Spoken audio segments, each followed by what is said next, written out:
makes me stronger.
화이팅! 플레타! DRX 화이팅! 앙화 파이팅! 화이팅! 하나생명 화이팅!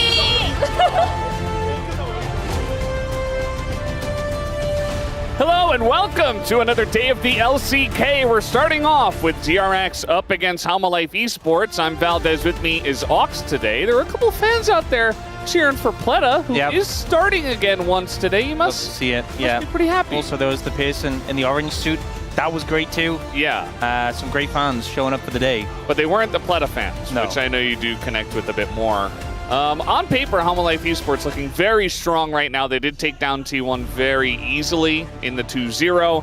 DRX struggling. They only have the one win against DNF, who are our weakest team at the moment. So really curious to see if they can do something against Halma-Life Esports today. Yeah, a bit of a mismatch in terms of power levels on paper. I think DRX, honestly, if they get a game, can be pretty happy.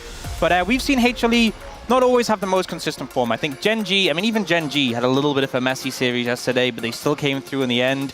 HLE, I could see them dropping a game. Would they drop the series? Seems unlikely, but we'll see what DRX can bring on the day. Yeah, a lot of talk about trying to figure out the patch and, what the draft should look like and what the tier list is. So far, in the last couple of years, DRX has won one game against Halma-Life Esports.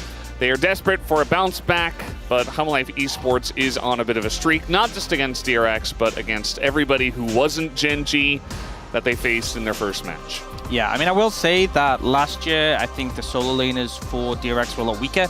I think that definitely made things difficult, but this is kind of the sort of matchup expectations you have when it's a team like HLE against a team like DRX, what they were in 2024. So hoping to buck that trend. We'll see if they have what it takes. Well, we got Peanut on the cusp here of hitting 500 wins. If they do win tonight in this best of 3, he will hit 500 wins. He says their current form is about 80% and their tier list is finalized. And that does include him not playing some weird picks such as the Zyra and then a Fury. But you can see all of his different picks here that he has had a bunch of wins on so far. Yeah, no Shyvana, interestingly enough. But weird. Yeah, absolutely legendary career from Peanut. Recently we celebrated Faker's 1000th game, and you actually see top 10 opponents Faker there, closing in on 100 games. I think really the impact Peanut's had in the LCK can't be understated. Yeah, he's been on many different teams as well. The Rocks Tigers went to Nongshim at some point. He was on Gen G's, on Halma-Life Esports, and certainly has made a name for himself here. Yeah, true. Forgot that one. That was weird. That was the one that I didn't include, even though that was quite an important moment in his career. Absolutely, and great to see him still, performing at this top level after all these times. I think people look at Faker as the golden standard and don't realize how exceptional that really is that he's still at the top level, but we have other players like Peanut continuing to put in huge results despite being so deep in their career. Yeah, here's DRX, Rich, Sponge, Ukal, Teddy, and Pleta, of course, which we highlighted a couple of times. And Halma Life Esports with that man in the top lane, Zeus, catching the eye of many a fan as one of the best, if not the best, at the moment. Yeah, always difficult going up against this, and Rich has a tall task on his hands. Rich, the only player for DRX, he was the one who got their player of the match for their one win, so I think Rich has been in fine form, but it takes a completely different level if you're going to be competing with Zeus, so we'll see what he's able to do today. But Ox, Rich's stats are higher in some categories. He does have more solo kills, so, First in the league, actually, is pretty interesting. Yeah. That Rich has been able to get so many. Yeah, finding some good windows. I do feel like sometimes the solo kill stat, sometimes you can see it, how a player plays, and it's very clearly, oh, he's finding so many windows. Yeah. And sometimes it's just how the game ends up panning out. It does also depend on the champions picked, and I think that's going to be a really important thing, this top lane matchup, because we've seen like the 4 premier tops on the patch have been Ambessa, Jace, Rumble, and Gwen. And there's kind of like the matchups between them is really important, making sure you have a favorable matchup. One big thing I will say, DRX starting on blue side, massive advantage. I don't know the updated stats, but at the start of the week, blue side game 1 had an 80% win rate. So if they need... Pretty good. This is like the best odds possible to get that game 1 win for DRX, is having blue side to start off. Yeah. Is it going to be enough? I don't know. But definitely what you want going into a series against such a titan as HLE. Yeah, I mean, generally, if you are the favorite team, we have had a decent amount of 2-0s so far, so it's not like only blue side is winning, but it's definitely a huge advantage, especially in game 1, as you highlight. For the side of DRX, I think that Ukal kind of needs to step up a little bit. Some of the other guys have been playing pretty well, but I think Ukal had a very fast start and now has slowed down considerably, so looking to see if he can match Zeka. Whereas on the side of Halma Life Esports, it's hard to really pinpoint a specific thing that they need to work on. Yes, their loss against Genji was kind of rough, but they've made strides since then. I think there's been varied form across HLE, and the highs are super high, and none of it is enough to give worry, because we know when we get to playoffs, this team is super clutch. Yeah. But really, who shows up on the day in a regular season match, that's a different question. We've had like Zeka's Akali performance where he just completely took over the game, dominated everyone. But we've also had some performances from, I think every member on this squad has had a performance where they definitely were a little below par. But yeah, I think that's the main thing, seeing what form they're going to show today, and are there any weak points that potentially DRX can capitalize on. I think ultimately the solo lanes, I think for DRX have really shown up quite a bit in the LCK Cup in particular, and I think they have a tall task, but maybe if Zeus and Zeka are off form, we can see something come from that, because I think the best performances we got from this DRX was when Ukal was popping off on, I remember that Silas game, that was just massive. Yeah, absolutely. Just fans here of Halma Life hoping for the win. She said she left her husband behind, not left her husband, came to the studio to come watch this one. Still together, hopefully. Also, another sign that said, holding my breath until DRX wins. A brave soul. I hope he starts to breathe sometime. We need paramedics on standby. Like somebody forced this guy to breathe. They gotta win this game 1. Hopefully it's a game win, not a series win. Yeah, it's a lot of minutes as well. Our fastest game has been like 21 minutes, so I don't know if that's possible. I don't know what the record is for holding your breath, but maybe we have the world record holder right now. Hopefully that Pearson. But yeah, let's get into the bans. So I think we've had a situation where on blue side you're able to ban more specifically. Red side you're kind of just banning the OPs. The Yone ban, super high value against this HLE team. Sejuani I think also syncs with the fact that Zeka likes to play a lot of melee solo laners. Gwen and Vi just strong. Still the Jace available, and Jace does pretty well into both Rumble and Ambessa. So maybe a priority first pick. Nobody carries banned yet. Varus, Kalista usually the ones that are prioritized in the bans. Kalista gone now. Yeah. So HLE, I don't think you're really pressured, because I mean, if you ban Varus, they could just pick Jace. Maybe you just leave the Varus open. I guess maybe then DRX take Varus and you trade the top laners, but I think Zeus on Jace will beat Rich on Ambessa or Rumble, so I think you'd be happy with that trade. I think maybe you just ban something a little bit different here, maybe a lower priority thing that you think DRX would lean on. They instead ban the Varus, so now I think DRX should just take the Jace in this situation. I think, you know, Rich is going to hopefully use that to have a good matchup against Zeus. Yes, Zeus is a very good top laner. I'm not saying that Rich is going to stomp Zeus with this, but I think you definitely don't want to let Zeus have the Jace in this matchup. Yeah, I don't think it's allowed, and that does mean that Rich will have to wait to play his Ambessa until maybe Game 2 or Game 3 if it does happen. Rumble, the other big pick that isn't Ambessa. You don't really want to play Ambessa into this anyway. Xin Zhao as well, extremely high prio. The guys yesterday were talking about it a lot, and Peanut has been loving this pick as well. Yeah, I think here maybe they could end up going for match jungle, maybe pick up something like a Zera in the mid lane. I think it makes sense for Yukal. I feel like just also Poly as a denial, because I feel like Zeka would be happy to pick that up as well. In terms of jungle picks, you know, I mean, they're going to pick the Neferi. Sponge did have that pop-off game. I was thinking maybe they lean towards the Skarner. And they actually go for Talia as well. So I think Talia does pretty well into the Xin Zhao. Also, fine matchup into the Azir in case they think Zeka's going to take it. But opting to prioritize the pick that I think has been rising in priority. We saw Fake have a fantastic game on it yesterday. A lot of mobility on the map and shutdown potential. And Zeka is just going to go for that Ahri, which is a matchup where obviously you dash a lot on Ahri, but you have so much mobility you can kind of skirt around the Unraveled Earth. Yeah, it's a strong pick in general. It works with Xin Zhao, and also it takes away any potential, you know, Ahri Vi, Ahri Viego, if Home Life Esports does eventually go to the blue side, or if DRX do get a second chance at it. So going to take those duos away for the future here in Fearless. And now we're going to be looking more at the bottom lane, especially some of the OP picks down there. The Ezreal taken off the board. Yep. HLE have counterpick in this situation, but also could just end up prioritizing something for Delight on 4. We've seen teams move towards that a bit, where you're like, okay, we're that confident, we're going to take Alistar on 4, even though it sets you up potentially playing into a pick that has a good matchup. But I think with DRX composition, with the fact that you have Talia and Neferi mid-jungle, you really want CC from your support. Platter has got, you know, he did unfortunately get his first loss on Rel this year in the last series, but other than that was undefeated on challenges on it, so that could end up being a priority. Poppy going to get banned now by HLE. Ash already taken away MF, one of the 80 carries, long-range 80 carries, it's still there, but I could see you maybe just banning the Alistar if you want the Rel, instead going for the Rakan. Yeah, I mean, it's another strong pick for Delight that Poppy is quite good into.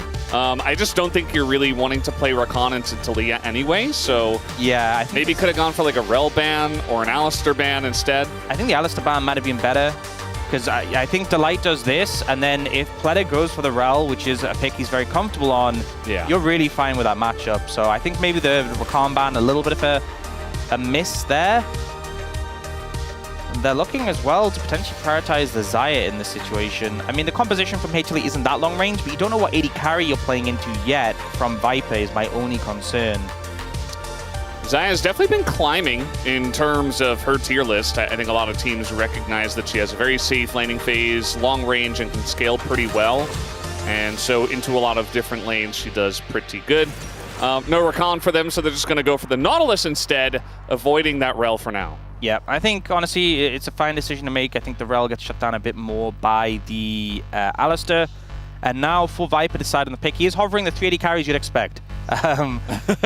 Well, flicking between them and looking like they're going to go for the Kai'Sa into Xayah, a matchup we've seen a lot of times before. A lot of follow-up, especially when you have an Alistar and an Ahri to give you that setup. So I think both teams can be pretty happy with the draft that's come through. I think ultimately, you know, DRX have this Jace in the top lane, they have this Talia that can impact the map well, but they also have this Neferi, which is a very feast of famine champion. Nautilus as well can end up feeling so squishy, especially into like a Rumble, Ahri, Alistar composition. If you end up falling behind, you'll really get punished. So I think both teams looking to start strong in this game. Yeah, makes sense. Game 1, you know, everything's available outside of the bans, and the teams have done their best to put together 5 champions that make sense. And very curious to see how this one is going to pan out. I think if Hama wins the first game on red, might just be a bit doomed for DRX. I do hope for their sake that they show some signs of life here in game number 1 from the blue side when you have essentially what should be your best draft with everything available, so that we might get some competitiveness here in this series. Yeah, I mean, I think the draft they've come out with gives them fair odds, you know, but they didn't gain like a massive advantage over HLE. But I think they got a lot of good tools, you know. I think ultimately HLE is still a hard opponent, but as you said, I just kind of want to see them show what they can do and come out with a strong performance game 1, because we've seen plenty of game upsets so far in the LCK and some series upsets. Yeah, it's definitely possible. We'll see if they can catch HLE sleeping here, but Zeus on the Rumble, definitely a scary prospect. Let's jump onto the Rift for game number 1.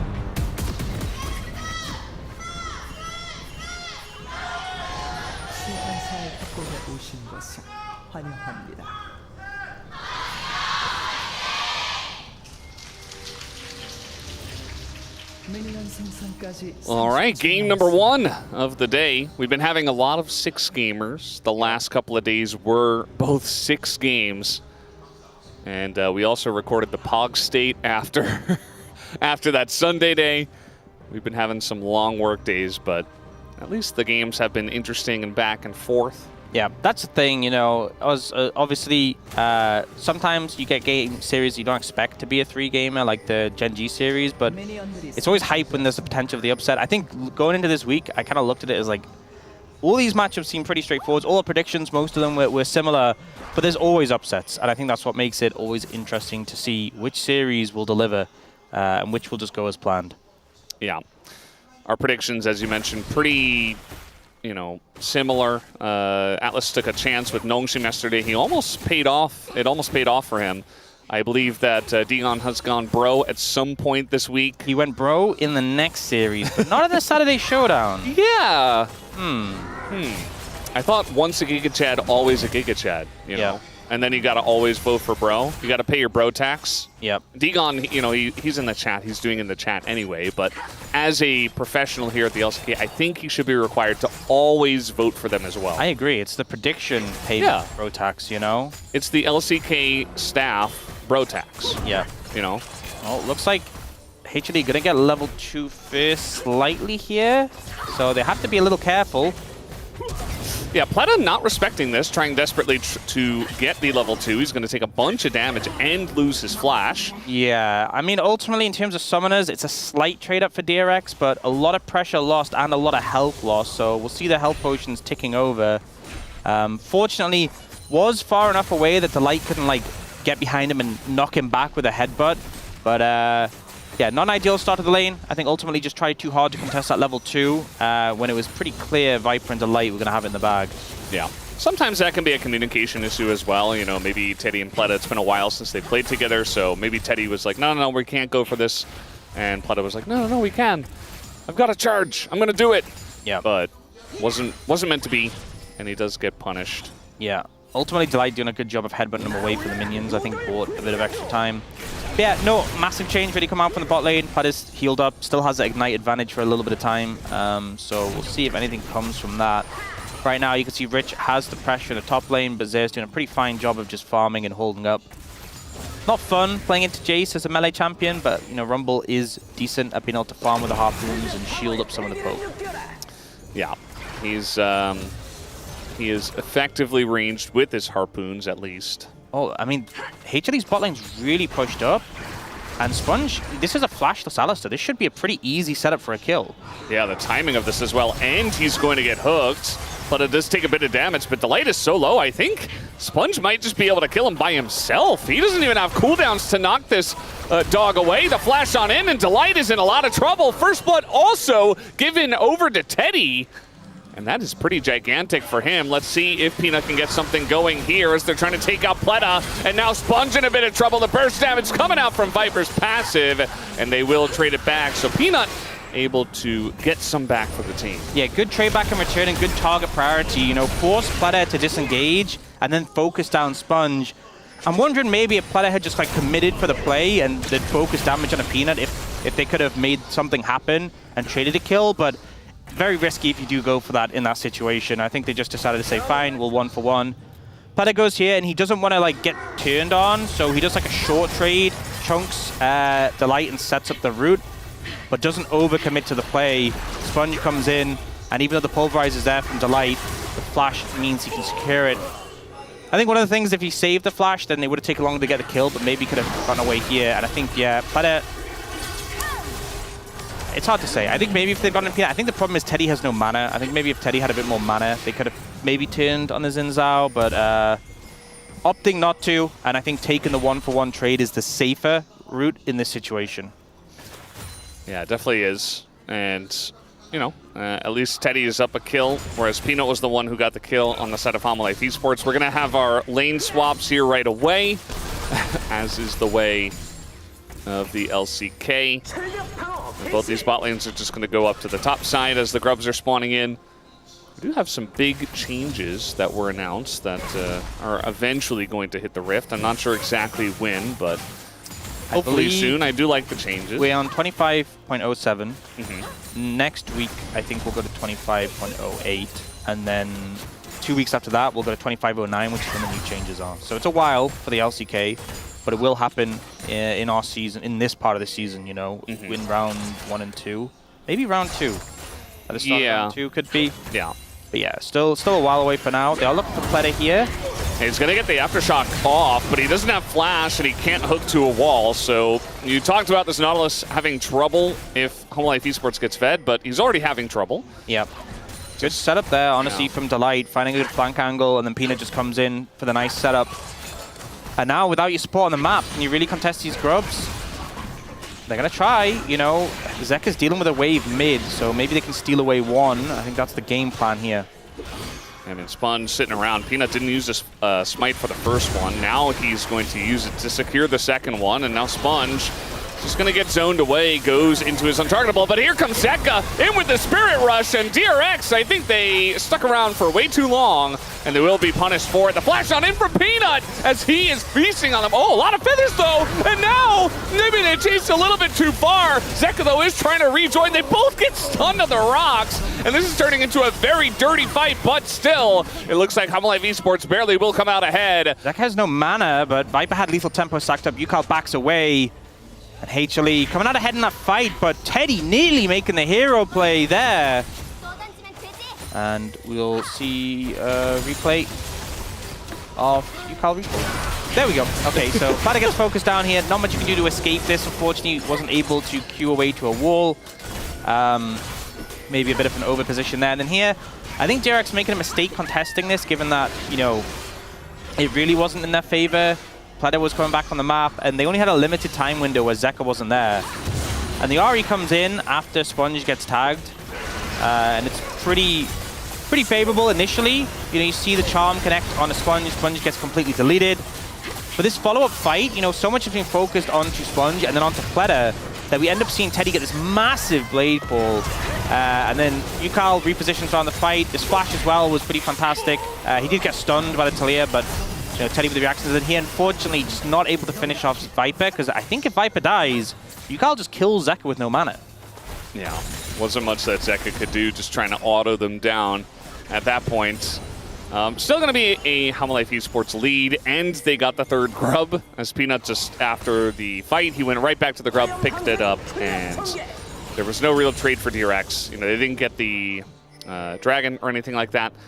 Sponge just went right back to farming, so everything at the moment really going in favor of Homolife Esports. Yep, you see some gold leaves across the map. Interesting, Zayas ending up with a farm advantage in this matchup, but also a bit of a CS lead for Viper over Teddy. Oh, smited that away, did Peanut, and yeah, Sponge is going to get untargetable, but he gets knocked up here as well. The knockback from the Drake actually going to help a little bit. There's a nice hook from Pleta, but already the Spirit Rush has been used. So they're not going to overcommit onto that one, but it should mean that Homolife Esports do get this Drake. Yeah, in a normal situation, burning the ult of Zeka and getting him in this low could mean that DRX can go for a fight, but they already committed Teddy to the top side. Oh, we're going to see a look in here. Yeah, I mean, he's going to go for it. Might as well. Nice little steal. And as Nefiri, maybe he can do something. He's going to go untargetable, but no flash, and yeah, he's going to pay for it with his life. I think it's worth it, honestly. Yeah. You don't really lose anything else other than that singular kill. You get the dragon secured. You know, it obviously never feels good having to die in that situation, but I think Sponge can be happy with that one. I think maybe if there was an angle to ult in, and then he could save his dash to get out, maybe that would have been something that worked out better. But regardless, I think he's happy. I guess he didn't quite have vision of Peanut with where this ward is, just off the, like, he knew where the dragon was. But yeah, you know, it is what it is. I think with trade for Sponge in this situation. Yeah. Could have gone worse if he missed his smite. Yeah, if he didn't get the smite, absolutely would not have been worth. Yeah. I think goes without saying. I also feel like, especially up against really strong teams here in the LCK, if you get behind in gold early, it feels so bad nowadays. Yeah. I'm not sure if it's a meta thing or if our teams have just gotten that much cleaner. As Equalizer is going to come down here from Zeus. He's up a level, misses both harpoons. Okay.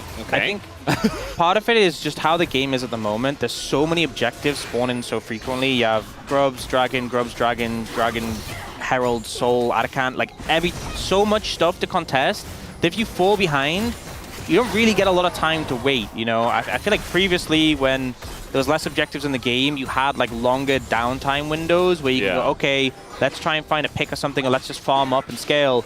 Now it's like if you're not strong enough to fight, you just snowball so hard because you lose all these objectives on repeat.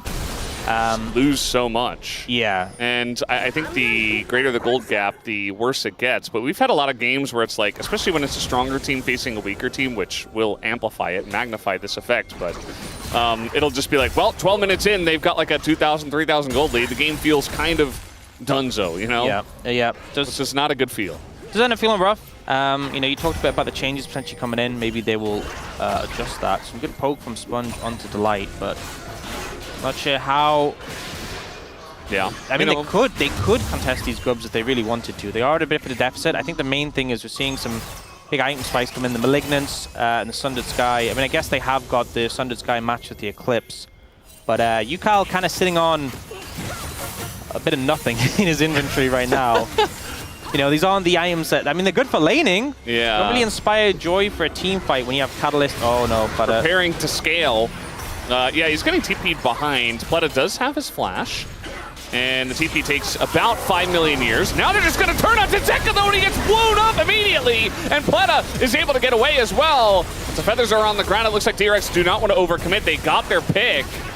And they'll just back away for now. A lot of low health bars on their side. They might still try to compete for this one. Rich TP back in. Pleta's going to take a while longer. Look at this flank from Delight, though. Oh, boy. Yukal in a lot of trouble. The flash on in into the equalizer. They're just burnt to a crisp in the choke points. Teddy looks like he barely does survive. Rich does get back, and they are going to turn it here onto Delight, but you're trading your life just for the support, and you're going to lose these Grubs as well. Yeah, I think the big thing was the equalizer wasn't used in that initial fight by Zeus, and Delight's patience on this Alistair, so good.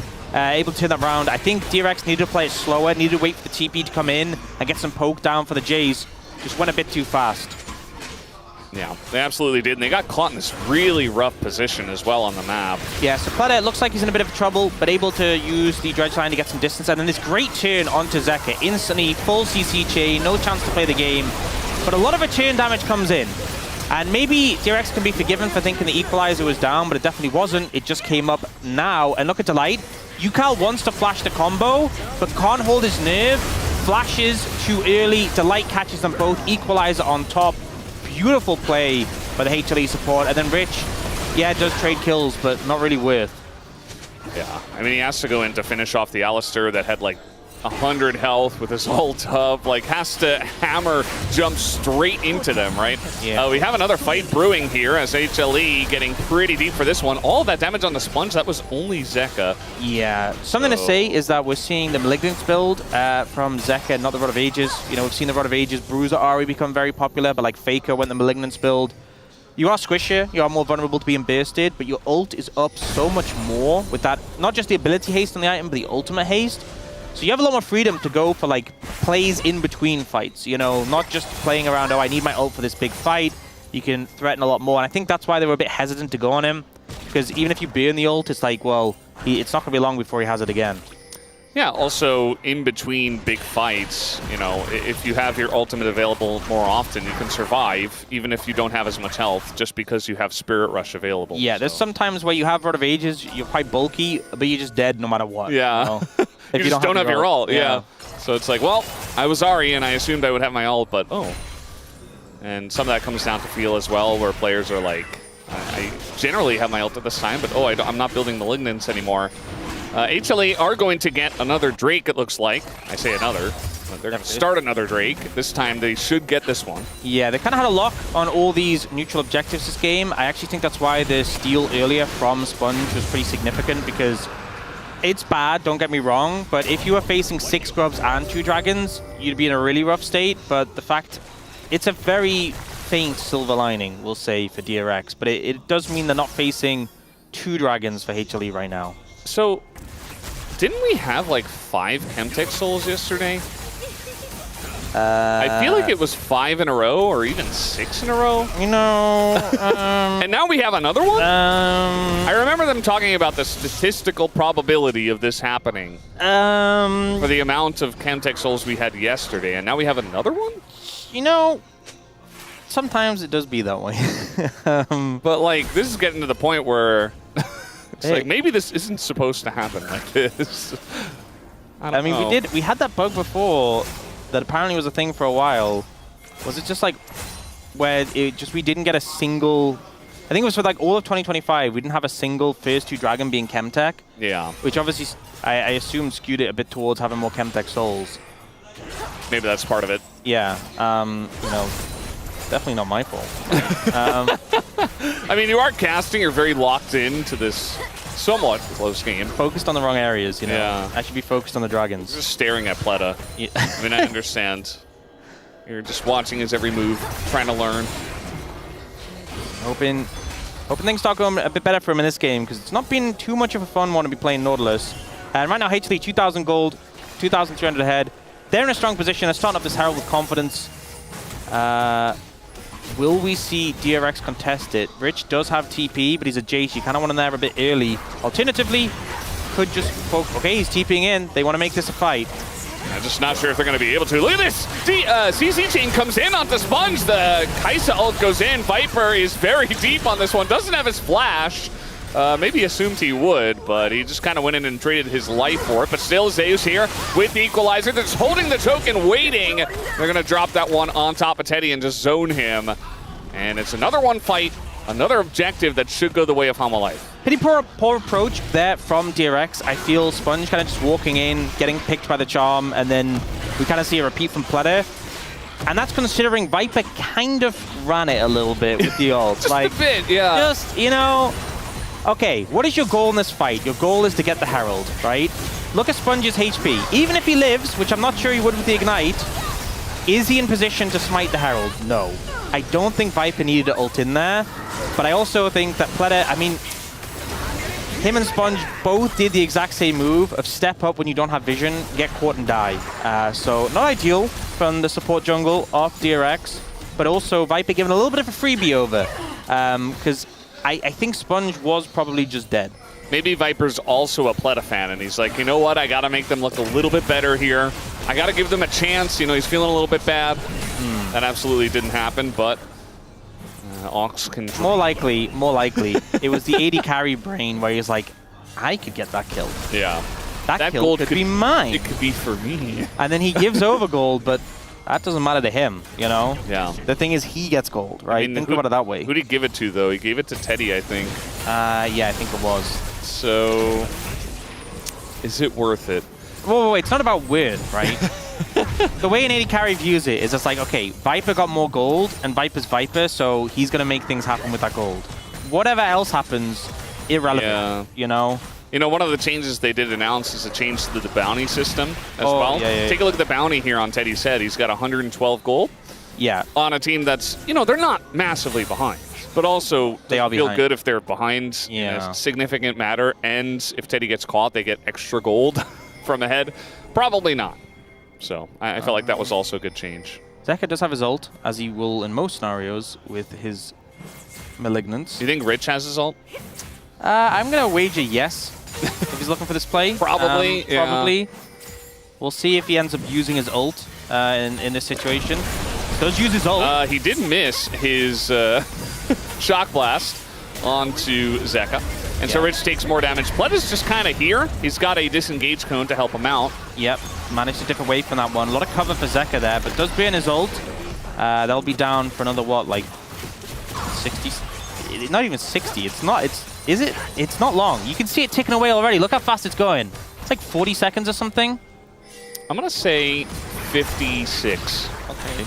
Yeah, that's my guess. Very specific. Oh, he just got a Leandri's too. Yep. Zeus will come top and finish off this tower. And now Dragon up. DRX don't have to contest this. There is an Atakan on the other side of the map.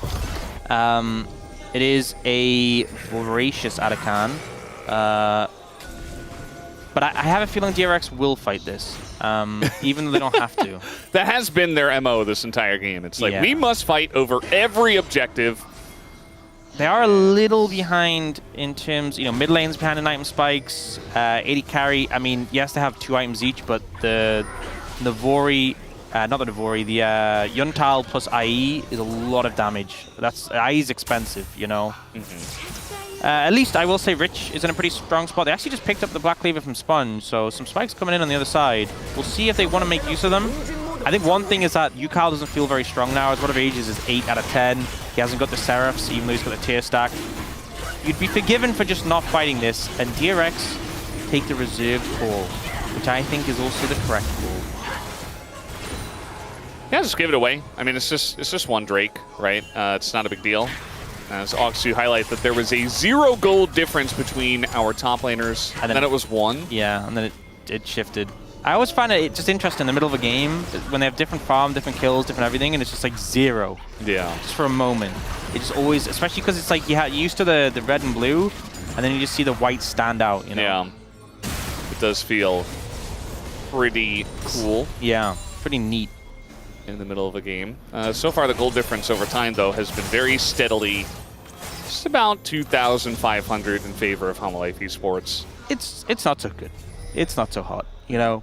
It's not totally out of hand, though, as they're going to look for the light here.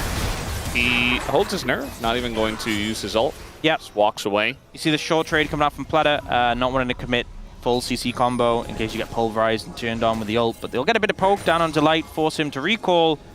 And also, Yukal now has that fully stacked Seraphs. It is 1 stack away from the Rod of Ages coming through. So I think it needed Power Spike coming in for the Talia, who's felt a little bit muted, just especially compared to the Ahri so far this game. And honestly, I think gold lead in favor of HLE, sure. We've seen games in much worse states than this from DRX's perspective. I don't think it's completely doomed yet, even though things haven't been going in their favor. The gold lead hasn't ballooned, I think, is the main takeaway from the gold graph we saw earlier. There was definitely a big bounty that went over to Teddy from Viper when Viper went down that one time. Yeah, that one time. Yeah. He needed an ult in, though, right? He needed the kill. He really needed that kill. There was also, I mean, we're even on turrets, right? So there isn't a lot of map winning at the moment from the side of Homolife Esports. They're attempting to go for a Otacon throw, is what I'm calling it nowadays, because our teams just love to do this. Start it up, hope they don't see you, and then be, you know, indexed into it when it's too late, and then you just got, you know, demolished because all your resistances are gone. Yeah, you saw even, like, it hadn't been hidden Peanut for much, but the damage came through from Sponge with the Black Cleaver Shred as well, and just like the Q was doing so much to Peanut with the bleed. So not want to throw the game over that. They will kind of get this freebie mid-tier 1 just from DRX responding to the Atakan. Won't quite get it yet, but it's pretty close. Remember, 6 grubs. That dot is pretty significant. And now looking for Rich in the bot. Oh no, Rich. Back off, back off, back off. Oh, they're TPing in. They want to fight this as the TP came out first, and Rich is going to flash on over to it, but he might just be dead anyway. As Peanut, though, is going to get knocked back. It looks like he doesn't want to go for the fight, neither does Zeus anymore. Down does come Zeka, though. You can see on the minimap, he's about to get here, looking for Rich. Misses the charm, doesn't matter, gets the kill as the miss flash. No! Nobody wanted to see that, especially Yukal and the guys on DRX. As a nice hook does come in from the side of Pleta, but might just index them into another fight here as Peanut is still going in, finally gets taken down, but he will be traded out as 2 kills goes to Zeus. And now Homolife Esports have really opened the game up. Just funneling in one after another, and some mechanical misplays from DRX completely put them in the hole. So, you know, the concept of this play isn't terrible. You're like, okay, Rich, play bait, I'll come in and cover you. The problem is, Zeka's going to get there. He's the first reinforcement, and Rich already took so much damage. So, Yukal's starting to put some rotations down. But, like, Zeka's coming in. He sees Rich low, gets an easy cleanup. Yukal fumbles the flash here, really unfortunate. And then in this fight as well, Zeka gets a phenomenal charm, because I actually think Teddy and Pleta could have fought this if Teddy didn't get charmed here. But the fact he does, he loses so much of his health. He has to commit ult and flash to kill Peanut, and then he's just too low to do anything. Like, Teddy has damage, but unfortunately, getting hit by that charm kind of rendered it a little bit moot. And now Sponge just getting, run down by Viper and the Light. Red buff killing him. Yeah. And it went from a situation where, you know, there's a slight gold deficit of about 2,000, 3,000 for a while. It's now 6,000, almost 7,000. Sorry, it is just 6,000. It's not almost 7,000. But yeah, it's a significant lead. Almost for 6,000. Okay. Yeah. That's 6,000 now. They're going to get the Otacon, though, unless Sponge can somewhat steal it away. I don't know how you somewhat steal away an objective. Let's see. He's going to get over the wall. He goes and targets it. He steals it away. Sponge, the hero play. And he even gets a kill here on a Peanut. Not half bad. As now the withdrawals come in, but that's going to be a lot of money that does go over to Humble Esports anyway. We'll see if they can get some kills, but Zeka does go golden. That means that Teddy can't really join the fight, so it's just 800 extra gold given over to Hanwha. As Teddy here is going to be equalized.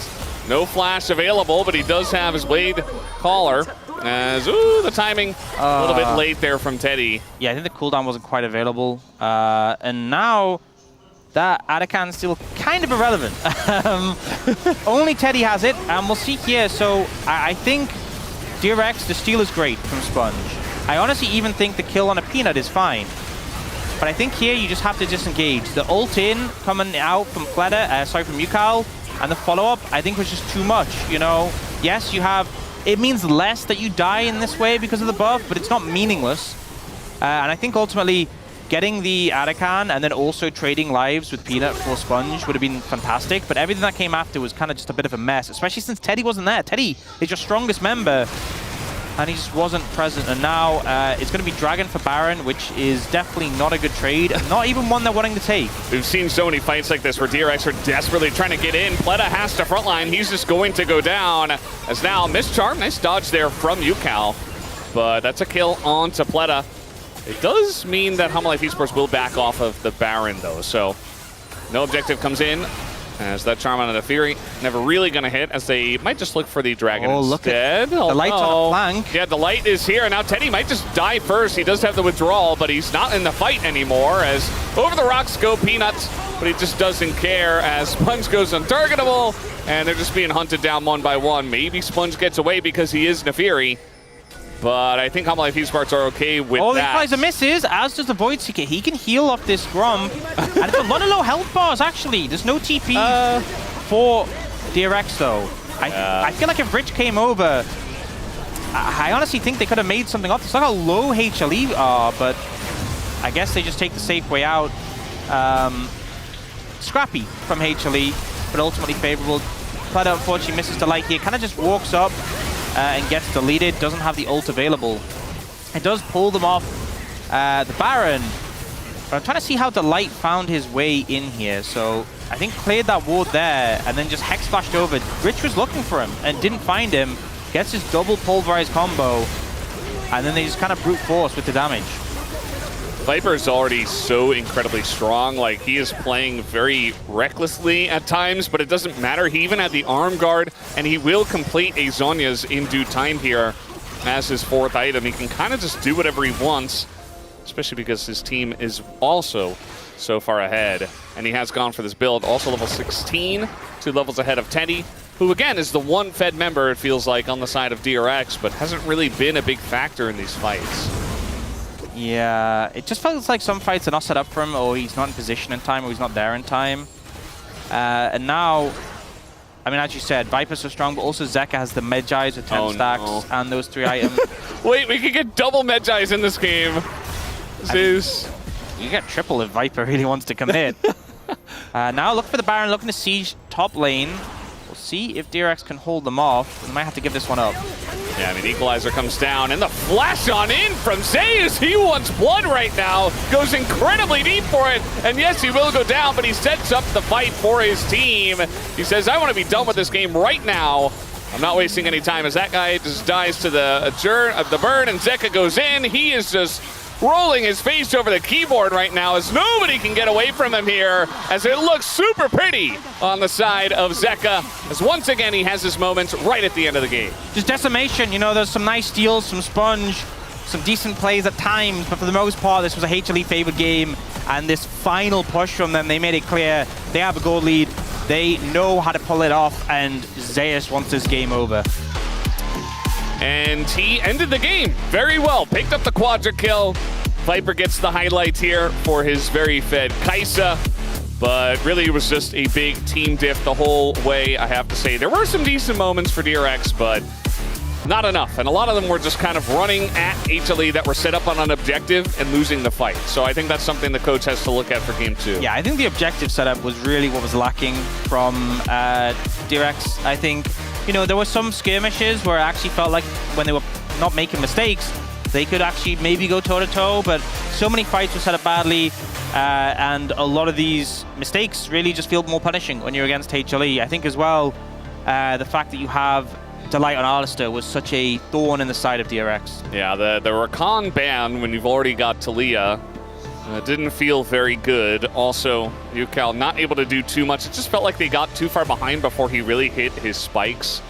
And even after that, wasn't able to be too much of a factor. That's one thing with like the Roa sort of build for the Talia compared to the Malignance for the Ahri. You know, you spike much sooner. You're not waiting to get that level up, to get everything stacked. And Zeka really got a lot of value on this Ahri this game. A lot of skirmishes came down to him and his charms. Just made plays happen with his Spirit Rush, got in there, and he had it up a lot in that game. But that was game number 1. Kind of went the way we expected. Hum Life Esports on top here, 1-0. We'll take a break.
everyone, and welcome to the space for day 2 of week number 3. Degon here alongside Chronicler and Wolf. Hanwha Life Esports take game number 1, but it wasn't just straightforward there. DRX still put up a fight, kept it close until eventually the game broke open.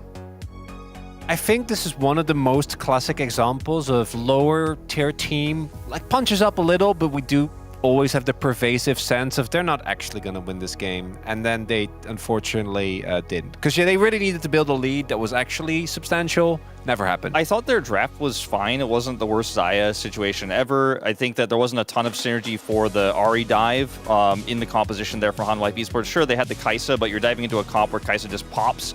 And we saw that happen to Viper multiple times, had the Zhonya's, to stay alive. And I thought that if the game was even, maybe there'd be a chance for DRX because they're looking a little bit better, right? They've definitely improved a lot over this year. But ultimately, it was a bit of a jungle gap. Peanut ran the early game. Even when Sponge found some angles, Peanut was there to catch. Yeah, I think when we think about goals for this team, it's seeing DRX have a little bit more stability and Hanwha Life Esports taking these lower tier, lower ranked teams more seriously. And they were able to do so on the back of their jungler Peanut here. Big thing is that Peanut actually was already pathing towards the bot side scuttle, right? I'm not sure if they tracked jungle, but instead of going for top side, he already was crossing over. I think to cover for his bot lane that was looking for a crash. So really good timing here. There's no cooldowns on anyone on DRX, so they identify that they can get the kill.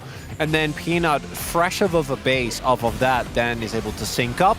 And the Xin Zhao on our good junglers just feels so insanely oppressive because of how well he follows up on CC, or how well he sets up, and his skirmishing in the early game, and so many games are decided there, has been crazy good. Yeah, and I think in part due to the fact that Pleta was, using his summoners very aggressively, Peanut was able to find some of those angles. The top side player there, he didn't have flash, so Peanut could actually gank from so far away. But you could just see a huge experience gap between him and Sponge. Obviously, Sponge very gifted on Naafiri. I feel like some of our bottom teams are actually really good at Naafiri more than our mid-table teams. I wouldn't necessarily classify DRX as a bottom team just yet, but they're definitely on the east side at the moment. I just think that when you're playing against Peanut, he's just so smart at pathing. He knows what his team is trying to do. That crash you mentioned in the bottom lane, he's there perfectly timed to deal with it. It was a really nice play there by Sponge because they dropped the wave to make the play. He has that huge wraparound, but even Peanut is already thought that this could be a possibility. He's pathing there to defend. Yeah, and Peanut only a single win away from getting 500 LCK wins, which obviously is kind of crazy because he left for a little bit in the middle there. And he's back. He's back. I think the big thing is you brought up Sponge and Peanut. It's just the amount of games that you got. Peanut's just played a lot more, had a lot of success throughout his career. And those early wins in this specific game then led to a team fight that wasn't quite favorable here for DRX yet again. It started off looking like, this is a disaster for Rich, but he's able to survive long enough here, is unable to escape over the wall, thanks to a nice ult from Peanut, but then you see UCal shows up here.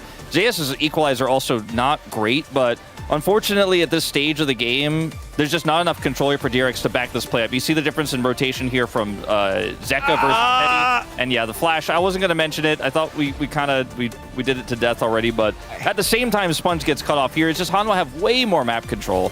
The big thing as well in that play is that there is very clearly two different voices, because they could have killed Zayas, right? The issue was they did know that Ahri was roaming, but UCal was clearly saying we are committing because he was sticking around for a really long time. Like, even if he hits the flash, I don't think it actually changed the play. It's just funny to look at and go, oh, UCal, you silly goose. Because the issues before that were if him and Rich fully all in, then maybe I think they are able to stall. But instead, they kind of do neither, and the entire team just ends up getting wiped. Yeah, and I think that's the interesting thing when we think about DRX, who are trying to push to maybe that 5th, 6th spot, make it to playoffs. Who is the voice? Is it UCal?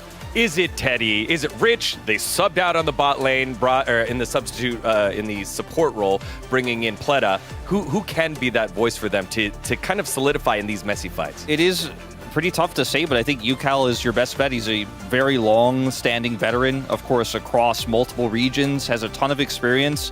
Sponge isn't going to be that guy just yet. I think, obviously, Pleta is working towards being that guy, but isn't quite with the level of experience he needs to have in the LCK right now. He had a rough performance in Game 1. I think not living up to some of our expectations from him, but he's been out of the game here in the LCK for a while, so hopefully he can bounce back. I'm hoping that in draft here we see a different approach for DRX moving into Game 2. I always say this, but something that's simple to play, leave some stuff up and see what you can get on blue side. Gotta get Sponge some early kills. Sponge, I'm a big fan, but he only has 2 modes. He goes hard or he goes down. Also hard, but not in a good way, as we saw in that game as well. All right, well, Hanwha Life Esports take game number 1. For game 2, let's send it back on over to our combo, Brox. That's Brendan Valdez and Ox. Yes, thank you, Degon. It's us, Brox, here with game number 2. He's got some pretty cool glasses. Zeus as a... That's the person in the orange outfit. Orange. Very cool. And a great dragon there for DRX. Working together on that one. Yeah, you know, this year is the year of the blue dragon. Or I think the one... I think it was last year, actually. She just lied. No, I think it went until the beginning of this year. Not 100% sure. Maybe Jason can let me know. Making bold statements on cast without verifying. It was the year of the blue dragon at some point. Recently. Okay, last year was blue drake, ocean drake. This year is the blue snake, which is... So is that why DRX is struggling right now? Yeah, but they're trying to bring back that energy from last year. Yeah, trying to retain it. They should have stored some up and saved it. Yeah. I imagine bans might be somewhat similar, considering teams stuck on the same side. And I really don't think you want to give over Yone or Sejuani. I also think, considering Nautilus, Alistair, and Talia are down, you probably wouldn't leave Calista open now if you banned it, unless you want to pick it yourselves. So we'll see if they go in a different direction. This third ban, they go for Calista again. So same bans here. Varus was the third ban from Hanwha Life Esports. Do they go in the same direction? That is the question. There is something to say that Ambessa, so they banned the Corki. Now, Ambessa and Varus, I feel like, are the big 2 picks on the cards. I talk a lot about the big 4 in top lane. 2 were picked last game, and 1 is banned in the Gwen. So Ambessa really stands out as that remaining top-tier top laner, which they could prioritize, but it would give over the Varus. Yeah, it's a favorite of Rich as well, so I wouldn't be surprised if they did it. That Instead, is not either of those. They go for Skarner. Yeah, I'm not sure I fully agree with this, because... Now you can go Ambessa and Varus if you really wanted to, but not the same team as Hanwha Life Esports. And Azir is up and available, and they're just going to pick that one up. We've seen Azir and Victor get a lot of priority so far nowadays. Top mids right now are Ari, Talia, Azir. So picking up the last one of those available. Ezreal's going to get picked up by Teddy, and the Victor secured. No looking near the Ambessa. HLE could just take it here on 3. They also could just look to match the jungle.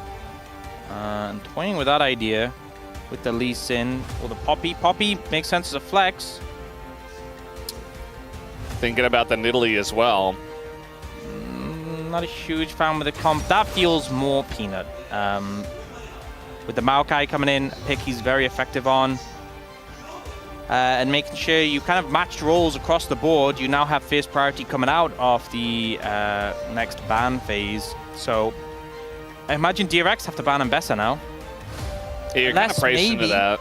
Unless maybe HLE want to leave it open, they have a counter prepared. You know, we've seen teams attempt specific counters, like the Diana into Gwen was an attempt at a counter. I mean, attempts are one thing. That was... I mean, I guess it counts as an attempt. The Karma gets banned. They want to avoid Ezreal Karma. I feel like Braum could also potentially go hard for both teams, but let's see where that'll lie. The Elise is going to be taken away. Just kind of depends what Delight wants to play. You know, I feel like Delight definitely happy to lean more towards engagers in this situation. You are paired up with the Maokai as well, so... Could play Blitzcrank. Not a huge fan of it when the enemy team has an Ezreal. Well, this is preparing for the Ambessa. Yeah, I think you have to ban the Ambessa here. I'm not sure exactly what else you'd play into it for Rich and feel confident. I wouldn't want to give over to Zeus anyway. You know, I feel like taking him off that is just, in general, a good move. The thing is, he could pick Ambessa, and then they get counter pick support as well. I think now, given that the Ambessa's gone, they could just take support on 4 and then go for counter pick top lane for Zeus. That's an option. We'll see what they go for in this situation. Does top laner left stand and they think this is great into anything you could pick, then they would. But it looks like they're going for the Maokai support and the Nidalee jungle, so a bit of a flex there. They are revealing the flex, though, to keep counter pick for Zeus. We have a huge cheer from the audience as this does get locked in. I mean, remember, if HLE win this game, it is Peanut's 500th win. Yeah. So, seeming like a bit of a significant one. You can see him very happy about the Nidalee lock-in. I think that's the biggest part of it. Yeah. For the fans, especially. On the other side, toying with the idea of the Scion. We've seen it a lot into the Jace, somewhat okay, but not doing fantastic in every scenario. But basically going for scaling top and leaving the window for Zeus to counter pick, but hopefully looking to have a really strong front to back. They have a lot of tanks on the front line, and they're only going to solidify that more if they go for this Leona, Ezreal Leona, a very strong combo. Looking at the Braum instead, I think Leona is a better pick here, if I'm being honest. Yeah. Really flip-flopping back and forth. The Braum does hold the door when Maokai sends his ult in. You can block a lot of pokes, so... Yeah, I'm just thinking... It's just, that's Braum in isolation. Yeah. What does it do for the team? Okay, There's the Blitzcrank. Top. I called it. Okay, okay. So they end up with a Blitzcrank support. It's going to be the Nidalee top. We saw the Shy play this AD Nidalee top, and it's going to be the Maokai jungle, so flexing very hard here. And keeping us guessing till the last minute. Not going to be fun for Rich on the Scion. Yeah, I think, you know, holding it as a potential flex until the very end makes it even stronger. You know, you don't have to pick the Blitzcrank, right? You could have just said, okay, we can just go for something else in the Scion, but you can just also play the Nidalee and throw it up there. I'll be real, this is very much a snowball sort of game from HLE. You know, Blitzcrank and Nidalee are both picks, specifically Nidalee top. I mean, not even just Nidalee top in general. You want to get a momentum, you want to get ahead. If you fall behind on this Nidalee pick, I don't know how you would, but if you did, it will quickly become pretty useless.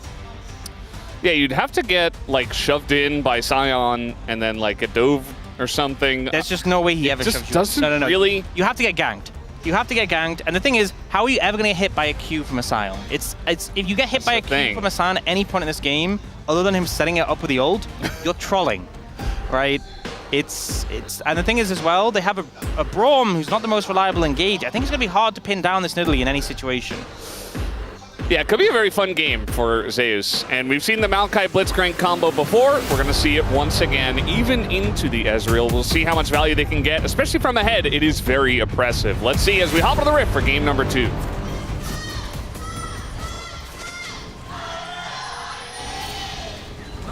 소환사의 협곡에 오신 것을 환영합니다.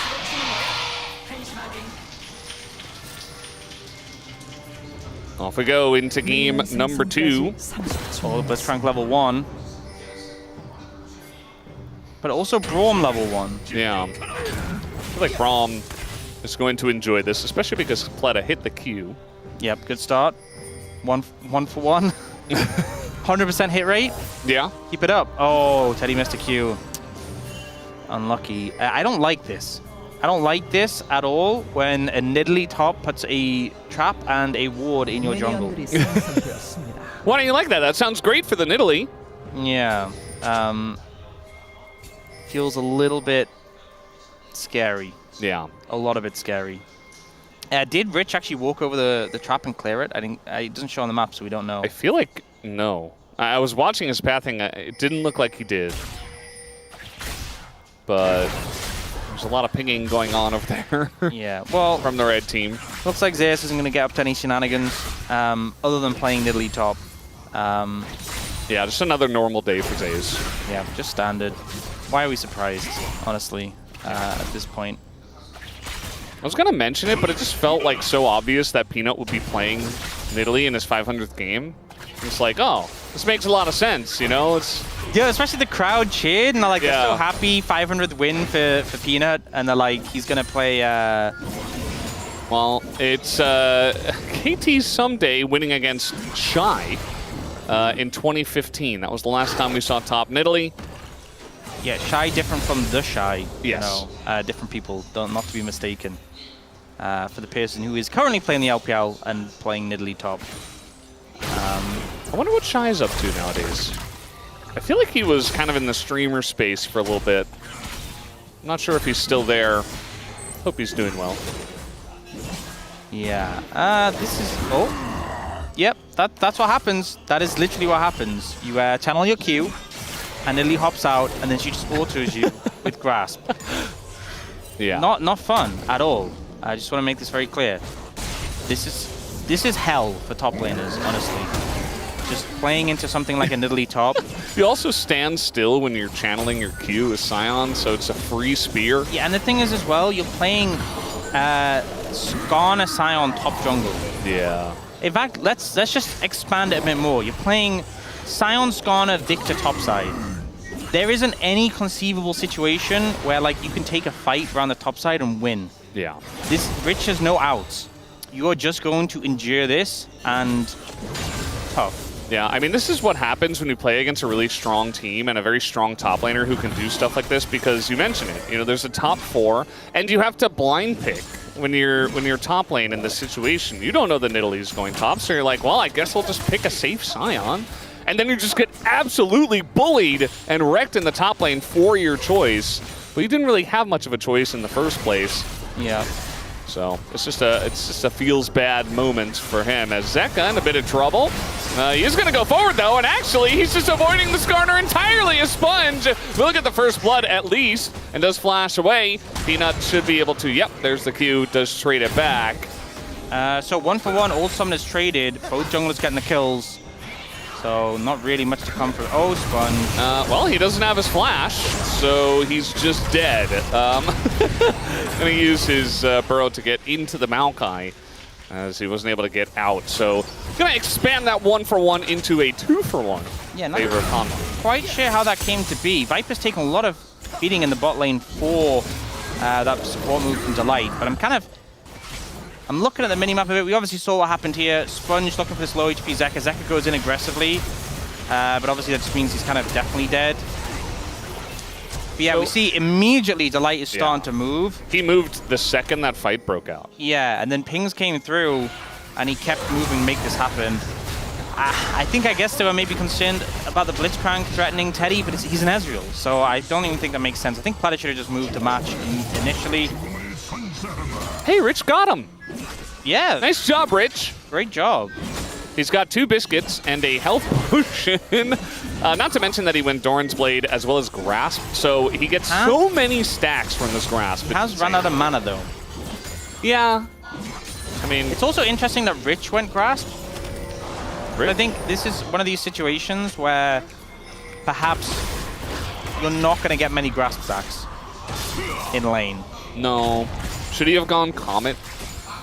Yeah, I think Comet is arguable. I think Phase Rush is also what we've seen Scions go in arranged matchups. Even well, Zeka, he's very pushed up and he doesn't have his flash. He does have Emperor's Divide and he is Azir, so this is part of the reason why we play Azir in the mid lane, is that it's so incredibly difficult to punish this guy. Yeah, but Grub spawning in 10, Zeka no TP, has to recall, no ult. This is a window for them to start these Grubs up, which I would like to see. Also, Rich and Zeus teleported bot. So, Rich, you just have fun. You're locked into this even more than you already were. And now you may think, oh, well, it was really annoying before. Now Zeus actually has some damage in his inventory. Yeah.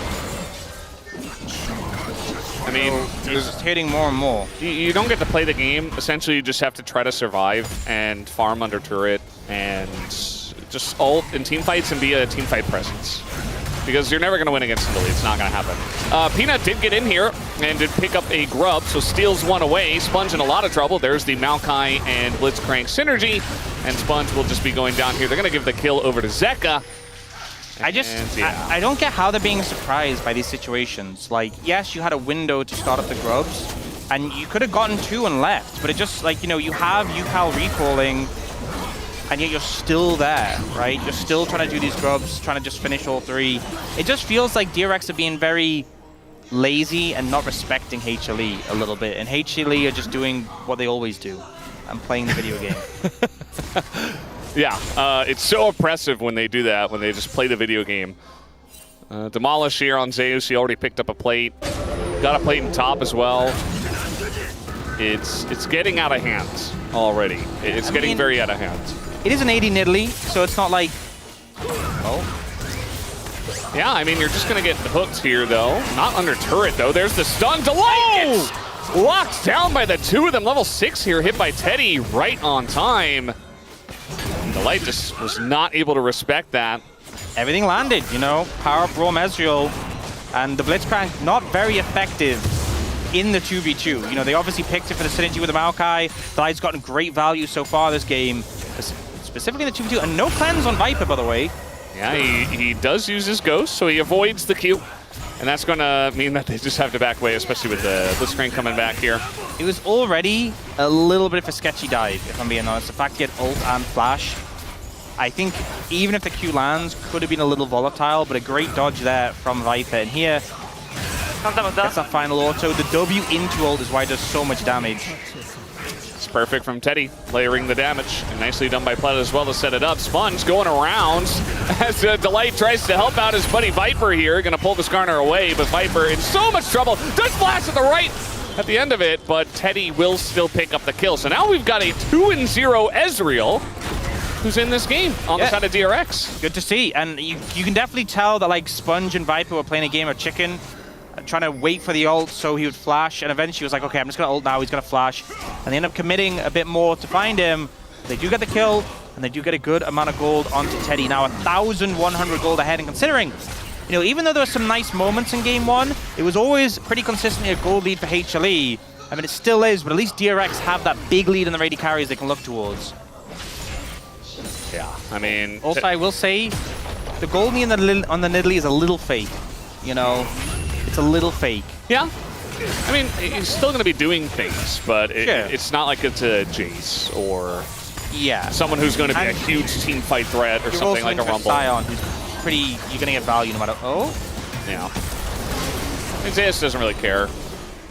The ult wasn't... I actually think if Rich's ult... I think if Rich's ult was up, I think he might have just killed him. Maybe. I don't... Maybe not killed him, but definitely chunked him out. I think he ulted him and cleared the minions, and then just like channeled a full Q, and hard to say.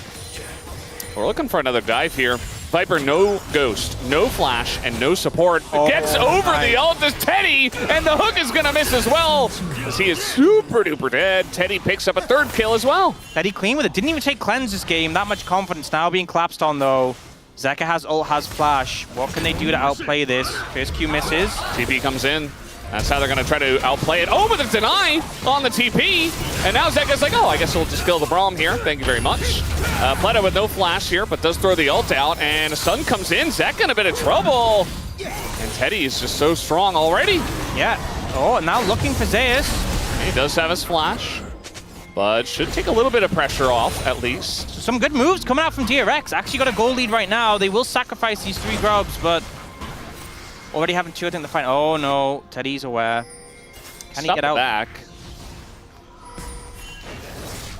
Zeka could stop his back again. Okay, they're gonna have to TP the Scion a little bit defensively. They were planning a swap anyway, because grubs are now down in this situation, but I think also Rich just trying to secure that they don't go for a dive onto Teddy, protecting their investment in this Ezreal. And yeah, I mean, that's the thing. You look at the fact that Zeus is nearly as much of a gold lead as Teddy, but it's, you know, whenever it comes to gold numbers, you always got to think about the relevance of the gold and how important it is and how much it actually means. Yeah. Well, they're going to be looking for Zeka here, who does go for the flash and the dash to get away. Yeah, Rich stops his ult a little early. I mean, I think Sponge not having ult means they probably weren't going to get that kill anyway, but at what point is the Nidalee gold not fake? I mean, it's always a bit fake, because it's 80 Nidalee. Yeah, it's but not, still, like, if he gets 3,000 gold ahead... I mean, it's not that it's not relevant, it's just like, you know... It's not as good as other champs. You're always going to have a gold lead if you're playing Nidalee top into a Scion, right? Yeah. And Scion doesn't need that much gold to be useful. Like, does, you know, if you went into a team fight right now, would the gold lead of Zeus be equal to the gold lead of Teddy? No. But there is still stuff you're going to do with the 80 Nidalee. That's what I mean by fake. I'm not saying that it's meaningless or that Zeus hasn't been playing well. And there is still going to be impact from this Nidalee. It's just not as relevant to the fact that Teddy is a lot stronger than Viper right now. Yeah. It's definitely going to be a factor if we get into some team fights here. It's not going to be Chemtech sold, by the way. So we do have a Chemtech Drake here second. So mark that on your calendars, the first day in a little bit. Zeus now heading towards the Scion once again. Got 3 plates, actually 4 plates in the bottom lane. He's gonna get a bit more. Delay in some trouble as he's gonna have to flash away from the Skarner. Yep, good moves, been in that flash. And it's so hard when a Skarner, Braum are walking at you as a Blitzcrank. It's like you don't want to be grabbing either of those. Neither are fun to play into. Interesting, do you see Rich go for the Radiance? Does obviously give a lot of good wave clear, which is nice, but giving MR, not armor, and obviously, I mean, that's the problem with playing into the Nidalee as well. The fact she does a lot of mixed damage with this build. Says, of course, does not care about the Scion. Scion almost doesn't exist. There's that wave clear you were talking about. Here's the Maokai ultimate down on the bottom side. Probably looking for the hook here onto the Braum, but Zeka in a bit of trouble, goes in, gets the double sweep, but the follow-up is not quite there. Zeka in a lot of trouble, as is Sponge, but Sponge survives for so long, and so does Zeka. Finally gets traded out. That's a 4th kill over to Teddy. This Ezreal is gigantic. And the Q hit, they don't end up going for him. Sapling will slow them down. Trade of kills, the Dragon goes over to DRX, and Rich once again having fun.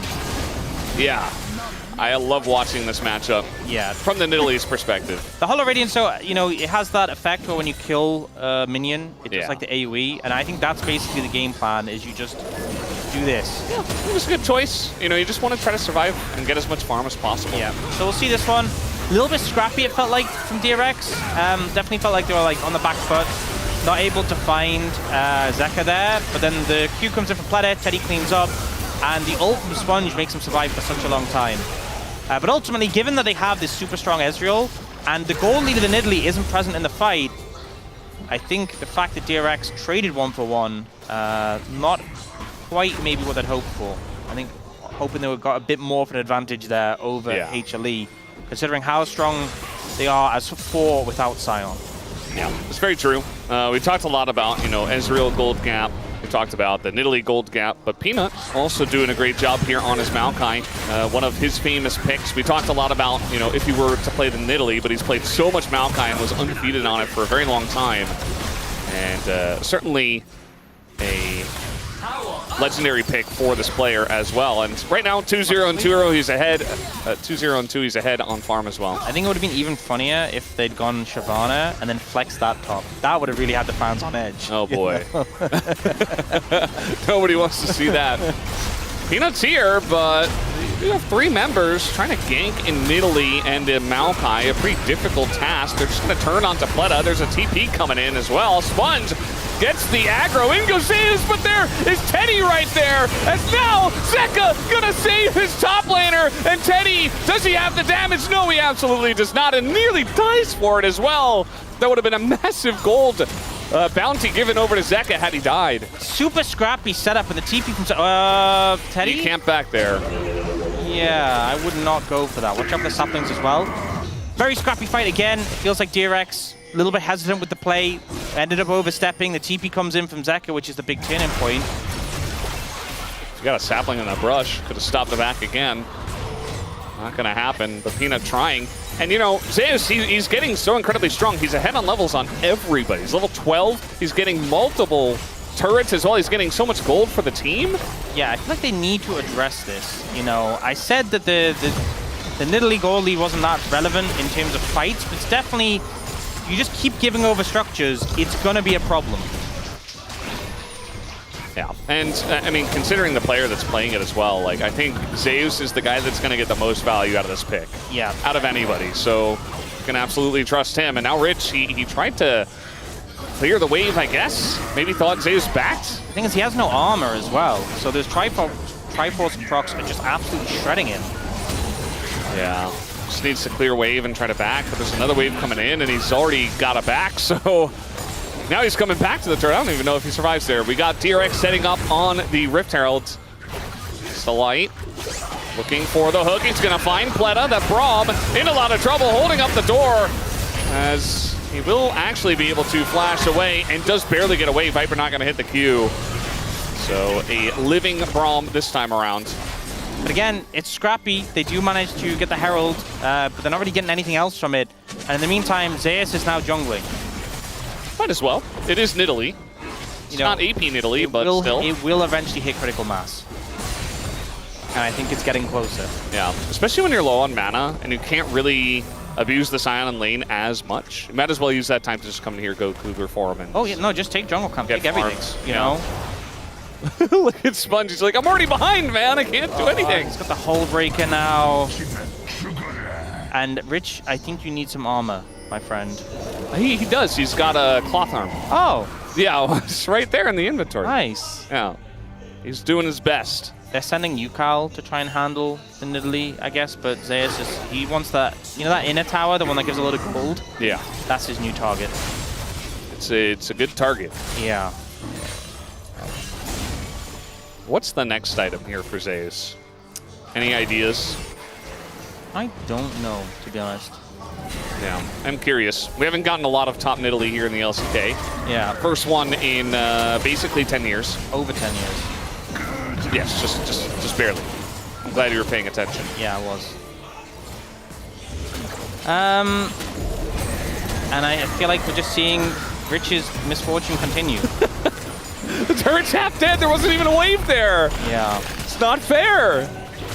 That's what happens when you blind pick Scion into Zeus as well. I mean, this is just going to happen. It didn't have to be 80 Nidalee.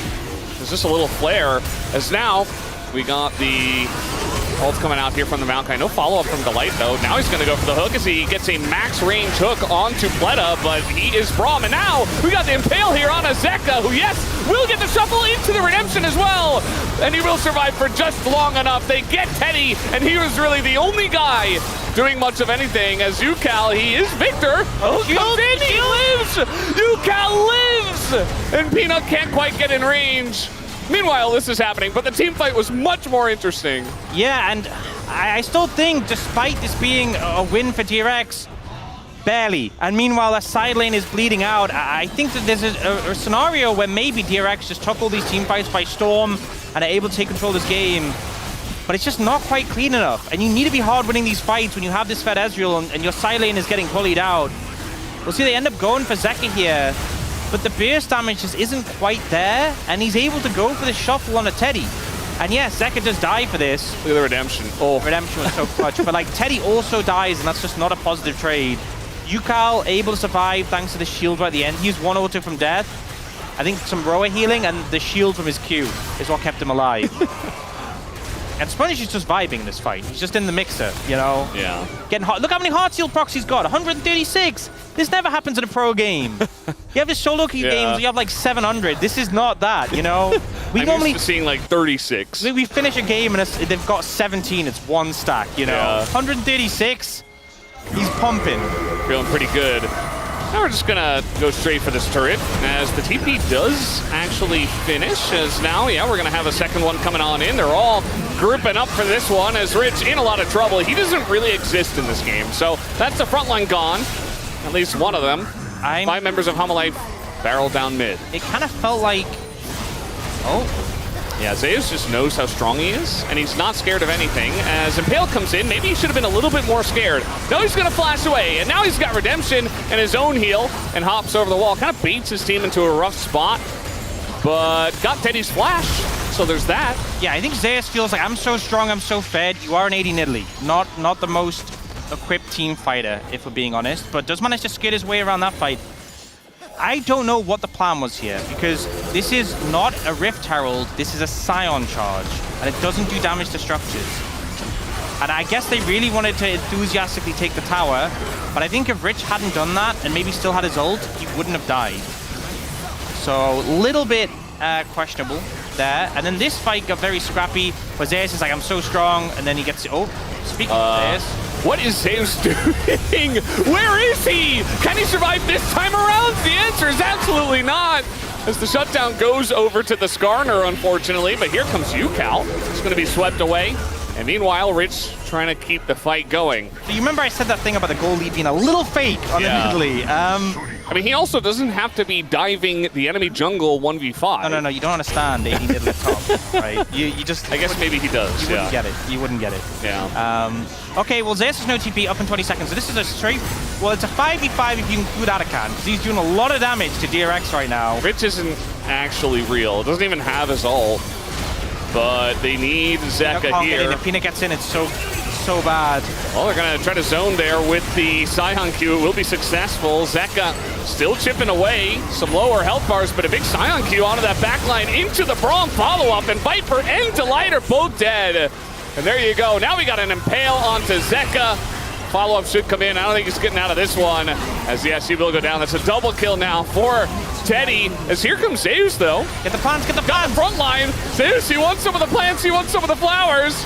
And he wants some kills as well. Double kill comes out for Peanut. And now they're looking for a bit more. The stun was big on the Zeus, but he gets another one. As down will go Peanut. And Zeus is all alone. This game is absolutely wild at this point. He could kill you. Be really careful. Never mind. Yeah, not into these two damage dealers. Just gonna get burst down. So as I was saying, very fake gold. This game has gotten a little bit mad. This was certainly the decision of all time. Oh. From Zeus, you know? Okay. Yeah, he chose to do that. Why? We will never know. I've done that in solo queue before. My top line has done that solo queue before. So Rich ends up being this great frontliner whose job is just to eat the Blitzcrank hook and stand there. So they secure the Arakan, great for the side of DRX, and then they get mangled by this Victor ult, by the way. The Arcane Storm turns lore accurate and just kind of covers everything. And then Zeka, unfortunately, has like 18 different bits of CC waiting for him. Then Zeus turns up and it gets a little goofy. There's this mad scramble for the flowers, which is very funny. And then it looks like he's able to do things, but unfortunately, Teddy and Yukao are very, well, Teddy in particular is quite strong, but Yukao's also level 16, and he kind of just pumps damage, you know, and those spears aren't doing so much. Yeah, he's actually real, unlike the 80 Nidalee top. Still very far ahead of the Scion. He's back in the side. This is where you should stay, Zeus, in the side lane. Yeah, no more joining fights. Okay, it's a ruinous Arakan they secured. They have 3 dragons. If they get the 4th and they get Hextech Soul, even the power of 80 Nidalee can't match a Hextech Soul in a team fight. But that's the thing, like team fights for DRX are going good. It's just this little side lane menace that they're having some issues with, but he hasn't been able to break the base yet. Yeah, I feel like still Life Esports can utilize the 80 Nidalee in the side lane to outmaneuver DRX. Oh, they definitely can. Like DRX, we saw how poor their setups for objectives were in Game 1. I guess they're a bit better here in Game 2, but I still feel like Life Esports, as the better team on paper, with the 80 Nidalee, should be pulling the Scion away, should be threatening the side lanes a lot. I think that's try the to thing. get big wins on objectives. There's no TP for Rich right now. That is definitely a sore spot for DRX. And if they force that pressure and force Rich to feel like I have to move, that's where it becomes problematic. That being said, if I'm being real, you don't need Rich to team fight. Okay, you already have a great front line with Sponge and Platter. Your carries are super strong. I think succumbing to the pressure and bringing Rich over is a big mistake, because that's where you start to lose parts of your base, okay? Just keeps Rich in the side lane. If Zeus and Rich are both bot lane, great. You know, as much as the 80 Nidalee isn't a great team fighter, she does have 3 items. Just keep her in the side lane and keep playing the waves.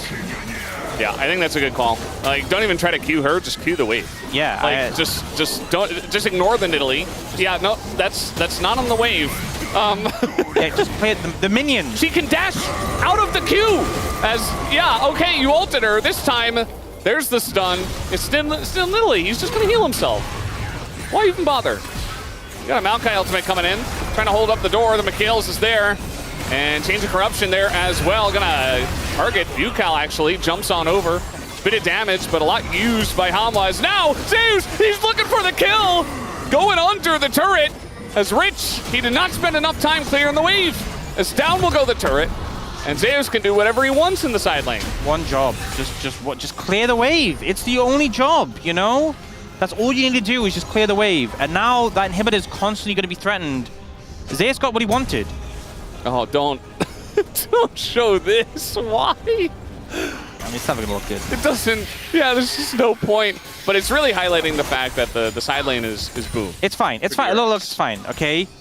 It's Hextech Dragon in 2 minutes. All they have to. Sponge's smites have been pretty good this series. All they have to do is secure that, And then... Got Ezreal Victor with Hextech. Exactly. It's fine. It's completely... He should have just cleared the wave. I think it's got to be clear.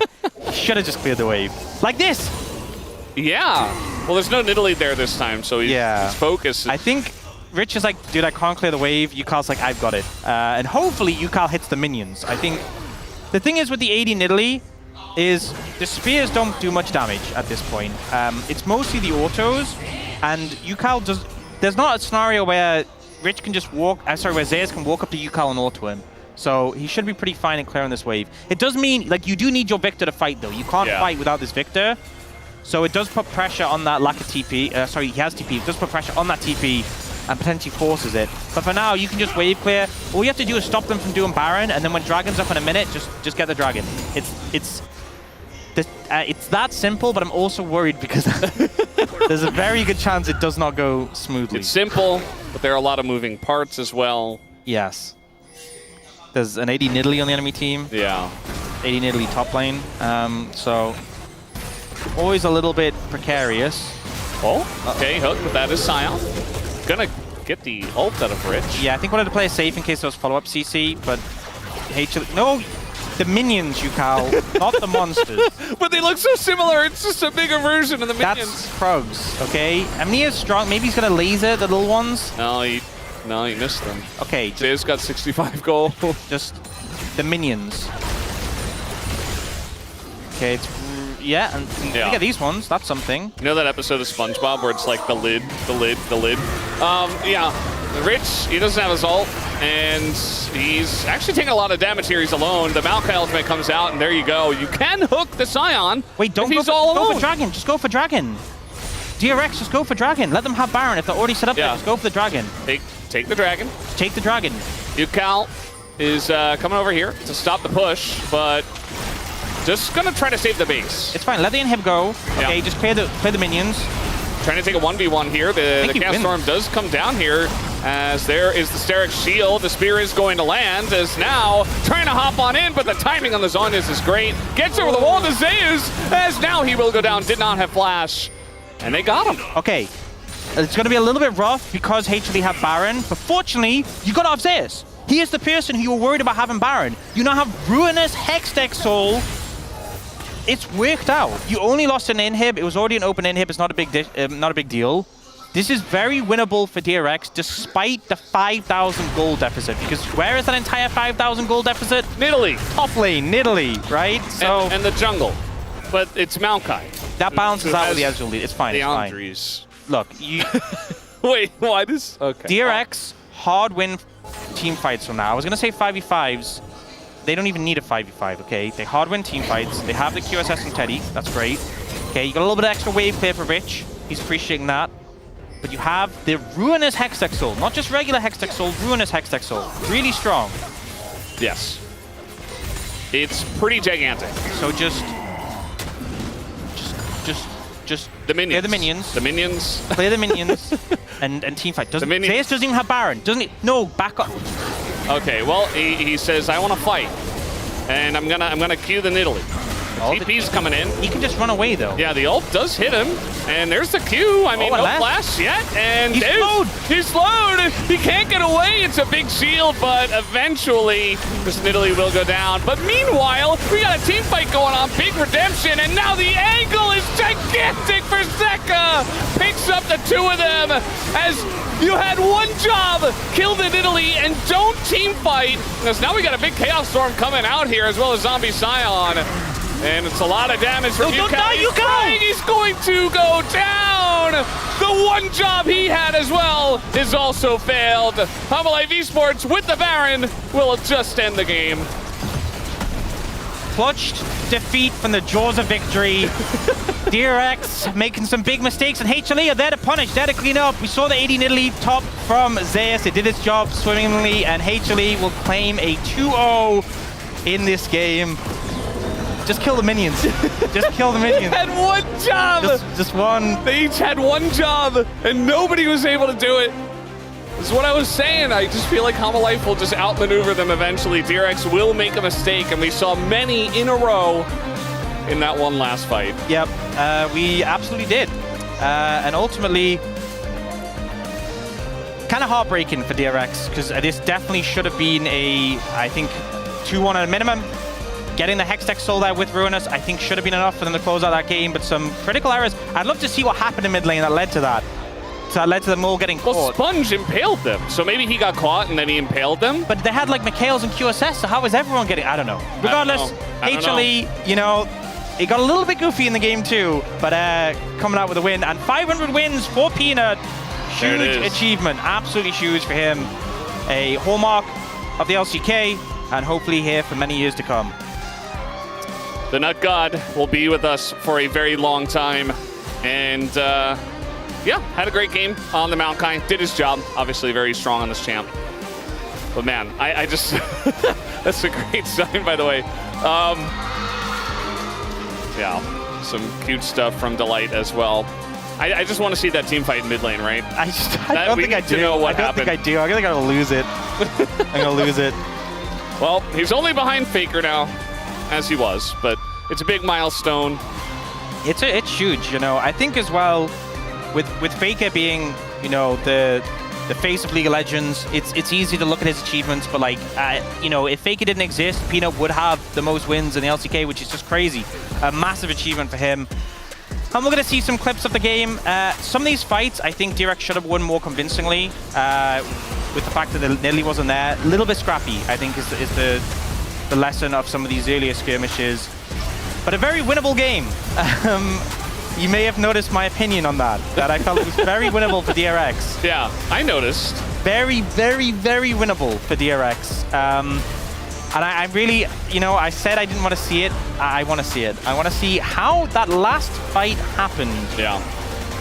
But there was some good moments. You're securing the Ruinous Atakan, which buffs all future buffs. It buffed the Hextech Soul. Yeah. You lost a game with the Ruinous buffed Hextech Soul. That's the crazy thing, you know? You mentioned how the one pain point would be while Hamalife has Baron. And they lost while Hamalife had Baron. They stopped the Nidalee. Nidalee had no Baron. Nidalee was then dead. They just had to not fight. Not even just for 20 seconds. Well, yeah, while they were ganking the Nidalee, just back away. 20 seconds. Right here. Here it is. Okay. So they're going to kill Nidalee.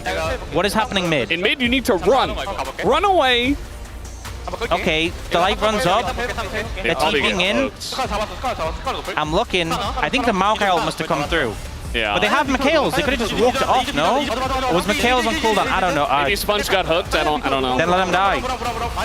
You know, it's like it just gets worse because it's not just like those three die, but then Rich and you, Kala, you're like, you know what? Solidarity. It's about the power of friendship. No man left behind. I will die with you. I will die with you. Yeah. And then did they say? They're like, oh, thank God. You know what? They knew it was close. I think it's unfair for us to feel frustrated about this game. Because you know who really feels frustrated about this game? The coaches. They will... I can only imagine. I can only imagine. I mean, you could tell by the reaction of the Hamalife Esports members. They're like, oh, thank God, that was very close. Not many games. They knew they were on the ropes, potentially. You don't win many games against Hextech Soul. You definitely don't win many games against Ruinous buffed Hextech Soul. And, yeah, I mean, again, like the gold graph doesn't look super favorable, but it's all on Zeus. And Zeus started to really lose impact towards the end of the game. Yeah, UCal was more fed than Zeka, did more damage. Teddy was more fed than Viper, did more damage. And it's going to be Zeus who picks it up. I just think, you know, the pressure from the Nidalee was enough, and he had a great Rumble game, so. Yeah, I mean, I think it's a fine vote. I think, personally, I went for Peanut. You know, big believer. You went for the narrative vote? No, because I think his Zinza and his Maokai was pretty good. Oh, okay, yeah. But, wow. They were. Yeah, I think a heartbreaker for DRX. I would have been okay with seeing this go to 3 games. I think they did the homework. They did what they did? They revised for the test, and then they fell asleep in the exam hall. They just... Yeah, we have a Peanut interview, and he will be on the space as well. So make sure you're tuning in for that. Will be a ton of fun. Yep. As it always is. But we of course do have the POM interview with Zeus first. So let's go to that right now. Thank you very much, guys. This is Dear for the POM interview translation, joined by Zeus on the side of Hamalife Esports. Congratulations. 정말 빈틈없는 경기력으로 4연승을 Wow, what a flawless performance by Life Esports for that fourth win in a row. How do you feel? You know, I feel like we lost with a pretty bad performance during the opening match, but I'm just really glad that we're able to come back with such improved performance lately. And game 2 had a feisty pick. Top Nidalee that has reappeared in the LCK after 3,683 days. So, did you insist on playing her? What was the story behind this pick?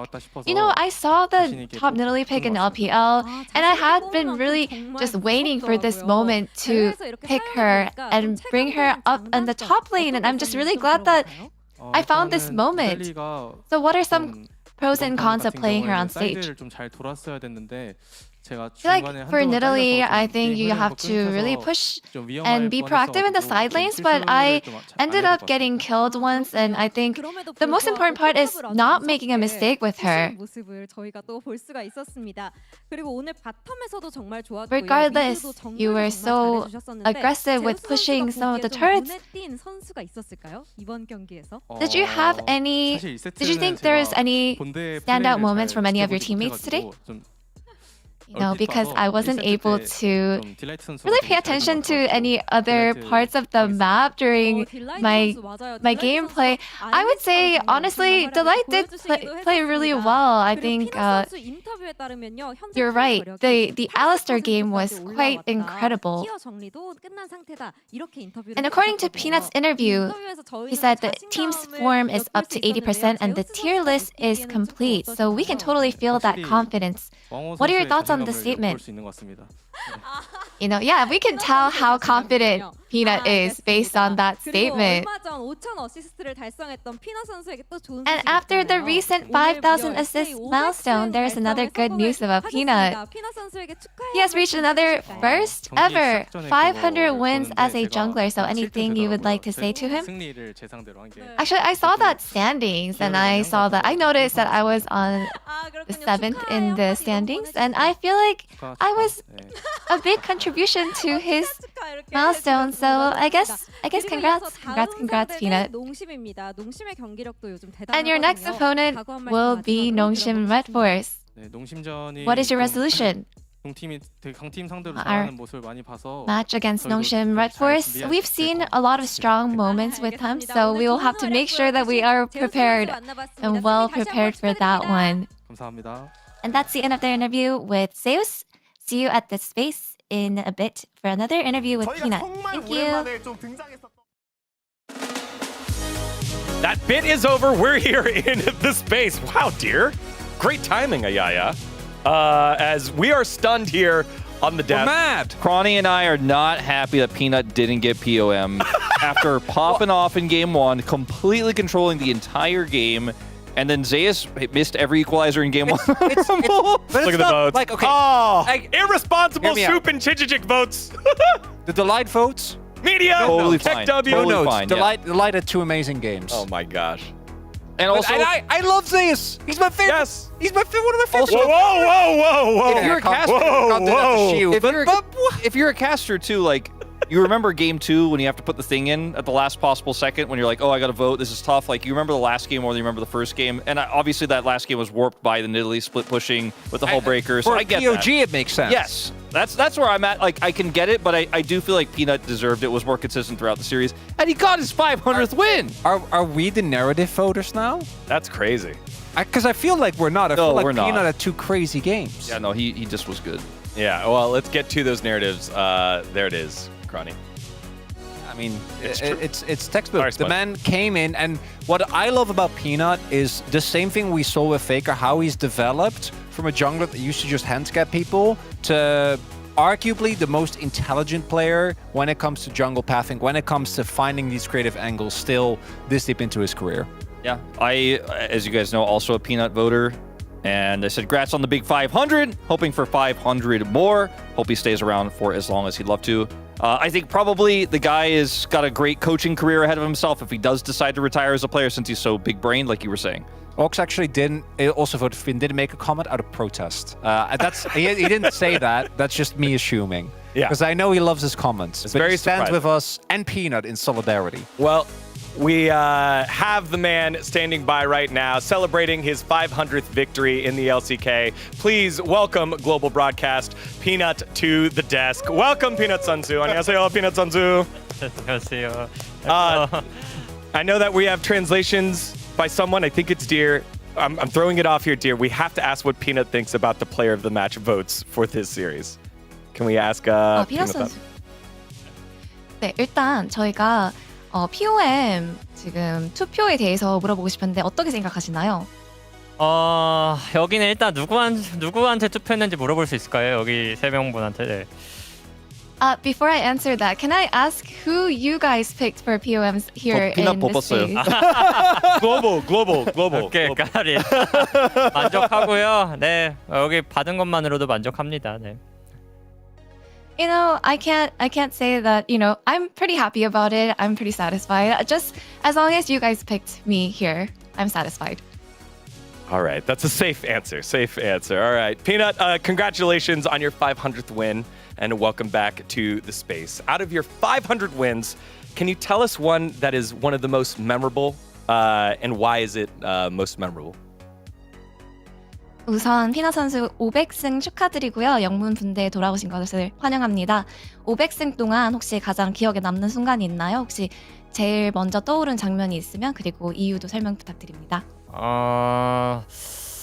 너무 많긴 한데 그래도 제가 처음 락스에서 썸머에서 우승했을 때 첫 우승했을 때가 그래도 프로게이머로서 네, 기억이 제일 많이 남는 것 같습니다. There's so many moments that just crossed my mind, but I would have to say that first victory when we won the championship during the summer when I was with the Rocks, that was my first championship that I won as a professional gamer, so that is the most memorable moment for me. Yeah, that's awesome. And throughout your career, you've played so many different champions. So we have a game for you. We want you to play a game with us. It is picking between two different junglers since you've played so many champions. Can you get that one for us, dear? 이제 커리어를 쌓으시면서 굉장히 많은 챔피언을 이용하셨는데 피너 선수의 약간 최애 챔피언에 대해서 알아보고 싶습니다. 그래서 약간 밸런스 이해했습니다. 게임 같은 걸 준비했어요. Okay, so first we have Sejuani or Wukong? 이거는 너무 이지예요. 네, 이거는 세주아니로 하겠습니다. 세주아니. The right choice, yeah. Okay. This was a way too easy question. It's Sejuani. Yeah. 제가 바이도 잘하긴 하는데 그래도 제가 뽀삐로 또 네, 한 이름 떨쳤어가지고 일단 저기에서는 뽀삐로 하겠습니다. 뽀삐? 네. You know, I'm quite good at Vi, but because I'm pretty cracked at Poppy, I would have to say that I have to go with Poppy this time. This is true. Let's take a look at the third set we have. Maokai or Nidalee? These are some tough ones. Yeah. 니달리? 네, 니달리. Okay.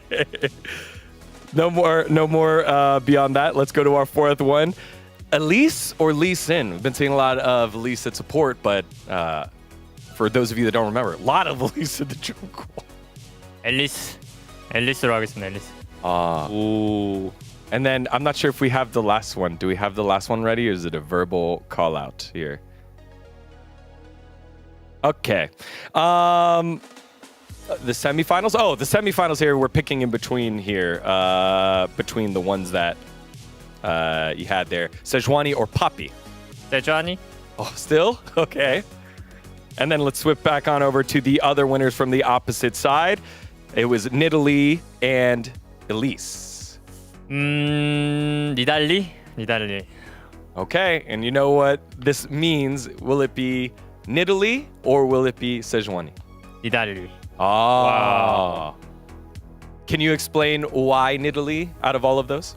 제가 프로게이머를 이제 좀 경기에서 잘하기 시작한 게 니달리이기도 하고 락스를 팀 테스트를 봤을 때 합격했던 요인 중에 하나가 니달리를 잘해서 그 테스트 경기를 엄청 잘했어가지고 니달리로 그래서 기억에 남는 것 같아요.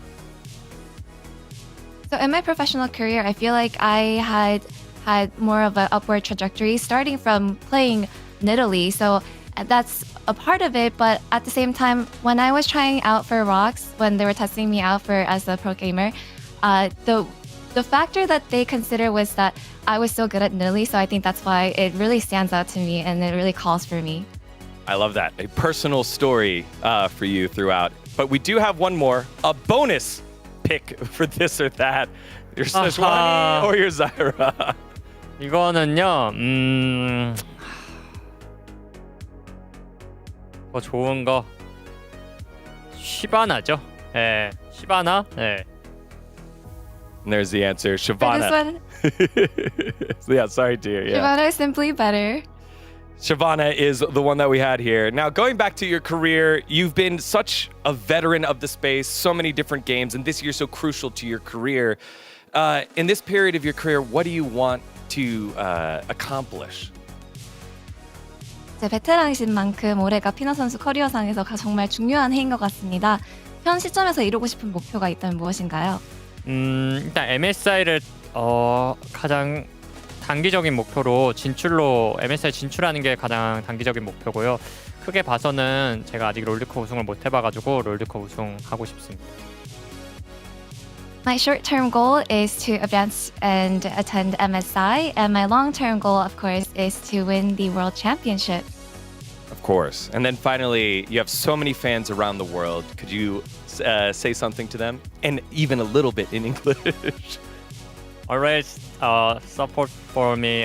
Thank you, everyone. Good luck. Have a good day. Thank you so much, Peanut. Thank you, Peanut, for making our day great as well. Congratulations on 500 victories in this win over DRX. As we take a look at the standings, Hanwha Life Esports at there, now up to second place, DRX, with a little bit of a drop there to the bottom. We are not done yet for today. We have one more series left on up. It will be KT versus Bro, a battle of two teams at 1 and 3 here, Wolf. Yeah, it's going to be an interesting one for sure. Obviously, the winner will take a big step closer to potentially making their way into the Legend group. But I think we're going to have to see a few more steps taken before any of us on this space are going to be confident that one of those teams will be in it.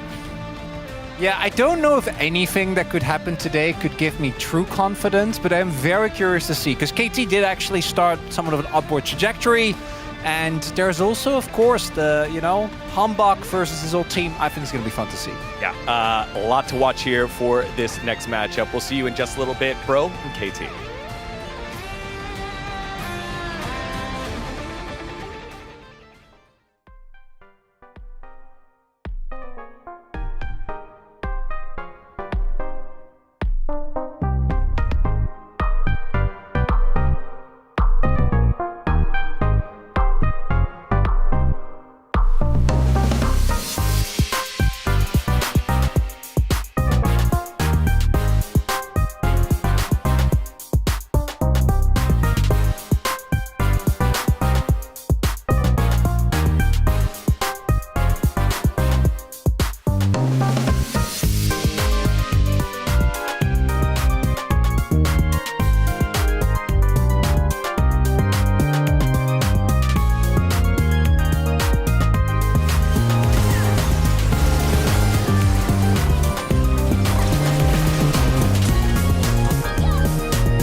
LCK의 호랑이 젠지가 OK 저축은행 브리온한테 사냥당합니다.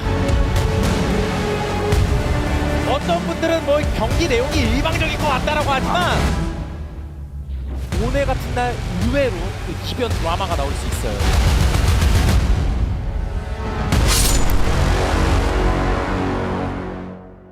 Doesn't kill me, makes me stronger.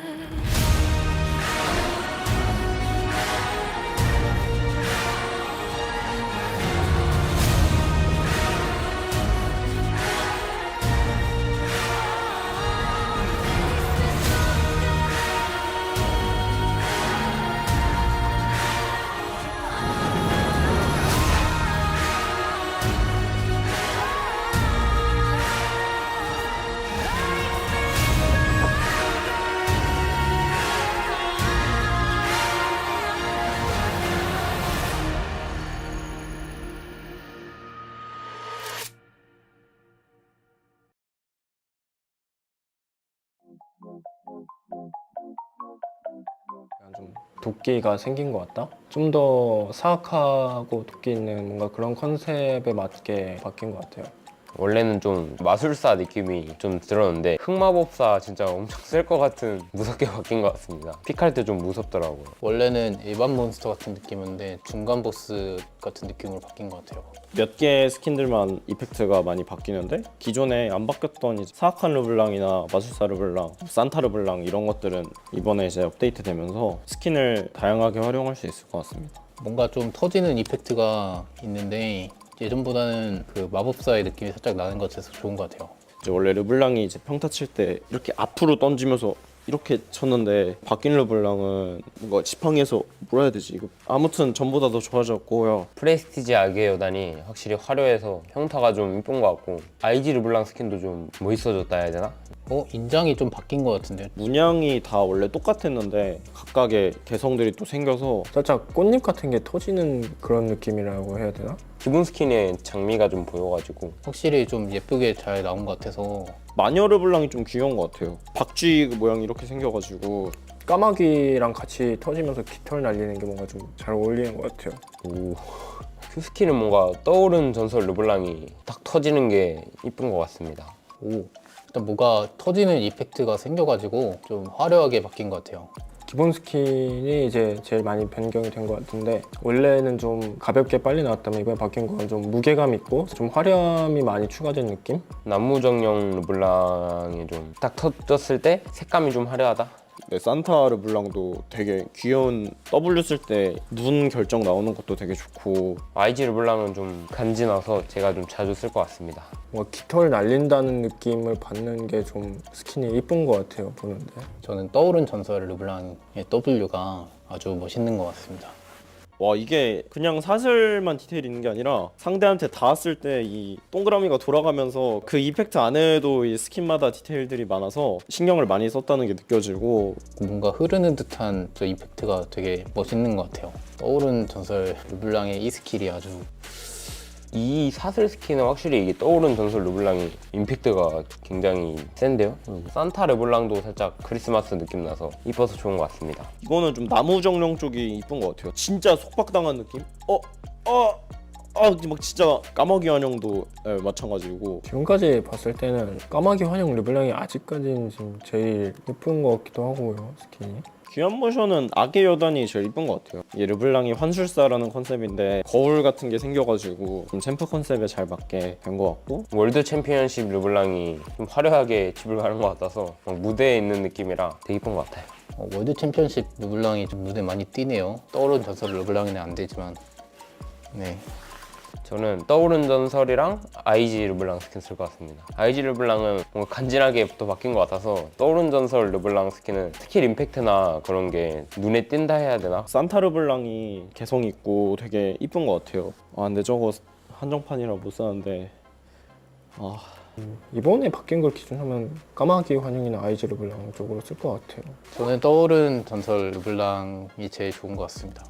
그리고 당장에는 저는 옛날 게 좀 더 이쁘다고 생각하긴 하는데 제가 또 이제 적응하다 보면은 괜찮지 않을까 싶고 그래도 르블랑도 한번 업데이트가 필요하다고 생각했어가지고 처음에는 좀 적응하기 힘드실 수도 있는데 적응하시면 괜찮은 것 같고요. 저 르블랑을 참 좋아하는데요. 네, 르블랑 디자이너분 감사합니다. 바뀐 르블랑은 제가 아직 플레이를 많이 안 해봐서 잘 모르겠는데 화려한 거 좋아하는 분들이라면 좋아하실 것 같습니다. 바뀐 르블랑 많은 관심 부탁드립니다. 지금의 저들을 봐. 환영을 위해 목숨 바칠 준비가 된 녹사스를.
makes me stronger.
부산에서 왔는데 KT 이겨도 KT 화이팅! Hello and welcome back. We are here for the second match of the night. We got OK Savings Bank Breon up against KT Rolster. And in seasons past, we'd say, hey, KT should be very favored in this one. But KT currently not in the best of states. And also, Bro have some interesting players that are doing decently well and could potentially cause an upset tonight. Yeah, I think it's hard to call. I think most people have went one way in terms of predictions, but there is obviously an outlier on the global side. It's the Brotax. Yeah. Although not as diligent at paying his Brotax as maybe some other people. You know, only voted them once this week. Yeah. Not fully committed. Imagine not voting for him against Gen G, or them rather. Wow. Where even, they've beat them before. Yeah. Points -4, streak 1 win, 1-3, just neck and neck. More neck and neck than you could possibly be. Yes, even as neck and neck as Renekton. There was also a sign that said Bombardilo Crocodilo, which I know that Chronicler is going to love. It said it in Korean under the drawing of Renekton, so just thought I'd throw that one out there. I feel like there's a lot of people who'd be interested in that. First victory secured, matchup of the two 1 and 3 teams. A hard-fought win to turn the tide. Who's going to start the win streak? Because they started off 0-3, and then they both got 1 win. Yeah, and one win isn't really a streak, you know? Yeah. That's like a win step, you know? Can't really call it a streak yet, but we'll see. One of these teams is going to win, obviously, today. Comes down to form, but also Closer vs BDD. I think this mid matchup is pretty hype. I think Cousin Handback as well. I think the mid jungle is what we should be focused on. I think both of them have had a good amount of impact, and I think it's safe to say that the mid laners are the best players in both of these teams. Yeah, it should be a fun one. By the way, Bull is stepping back onto the LCK stage for the first time in 383 days, which Ox would tell you is over a year.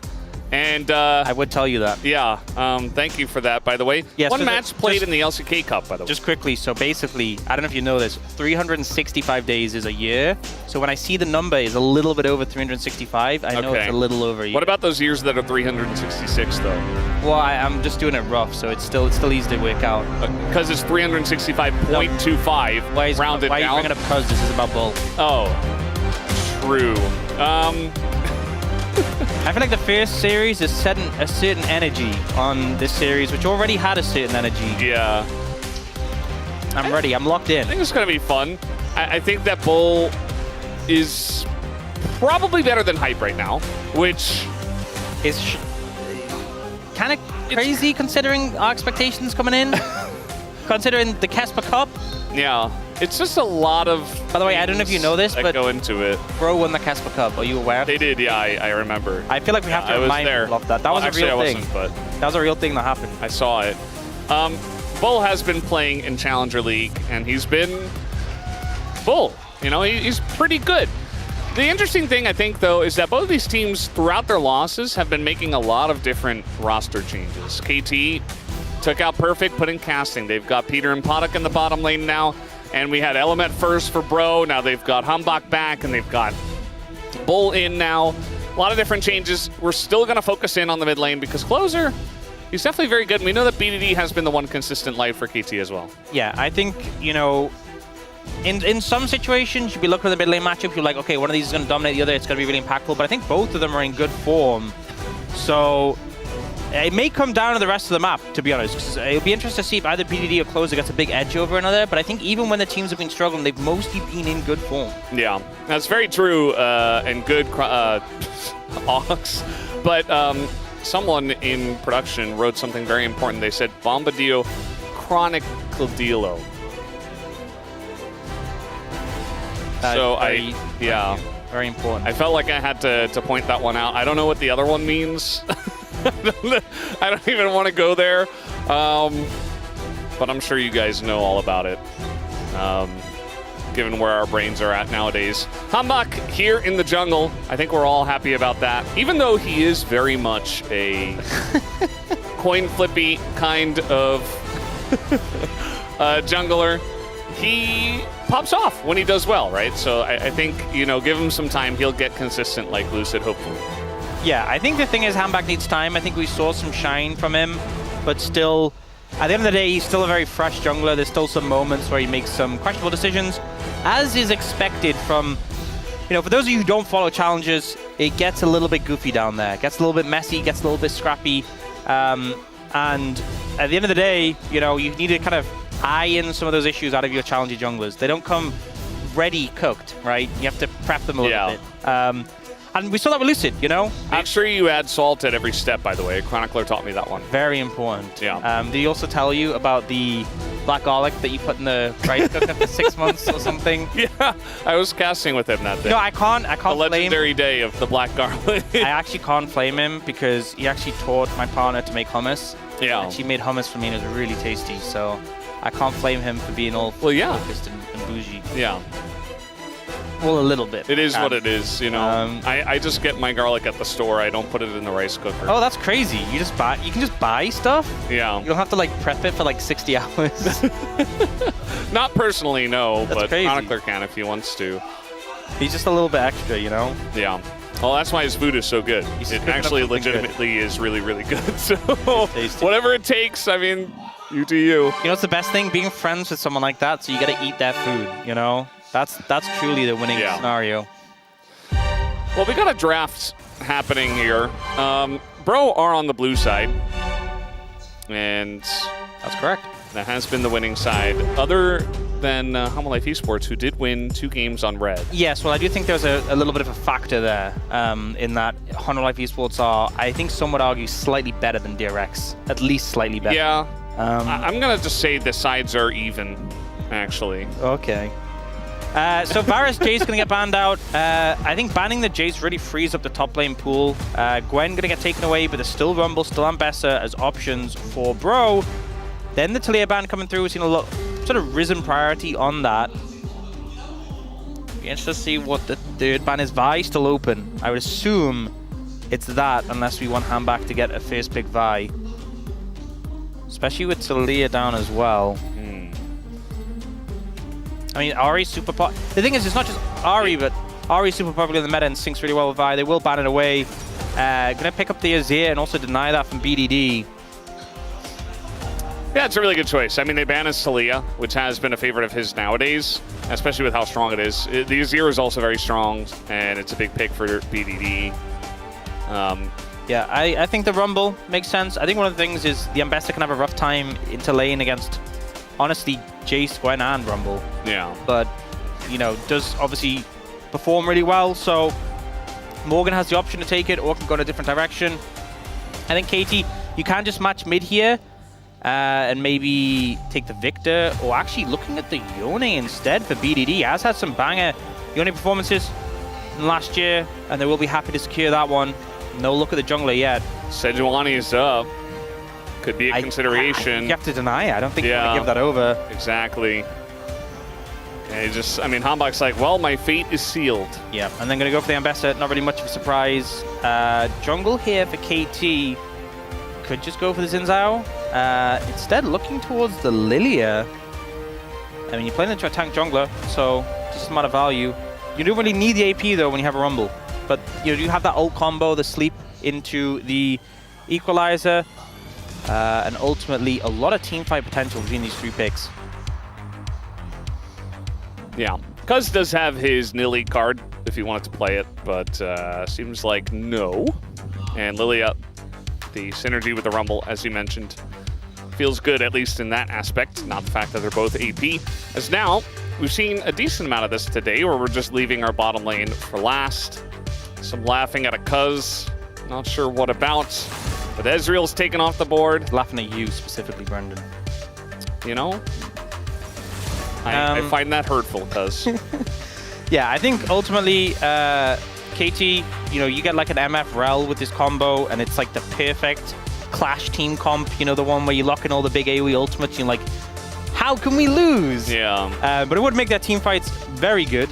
We'll see, though, seeing the Ezreal and the Ashe banned away. So MF just kind of stand out as one of those longer range picks that's still available. Kai'Sa still up, which could work well. Jhin going to get taken off the cards. So yeah, really the higher prior picks left are now MF and Kai'Sa. And I think if you take MF, then Kai'Sa's going to have a rough time in lane. But Yeah. we'll see if they opt to go for that. Xayah also consideration. Yeah, we've seen a lot of priority risen on Xayah, Rakan as well. It looks like they are leaning towards that MF.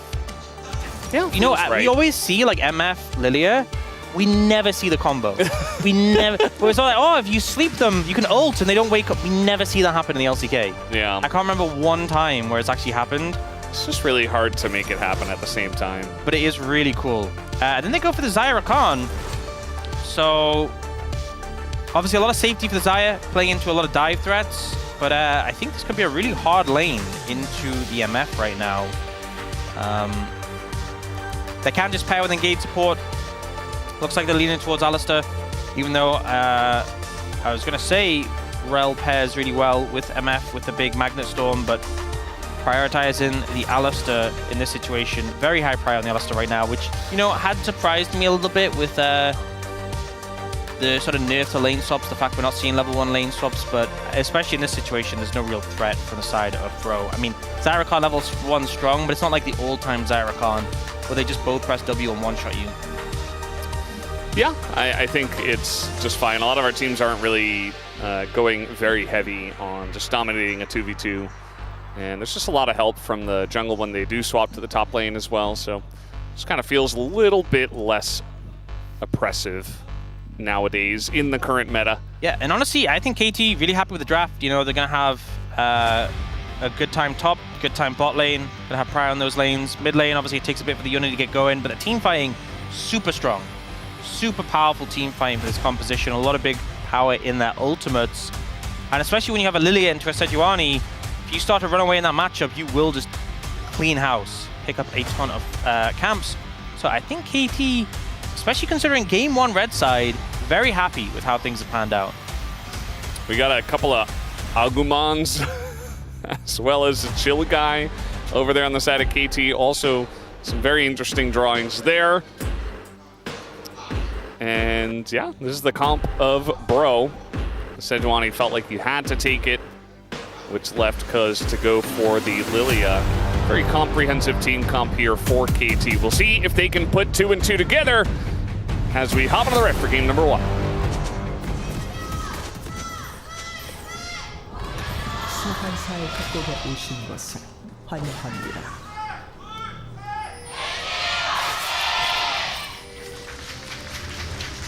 미니언 생성까지 30초 남았습니다. All right, game number 1 between Bro and KT. Make sure to get your Bro tax in early. That way they can begin to earn interest as early as possible, and that'll give them a decent chance of winning the match. Yeah, you know, they'll invest the money, as obviously they are sponsored by a bank, but then unfortunately sometimes they just slam it all in. We're buying a Renekton skin. Yeah. You got to keep paying it just to make sure they have sufficient funds to get the savings account bulked up. Yeah, exactly. Very important. I do feel like, even though these two teams are the exact same scoreline, KT, you know, we mentioned it before, they were the more predicted team out of the global talent, at least. They faced off against some strong teams known as Homelife Esports and DK. Also T1, which they did lose 0-2. Those are some strong teams. Yeah, they did take the 2-1 victory over BNK. Yeah. I think it's kind of weird because I think that BNK series, a lot of us saw it as like, you know, we kind of doubted KT a bit after that. Even though they won, it was like scrappy, didn't seem that convincing. But it was, I think BNK FairX also stepping up quite a bit recently. And we do see 5 loss streak for MF. We have definitely seen some MF performances that did not inspire joy. The MF antis eating well, I would say. Ruler had that MF performance that was... Oh no. A performance. He was performing. Was he? In a certain way. In a certain way, I think you needed to add. Yeah. Important to mention that. MF can be difficult. If the team fight isn't a clean setup and you don't have a good ult angle, it's difficult to play. And also she's very squishy, obviously. Oh, double knock up here from Peter, nicely done. Gonna get a good trade for them. I think you need setup, and also you need to be taking over the lane, which they are. Bull only just hit level 2, by the way, which is kind of crazy. Did a good job of zoning him out of XP and putting some pressure down. Meanwhile, in the mid lane, BDD is having a bit of a rough time into his ear. But that's just how it goes. He's playing Yone. He'll have second wind on Doran Shield, and he will just keep sustaining. That is the Yone way. Fleet footwork as well. Casting went in there for a big trade. He missed like 4 CS while he was doing it. He's definitely still bullying Morgan, but Morgan is just ahead on CS, so I'm not sure how much he cares. Yeah. About that. That's the thing I always find like really funny is when you see a matchup where like they're heavily winning all the trades, they're completely zoning them out, and then you look at the CS numbers and they're massively behind them. Like, you need to hit the minions, bro. Like, that's the whole point. At the end of the day, most of League of Legends just comes down to hitting minions if you're not a support. He's taking another trade. He's gonna miss 1 CS, it looks like. Yeah, he's trying to push the Ambessa out early. We'll see how that goes. As Morgan still has 2 pots, essentially, 1 biscuit, 1 pot, and is just fine. Bottom lane pretty even, all things considered. And now Podok actually going to get knocked up here by Paulo, left alone as Peter left to ward, and Podok's just dead. And that's what can happen if you're an MF at a position. You don't have your support, you don't have some security, you might just die. How? How did that? No, how did that come to be? Because Paddock has strut, which gives extra movement speed, and also you could have just flashed the W if you're not out of it. You know, I want to see the replay. I want to see the replay. I'm really just interested how this came to be, because that shouldn't happen. You know, that shouldn't be happening. Yes, I'm a little bit tilted Ox after that game too. Yes, Peter left the lane, and yes, Peter took a long time to respond, but you shouldn't just. Rakan, one of the things with Rakan, right, is, you know, if you have a lot of movement speed, it can be quite difficult to land his W. Right? Yes. Because there's this great strategy where you can just walk out, okay? So I'm just, we need to see the replay. I don't want to make any harsh judgments. I want to see the replay and what happened. You know, maybe I'm missing something. There was an additional factor. Maybe you got minion, I don't know. We have the replay. Okay, so. Peter leaves. Peter's leaving.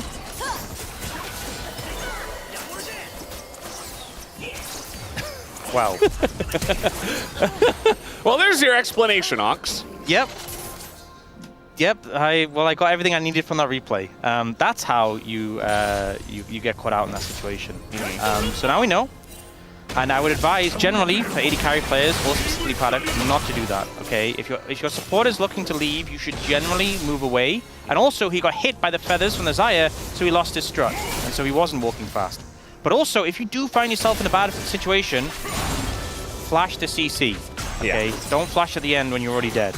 He just assumed he would live, I guess. As Peter now is going to be caught here, has to flash out of that one. And now that's both Paddock and Peter down on their flash, but same for Bull and Palu, I suppose. Just trading out the flashes. Nicely done by Humbug on the top side of the map.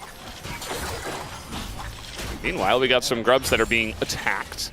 Kind of difficult to do this if Bro have first move. You see Polo moving over, and back has to back away. And also, importantly, BDD is recalling. He can TP into this control. If they want to fight, they can actually make it happen. He's level 6 as well. He's going for that ward. I think they should anyway, just to regain control of this pit and make sure you get the 2 grubs. They'll be in better position, and that they do. Oh, casting. Looking for an angle. There's a lot of minions there, though. He missed the cannon! This guy is like, okay, I'm going to kill Ambessa. I'm gonna get... No, you're not! Minions. Hit the minions! We went over this in Game 2 last series. I feel like we need a refresher course. It's not that hard. He's missing so much fun.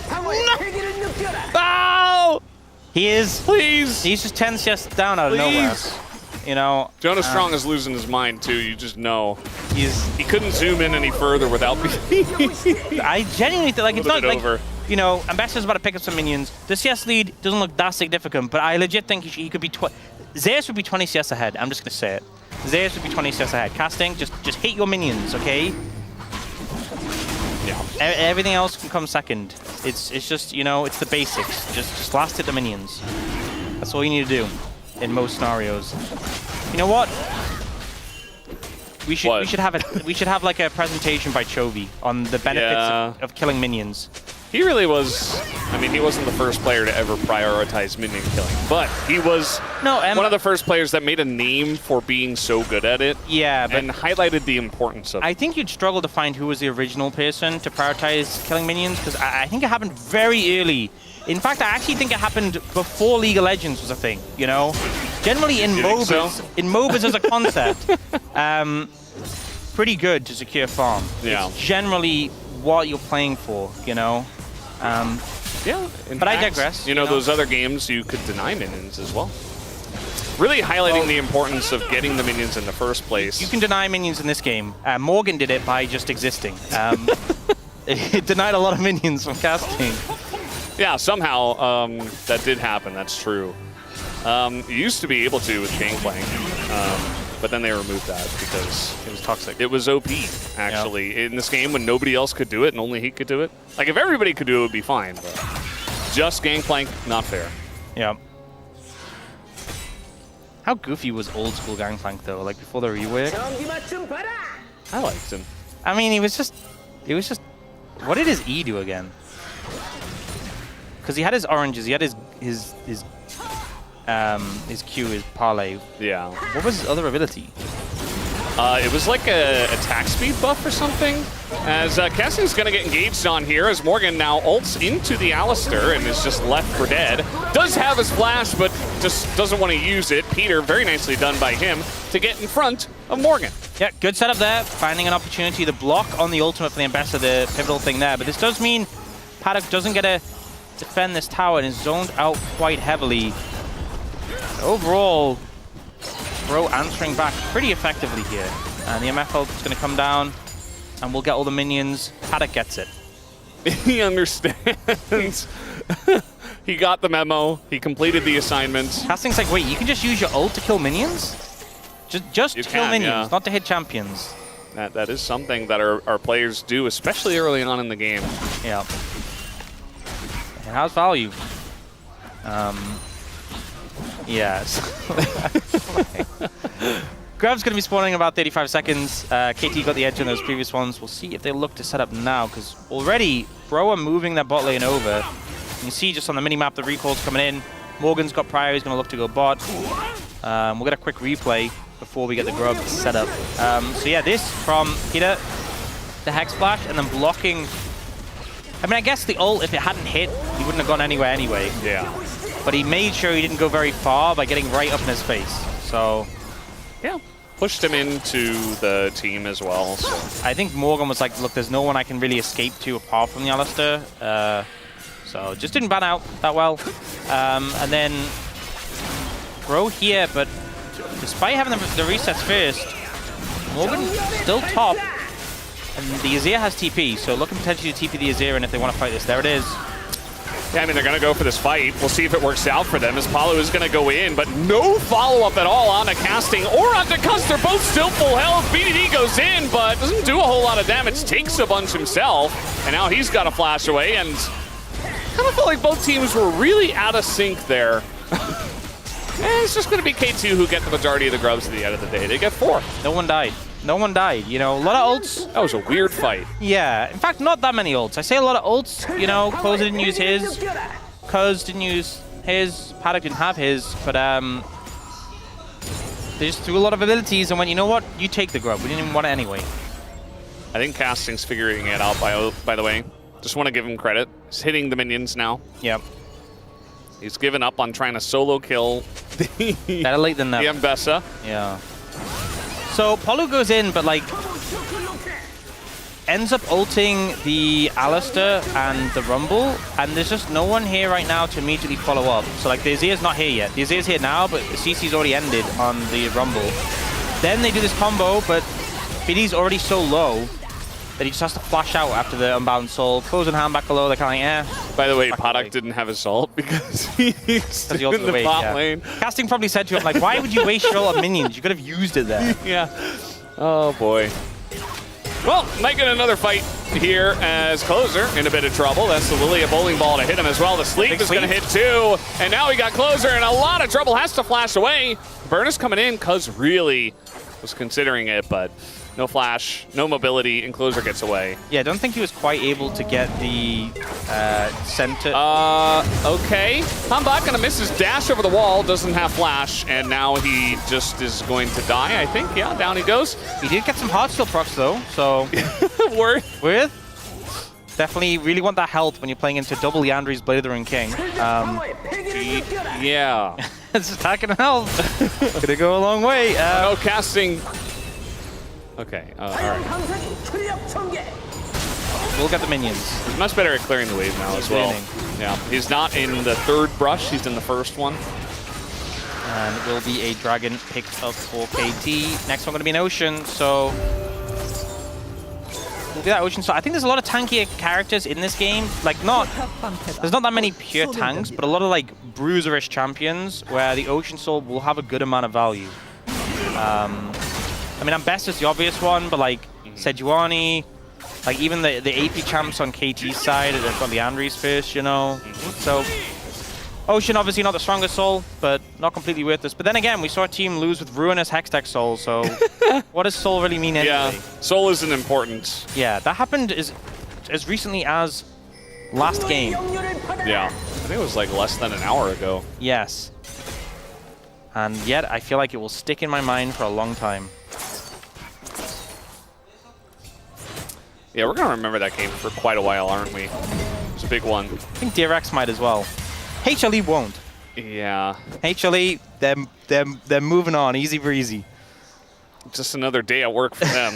They didn't really care what happened in that one. Just goofing about with the boys, you know, playing some AD Nidalee top.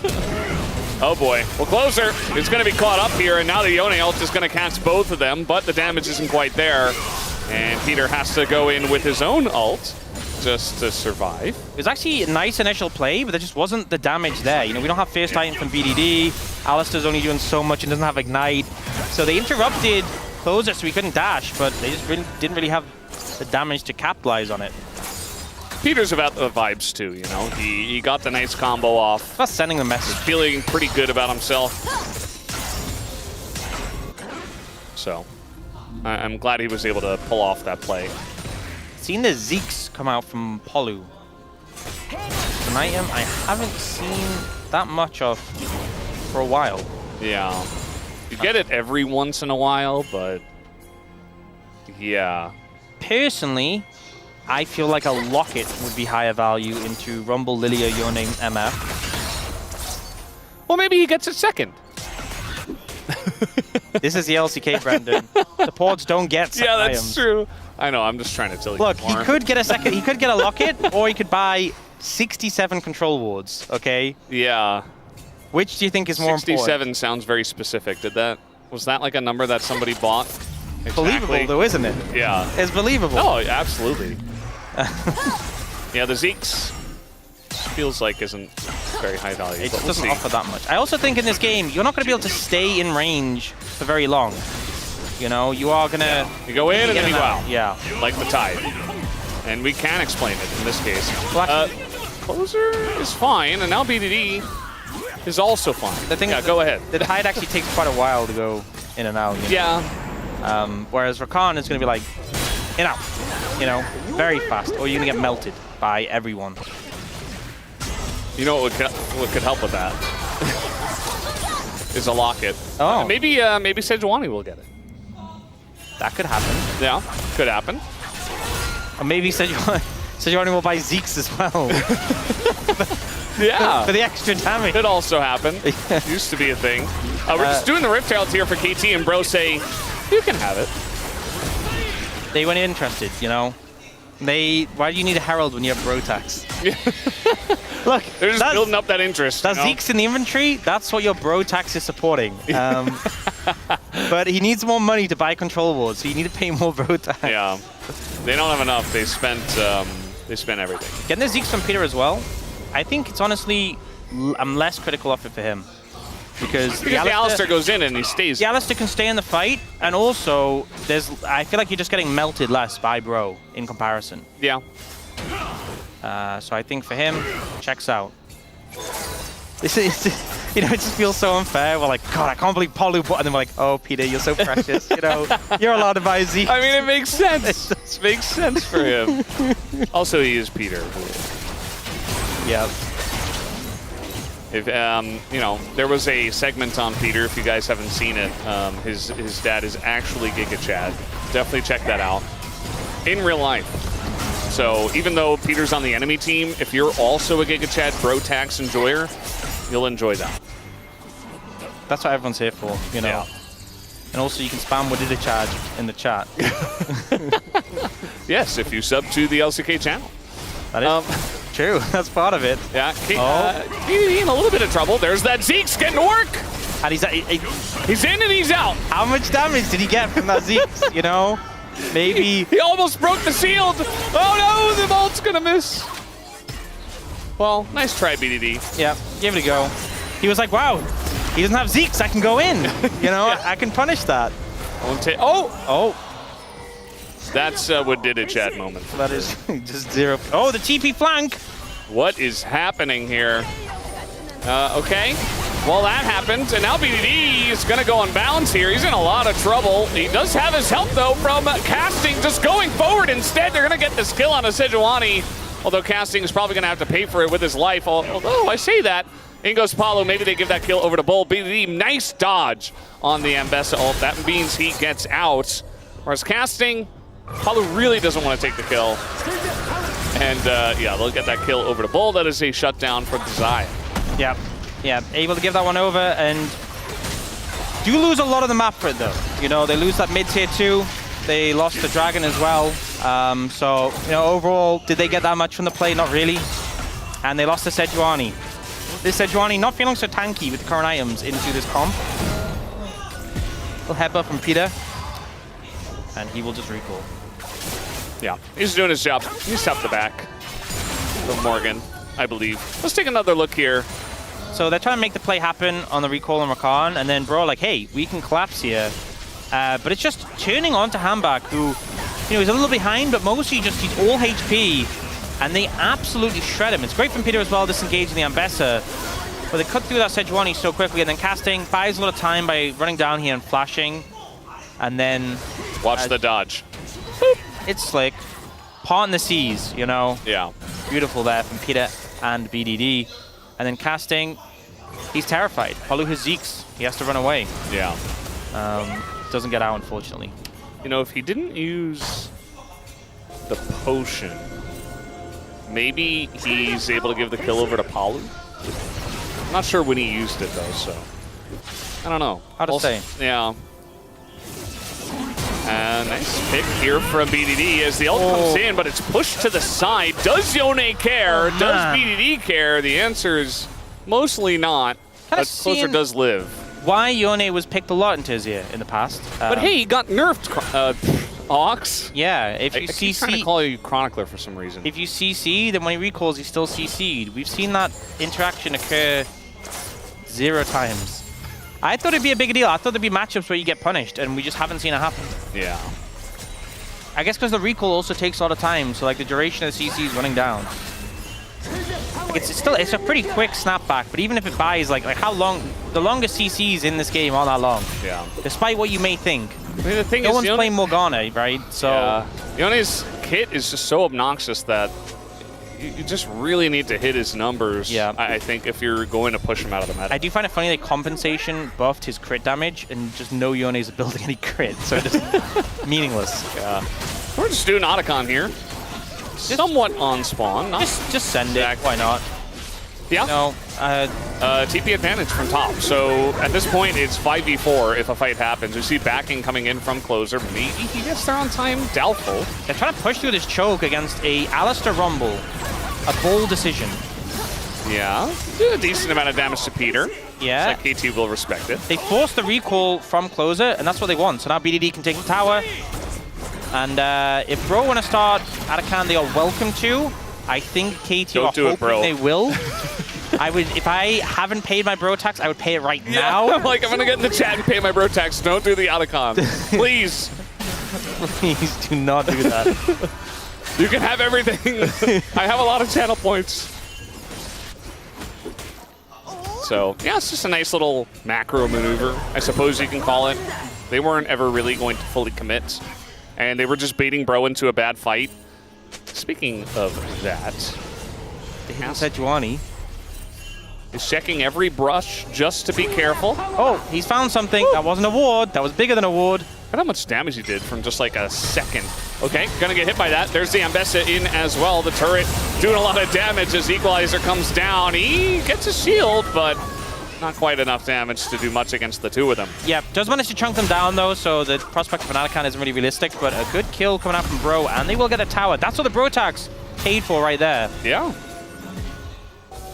And now they can use that money from the tower to reinvest. In control wards. Yeah. Hey, he's picked up an All Magic Mantle and a Ruby Crystal. He hasn't upgraded his boots yet. Yeah. No, he's saving up. Peter did. You know, they have the One Cloud Drake, and he's got the Swifties. Yep. And he's going to be zooming. He understands the power of movement speed. And do you see...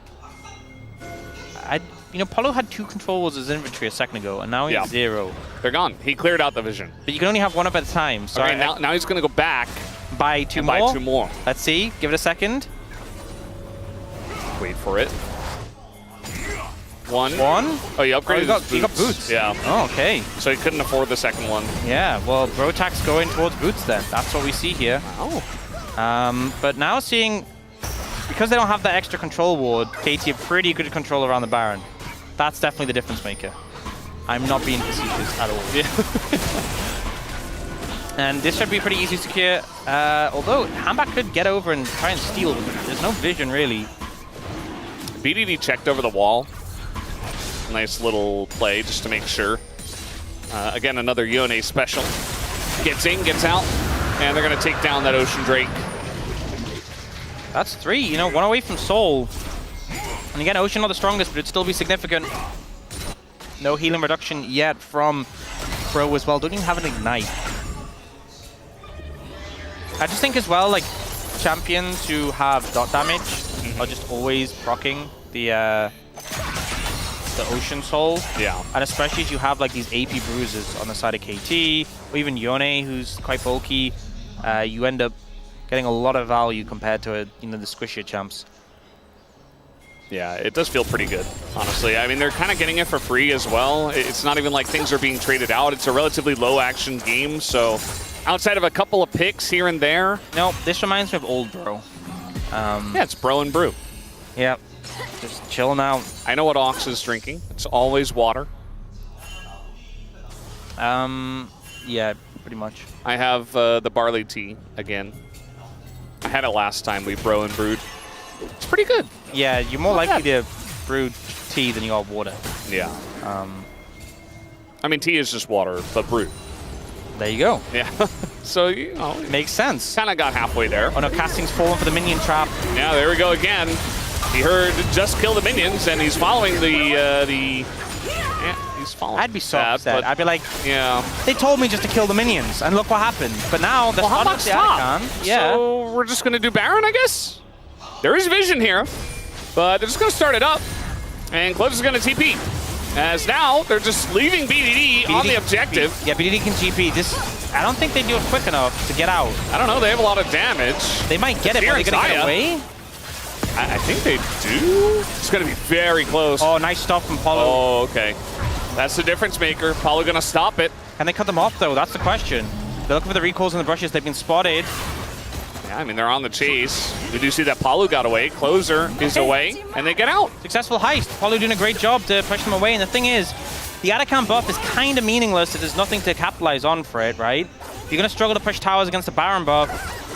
If you want to force a fight, well, sure, but Bro don't have to opt in. They can kind of just push. So I think Bro coming out pretty happy out of that one. Yeah, absolutely. Pretty even game state at this point, especially if KT can't do much with this Atakan. But again, we're not going to see too much happen. I think Bro should push with this. I think even Bro, once they get the Baron, they know they should push with it. So they're going to go for that, I believe. Don't want to get ahead of myself. maybe somewhat cautious about getting engaged on. But I think there's a lot of tools from Bro to mitigate engages. Just really don't want to step up too far. CKT posturing very aggressively. Bro really want that mid-tier 1 tower. But I mean, do they? I assume they should. I assume. Perhaps they don't. I mean, all of KT showed up as a 5-man unit, so I think they're like, you know what, you guys, let's just chill. I mean, Closer was there alone, and we had like 3 people from Bro in the bot lane. And now Morgan's top. And this push with Baron, like, yeah, puts on pressure, but it can easily be caught by just 1 member. I mean, the main thing is the Atacam buff is going to fade off in 45 seconds and has done nothing. The Baron buff, like, at least they got the gold from the Baron and the XP from the Baron. Yeah. And it's like a 1700 Baron power play, so... And they should get this tower right now. It was a zoning. I mean, it works. They backed away. Yeah. But, honestly, maybe Paddock just wanted to laugh at them. Yeah. Right? By pressing ultimate, it might, like, makes the loud laugh from Misfortune. Yeah. It's like a more expensive emote, you know? I think it's worth. Good job, Paddock. that was a good play. I'm going to give it to you. Yeah. Doesn't have his ult now to laugh at them as they push this tower, so I guess Bro got the final laugh. Yeah, Otacon falls away. Baron's still here for 30 seconds, but they got what they wanted, which was mid-tier 1. Some pings coming out to secure some control of the jungle. They really do not want KT to get towards this dragon and have a chance to take it. But look at the items in the inventory. Shield bow for BDD, double Seeker's Arm Guard for casting and Cuz. They are primed for a big fight right now. And it seems like it's all going to come down to this Dragon Soul, even in gold between both of them. We're just TPing in. Just trying to get position here on this dragon. Morgan's like, hey, maybe we go in onto this Alistair. Peter does have to throw his ult up and just trades Palu's health bar for it. So Bro are going to be happy with that. Yeah, Palu can get some healing off the dragon with his Qs, but he's still very low. And he's squishier than Peter, even without Peter having the ultimate. He still has his. Oh, a little angle here as the divide comes out early. Big resources burn. BDD takes a chunk of damage. He's going to try and heal up off the Gromp. It's just whittling down, burning resources right now, and Paddock nearly has his ult back. Right, he's going to get that Q3, and the lineup comes in, only hits a couple in the front, and it is going to be enough. They take down Palu, and Hambach is solo as well. Paddock is going 1v1 versus the Azir. Oh man, the Zhonya's timing is fantastic, but do you win the fight? The answer is no. As meanwhile, Morgan just being walked around here as Cuz got him on a leash. Nice little kill, though, onto the Alistair. Nice knockup comes in. Ambessa, pretty dangerous. There's the shield. BDD coming on over, wants the kill as the burn is ticking away. But Morgan might just be able to get away, and that he does. But it's still going to be Ocean Soul to KT. Considering KT had the edge in that fight without Ocean Soul, there's going to be a big boost to them. It was a very scrappy fight. The initial engage from BDD doesn't quite catch the Azir. He still gets a good amount of value. 3 targets locked on the Equalizer with the ult. The bowling ball from the Lydia hits as well. And then the other side of the fight, not the highest value MF ult I've seen. And Paddock does go down a closer. But they managed to take out the Azir. Bull just has to run away, but does go down quickly to BDD. And then Morgan, 1 man on a mission. Sadly not playing Renekton.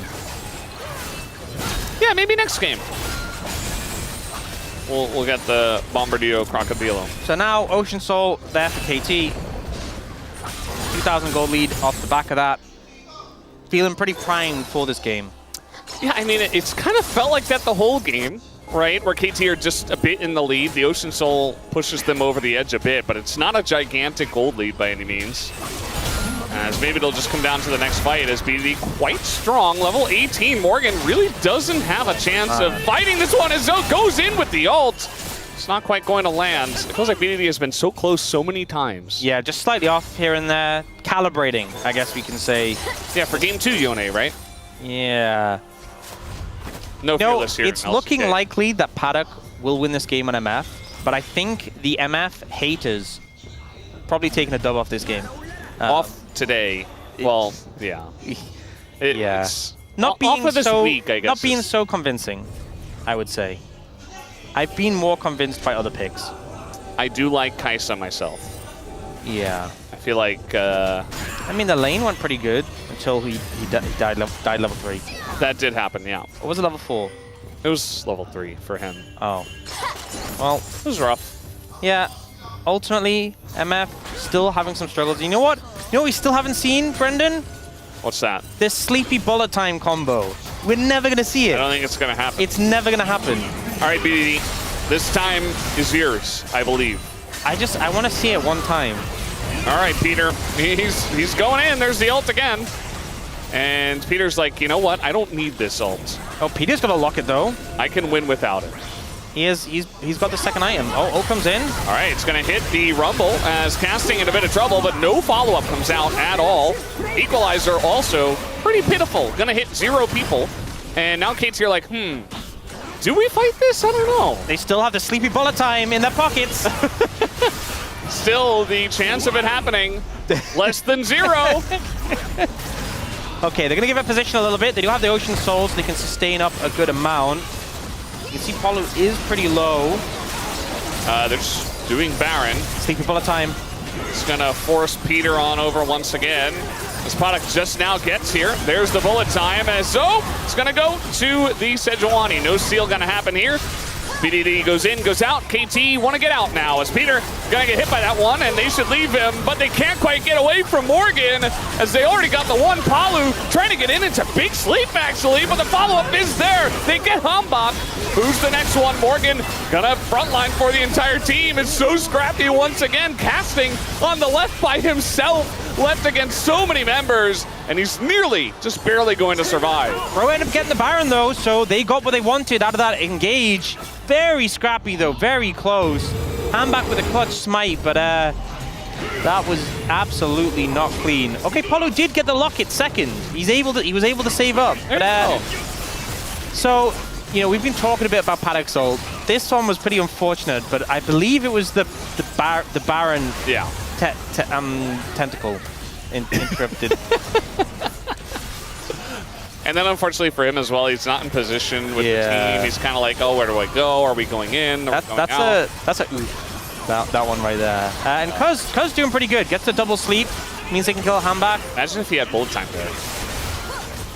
Imagine. The sleepy bullet time. Oh, so I don't know if you know this. I don't think you would, because we've never seen it happen in pro play in the LCK. Yeah. But the bullet time actually doesn't wake up to sleep. Did you know that? Isn't that crazy? I did know that. Wouldn't it be really cool if the teams did that one time? That would be pretty cool. It'd be pretty I agree. neat, I think it'd be pretty cool to see. Maybe sometime in the future. Yeah. It would be pretty neato burrito. Oh, yes, it would. That's what the boomers had before Bob BD gonna go in. This is a nice chunk, but takes a bigger chunk himself. Yep. Does have a good amount of sustain with the Ocean Soul and the lifesteal on the Blade of the Ruined King, but yeah, chunked out for now. It's just gonna recall.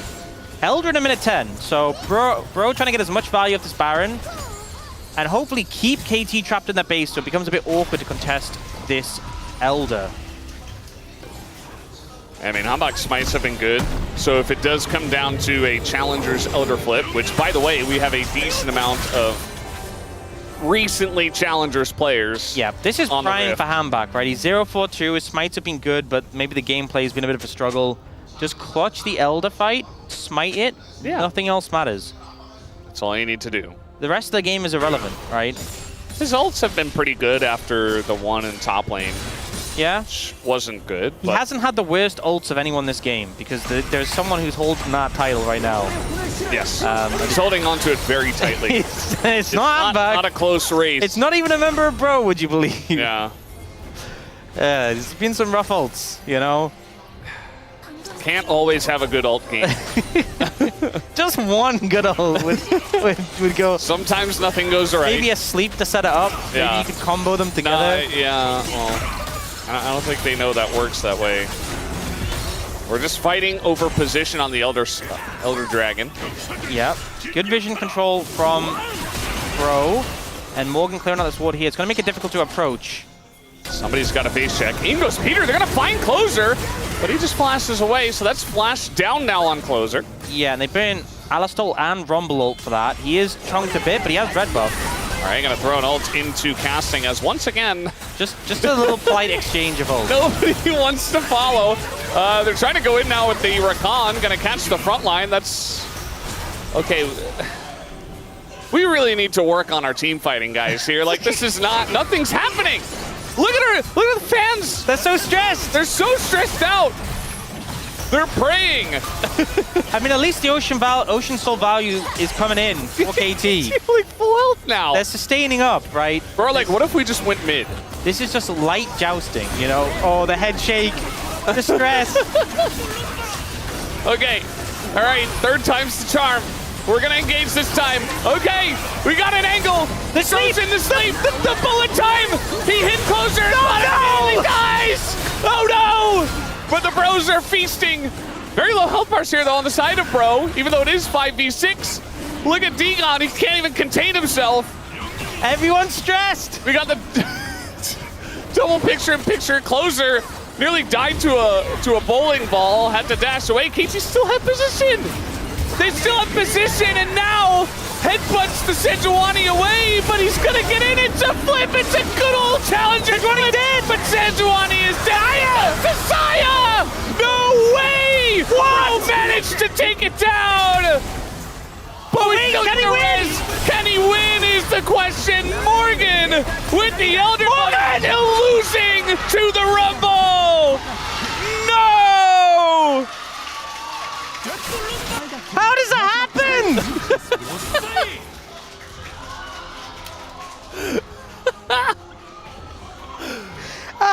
Just absolute chaos. Absolute chaos, you know. Xayah of all people, secure. We need the replay as soon as possible because there's Wasn't Cuz alive? Did he not have smite? What happened? You know, we need the replay. We need the replay right now. Too much. I was captivated by Digon's face. There's too much going on. Okay, so initially managed to find this sleep attempt from Cuz and Paddock. They tried so hard. He's like, I can do it. He only hit the closer and immediately dies. Immediately goes down. Morgan gets a ton of damage up, by the way. Throughout this fight, he's getting a lot of value. But then this, you know, low health bars, so they end up opting for the TP back in from Morgan. And then here, Peter tries to keep Han back out. They're doing Baron, by the way, in live. Kind of fails.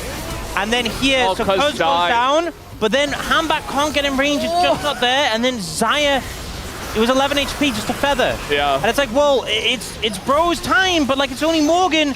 And look, the Ocean Soul, it keeps casting healthy. Yeah. It heals up, the healing. The Ocean Look at the numbers, the green numbers. Yeah. He would have just died. He gets a quadra kill, he's like almost 10k damage. Yeah. It's absurd. Ocean Soul goated. Ocean Soul OP. By the way, they did get the Baron in live. You know, that did happen. I think if you actually think about how much healing that KT got from that over the course of that fight, substantial amounts. But yeah, this is exactly what I expected from the series. I'm gonna be honest. This is exactly what I expected. You know, this is what we needed. This is just—it's cinema. We had like nothing up until the last 5 minutes too. It was such a actionless game. It's just prepping for the flips. And the thing is, we had the Elder, game's still going. Yeah. Trying to push with the Baron. I don't think you're gonna end this game with a push. We need another Elder. We all know that. We all know that. It's only 3.5 minutes away. Oh. Not that far away. Oh, that's a poke. And there's the have to sleep them first. He didn't do any damage. Oh my god. All right, he zoned them off of the turret though. They burned 3 ults. I didn't even know why Peter used his ult, but he did. He just wanted to in solidarity. Solidarity. I'm gonna ult, guys. I know yours weren't that good, but so is mine. He wanted the Zeke. He wanted the Zeke's damage to threaten them away. Yes, that must be it. Yeah. Yeah. Well, circles. It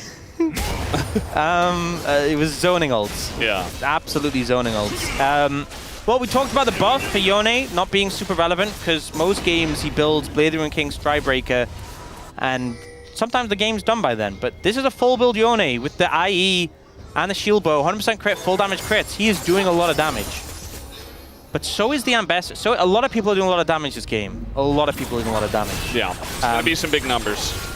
In theory, hypothetically, Paddock's ult can do a lot of damage.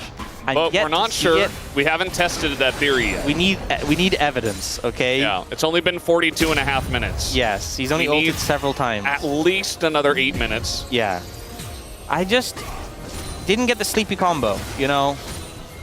We got that slight little channel where it wasn't hitting Polu and it was hitting Closer, and then he just instantly died. All right, little BDD. fight here. BDD very, very caught. He's going to try to ult away, and he actually does ult a couple. Gets his shield as well. He's staying alive. BDD, you gotta be kidding me! And he sets up the fight for the team. Did not believe for a second he was going down, and now Morgan is in it alone. There's only so much he can do, as he will go down. Bull, oh, he's going to take out BDD, though. He stays alive. He takes out Peter. Morgan still alive as well, but does get taken down. And Bull, I mean, he did a good job, but I don't Get know out of if that, he could do this Polu. alone. You guys need to, I think, recall. Yeah, just go over to Rakan and just hit the B button. No! No, he might actually die. They just end? Can they not just end? You have to get back to your base. He's zoning them. There's no Feather Storm, and Bull's just gonna die. Can't kill casting, and I think we're finally done, guys. The game is over. KT, they have finally done it. They figured it out. And it comes off of Bro engaging onto BDD. Look, that's all you needed to do. If you look at the history of League of Legends, Riot Games have Baron as a tool to end games. They introduced Elder as a tool to end games. They didn't need that. It's just a random fight around red buff. Yeah. It wasn't even up.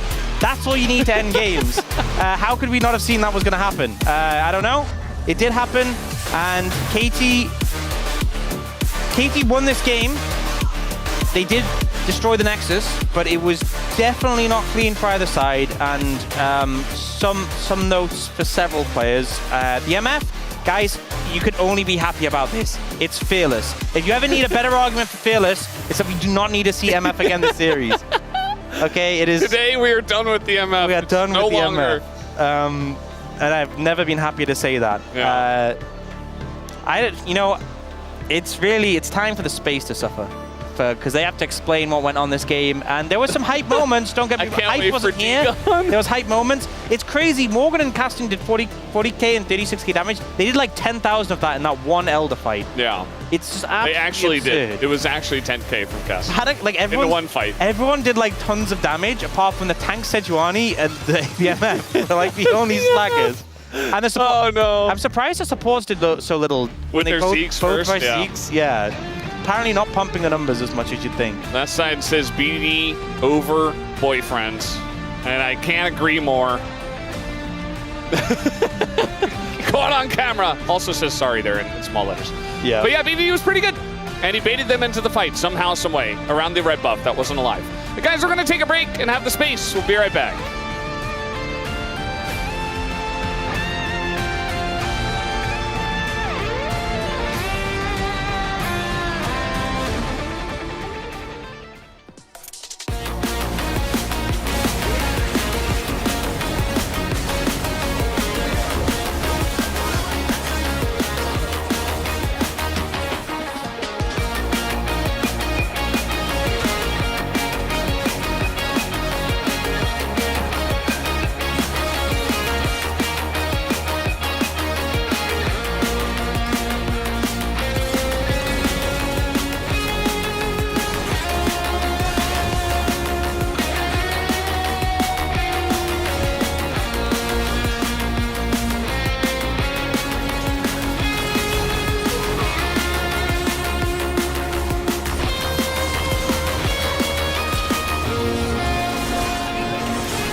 갈려있다. 괜찮아.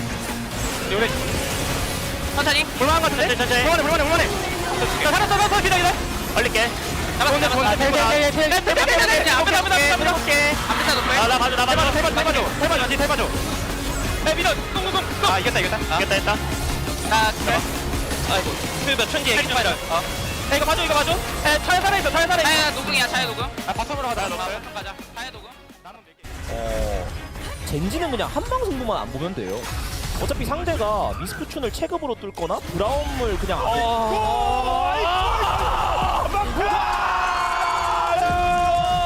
야! 불어버렸어!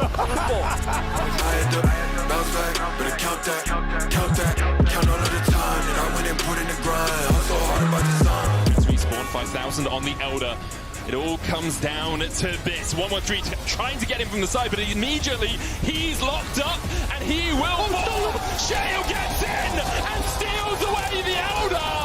And from the jaws of defeat, Heretics have found victory. Tell me whatever goddamn god they've been praying to, because the Heretics have found a miracle. Just a sign to check. Only answer the money calls. You know I can't send no bounce back. 사실 KK의 조합도 안 좋은 조합은 아닌데. 네, 노려요? 노려봐요? 노려봐요? 걔네 잡았고요? 그렇죠. 그렇죠. 사실 이거는 T1이 턴을 한 번 더 쓴 거지. Bounce back. Like 23 did with 45. I've been skirting the whip so they see the drive. I put 20,000 hours into this grind. 看惩戒，最后被扯掉了。两条风龙拿到想撤，这时候姐姐直接闪现踩在反手也吃到这个魅惑，扬过来进场的一个流星钟先被嘎拉给点死。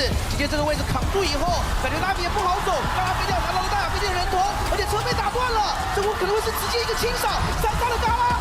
最后一个人头4杀也是由嘎拉拿下，夸抓 kill， 只剩下 Jackie Love 没有办法来参加这波的战斗。就真的在混战当中，没有人管得到这个卡莎。那大龙半分钟，但是有可写2塔韩。那这波稳稳的是双资源。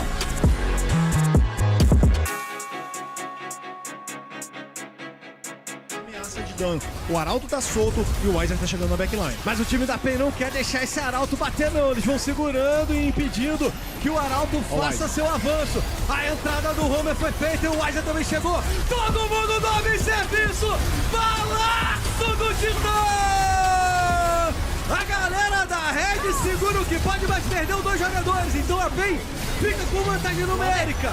Ainda assim o time da Red tenta brigar, mas a luta é da PEN. Já são 3 eliminações. Walk that tall, bounce back, better count that, count all of the time that I went and put in the grind. Hustle hard about this. 口子不太好打，要稍微撤一下，拉扯一下。鳄鱼一进来，女枪大招直接洗，闪现躲开一个台，但是河被睡到了，大招凿一下，力量这波伤害挺高的，力量还在转。直接睡觉吧，被杨国给解了，3个残血，力量有没有机会？力量 Q 再回口血，力量好像不要游龙。我看这个位置没有什么位移技能了，再 A 一下，力量有5杀吗？有没有5杀？哎 ，W 加金身 ，A 5杀，换大 Q。哦哟，最后还有个护臂。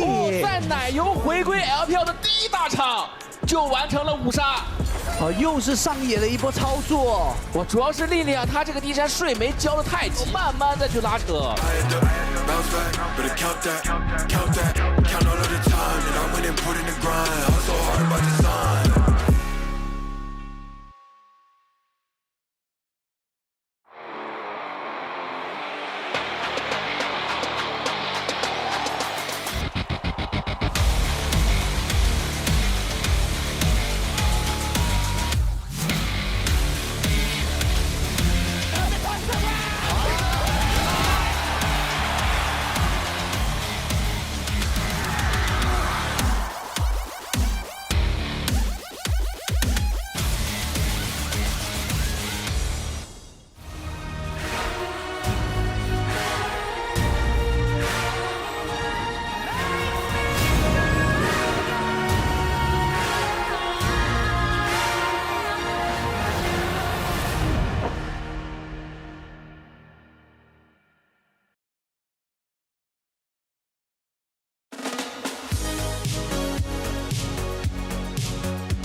Welcome back, everyone, to the space. I'm Chronicler. I am normally not on this couch because I am normally not the host, but unfortunately, due to some extremely stressful events, we have retired Deegan and given him a little bit of time to recover from what was ultimately one of the League of Legends games of all time.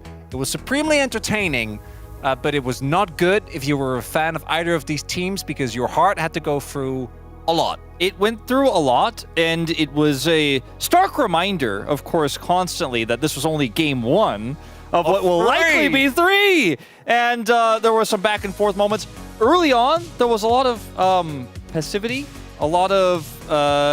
we did the bro and brew. We were brewing. Yeah, KT was doing the not do a thing also. There was a little bit of exchanging going on, you know, a little bit of a more trade-based type of game. Yeah, and the thing is, bro games normally go at that pace. If we take a look at some of the history from bro over this season, 2.4 kills per game. So everything was going to plan. This was the strategy, guys. We're used to this. The Giga Chads bide our time until it is our time. Known waiters. They wait for opportunity to strike. And what I love is that they really maximized the way to play League of Legends without ever seeing an opponent. Yeah, no, don't need to see him. Don't need to. Hey, you guys are going to do that. We're going to do this. We'll exchange. It's fair. You want to take Otacon? We'll take a Baron. BD gets a little greedy. He's like, hold on, I'll stay. I'll TP over. We'll get it. And his team tells him, no, that's just not fair. If you get both, I mean, that's actually a bad deal. We'll hurt future relations with Bro, and like we'll never actually make another deal again. Palu has to stand his ground here a little bit to make sure that the trade does in fact happen. Really nice ambassador here for Bro to make sure that relations between these two teams in terms of their economic future is going to stay secure. Well, the big thing is, you know, it's never the answer to fight each other. And I think that Bro understands that better than anything Cooperation. else. It's cooperation. It's trade, and both teams will end up better for it. And unfortunately, eventually, you know, we do have to get to ahead because someone's Nexus has got to blow up. So both those objectives were traded. The King objective, was it Barret? No. Was it Otacon? No. Was it Ocean Soul? Yeah, it was. Digon says no, it's not, but yeah, it was. Look, we just saw the top 5 plays in the world. The LTA South are able to do the Sleepy Bullet time. KT couldn't do it, so it's like, okay, now it's our time. Yeah. We chunked on out. It's time for the bros to take the Elder Dragon. KT are going to do a little bit of healing here. A little bit of healing. Bro have to do a little bit of TPing because they don't have the healing dragon. I also can't believe that Paddock dies and it just doesn't matter for the fight. Matter. Peter, right idea, wrong time. We took it! We took it, Chronicler! We took it, Wolf! Watch the damage number on casting. Watch it, it goes up, it keeps going up. And Morgan, even with the flash, even with the damage, the key thing with the execute is that you do need to be within execute range. And I think we have finally found the real use case for an Ocean Soul, which is you can actually let them get... It's a trade in the end anyway. Yeah, another trade. It's perfect. Another trade. For KT, it's not perfect for Bro. They lost. You guys can't see from the camera angle, but Wolf was giving me the best look ever as a Bro fan who just lost after taking the Elder Dragon. You got to bounce back, though, bros. I think we feel our feels. And then we get back for game number 2. What does that even mean, This was a great game from Bull. You know, Bull again had to slide in. I think we could all agree if he continues to play as he did here. We're not talking about the Elder Steel, but just his overall average performance throughout this first game. I mean, maybe there's an argument to have this guy be the mainstay starter. And I think Paddock had a really rough one. He is bolstered by one thing, though, and that is the Fearless format. The cast has already highlighted that. We're not going to see anyone on MF again, because that MF really did feel like it just didn't do anything. I think we're getting to the point where we just need to not see it, ever.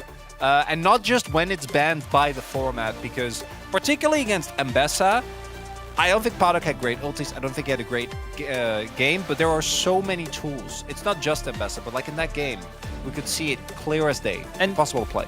I think we've all been overhyped. Well, not all of us, not Atlas, but like many people have been overhyped by a game 1 from Bull, returning to LCK debut game before.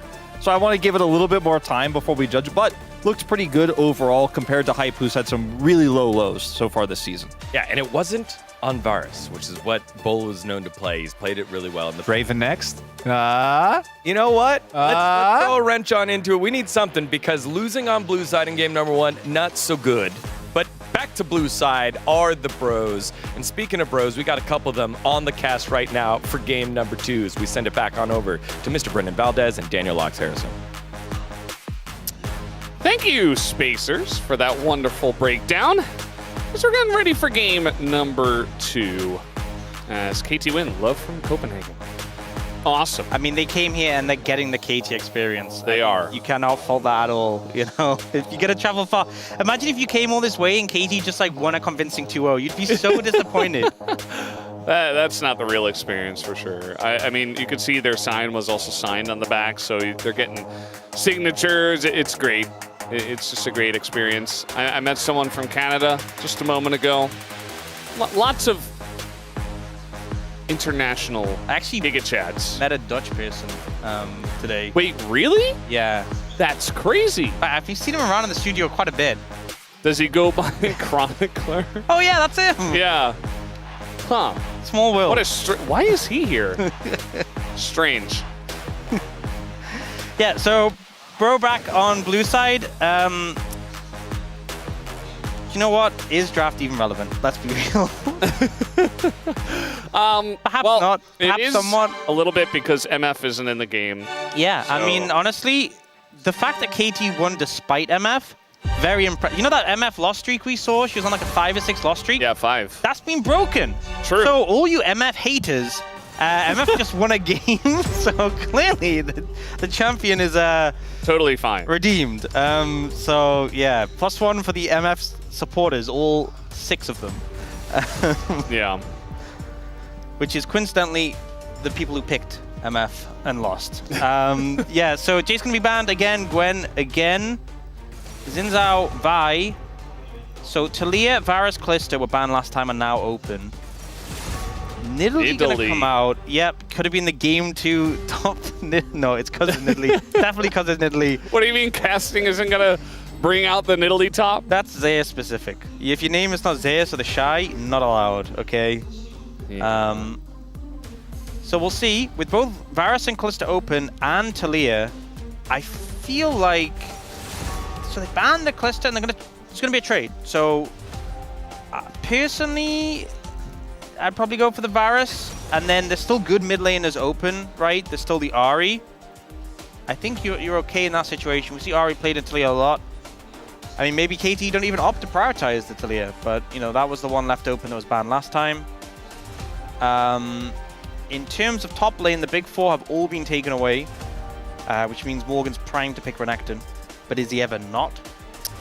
Yeah, he might have a good excuse this time. Gonna look to pick up Ezreal, which is a real AD carry, not Misfortune. Yeah.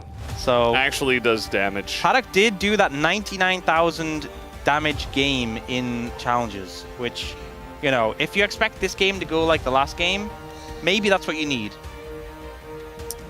At least 99k. Maybe you need 100k damage, honestly. And they will go for the clear, secure that one. Yeah. Pair up.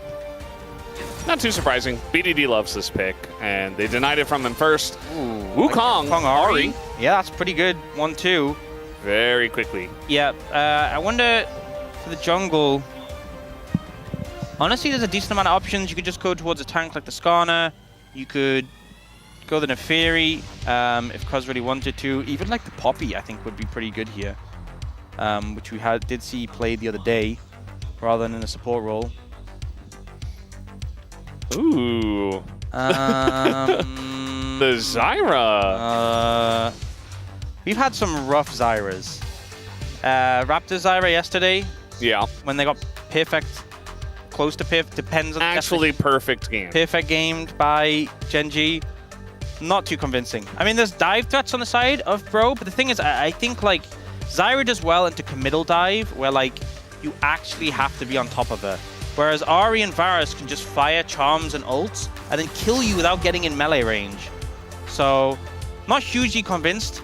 The Braum ban comes out, which I think is interesting because I don't think I'd really want to play Braum with this composition. I would definitely want an engaged support, and I would definitely be playing Poke Varus. So. But maybe you would want the Braum yourself.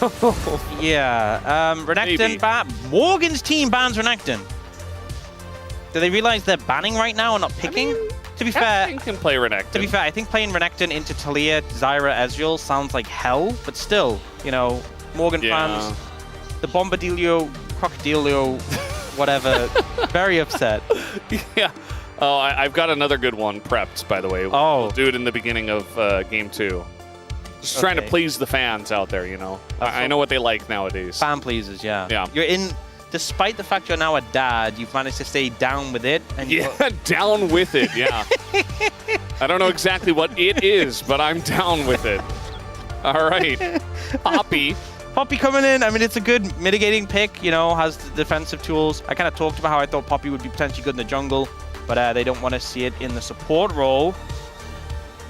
Now thinking support, just going to be the pickup. Ezreal, Leona, kind of explains the Braum ban, because Braum good in Leona, even though I don't think they'd ever play Braum here. Potentially toying with the idea of just picking up the Rel, you know, solidifying some of that engage. Yeah. I think the thing is, in Rakan is disabled, Alistar's gone, obviously Leona's been picked away. In terms of engaged supports left, you really don't want to play Nautilus into Zyra ever. Zyra, Leona, Talia, horrible time. Truly horrible time. Yeah, I think the Rel is a great choice. Even if you do get stunned up, you can cast your stuff. And now what is the final pick? It's Yorick! Of course. Obviously. Yeah, if you don't know about this one, you're just not paying attention. And they can't play 80 Nidalee top into it. Yeah, of course. Yeah. Yeah. Oh, so, okay. 100%. Not sure about Aatrox into Yorick. So they're just picking stuff that has dash. That has a dash, so you can dash out of the circle. Okay, I mean, it kind of fits with the composition in terms of you diving into them. There's a lot of anti-dive from KT, but I don't think you're going to have fun in the side lane.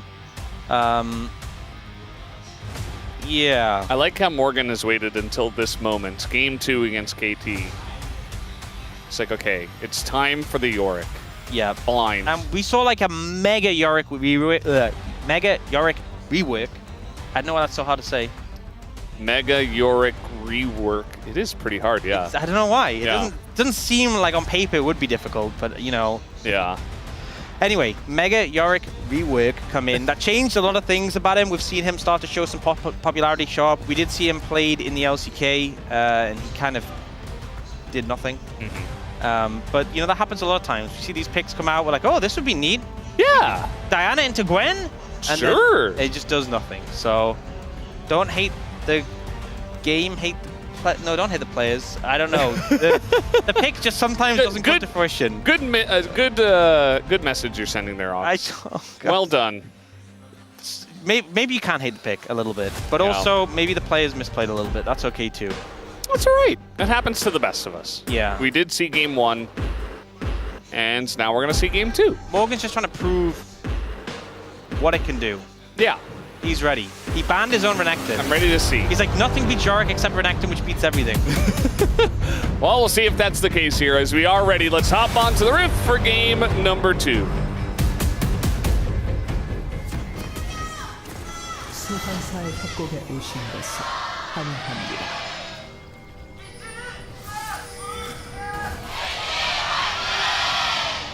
미니언 생성까지 30초 남았습니다. Oh, you know what I just realized? What's that? The Leona skin, when you're running out of base, because it's the High Noon Leona, has a horse. Yeah. But Polu is also on a horse. Yes. We have seen this before. Well, I'm pointing out now. Thanks. Just, you know, I guess you haven't seen it before. Oh, I was excited about it. Okay. Yeah. Oh, yeah. You've seen it before. You don't seem very down with it. Oh, they played Ahri mid? Yeah, we've seen that before. Well, cool. That's true. I guess we just won't talk about it then. We've seen Yorick top before. I guess we just won't talk about it. God, not everyone's watched every second of the LCK, Brendan. That is true. That does happen. I know you have, because you're trying to be down with the kids. I have a lot of friends who only watch their own team. You have friends? That's great. Yeah. I'm happy. Some, you know. Oh. Not that many. Oh, not that chronicler guy. Yeah. No, yeah, I just know of him. Oh, he's an acquaintance. It's just around me. A colleague? You could say that. Which do you think sounds more like, is colleague or co-worker? Co-worker.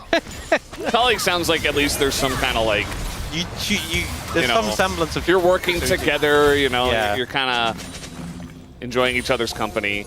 Co-worker's just somebody who works in my office, you know, could be anybody. Yeah. But it's specifically Mao. So you've heard of Bombardillo Crocodilo, right? Have you heard of Tung Tung Tung Tung Tung Tung Tung Tung Tung Sahur? No. Oh, Toon, sorry, yeah. I should have known that. I'm really down with it, so. No, I haven't heard of that. Oh. Well, it's pretty popular. Oh, thanks for I letting feel me like know. You're so you down. should probably know that. You're yeah. so down with it, Brendan. If you don't want to be a boomer. How do you find That's time? what the kids are saying nowadays. Is that what Bryce is saying? Yeah, you know, he's pretty down with it as well. He can't really make sounds. It's crazy. I thought you being a father would make you less down with it, but apparently fatherhood has really made you more down with it. Yeah. Because I couldn't imagine you knowing what that was, you know, even if 6 months ago. You know, I've only read it. I actually haven't heard it. Oh. So hearing it is what makes it funny. But you can just... But I didn't know how it was said. You can just theory craft the enjoyment. Yeah. You know, you see it written down. It's like when people read patch notes and they're like, oh yeah, this is going to do this. You're like that with funny memes. You see it written out and you're like, oh yes, Absolutely. I get it. I understand now. Yeah. I don't need to listen. Yeah. Just like we didn't need to watch casting CSing under turret again. Yeah. He did miss quite a bit. At least this time he's focusing on actually hitting the minions, which is, it's an improvement. Well, there's a reason he's called casting and not CSing, right? Yeah. Because if you took away a couple of letters, he could have been CSing. But, do you see that kind of miss? Yeah, I did. Unfortunately. Well, I don't even feel bad about casting missing farm anymore because I'm not gonna lie, I've seen AD carries rage quit for less than that. Yeah. You know, it's true. I think AD carries are the most likely to rage quit as well. You know what it is? That's actually true because top laners will go through hell, right? They'll have to play against AD Nidalee top. That is pretty demonic, I'll be honest. Okay? Yeah. That might make them quit. But like top laners will like play Jax in a Renekton and they'll die 17 times in a row and they'll just keep being like, I've got him next time. You know? Yeah. Next time he's mine, and they'll keep fighting, you know. Top laners are a legend group. 80 carries will miss like 2 minions and maybe take a bad trade, and they're like, I'm done with this game. Never playing 80 carry again. I can't see a scenario in which we win this game. Everyone please FF. I'm going to stand in the fountain and run around in circles. Yeah. That's just the 80 carry player mindset. The supports don't rage quit. What I have seen that before. What supports do is the 80 carry misplays a single trade because the support all in a bad spot and they lost the trade or maybe lost the fight. And the support will just say, okay, I PM around Rome from now on, good luck. All right, we're going in, and we're taking good trades here on the side of KT.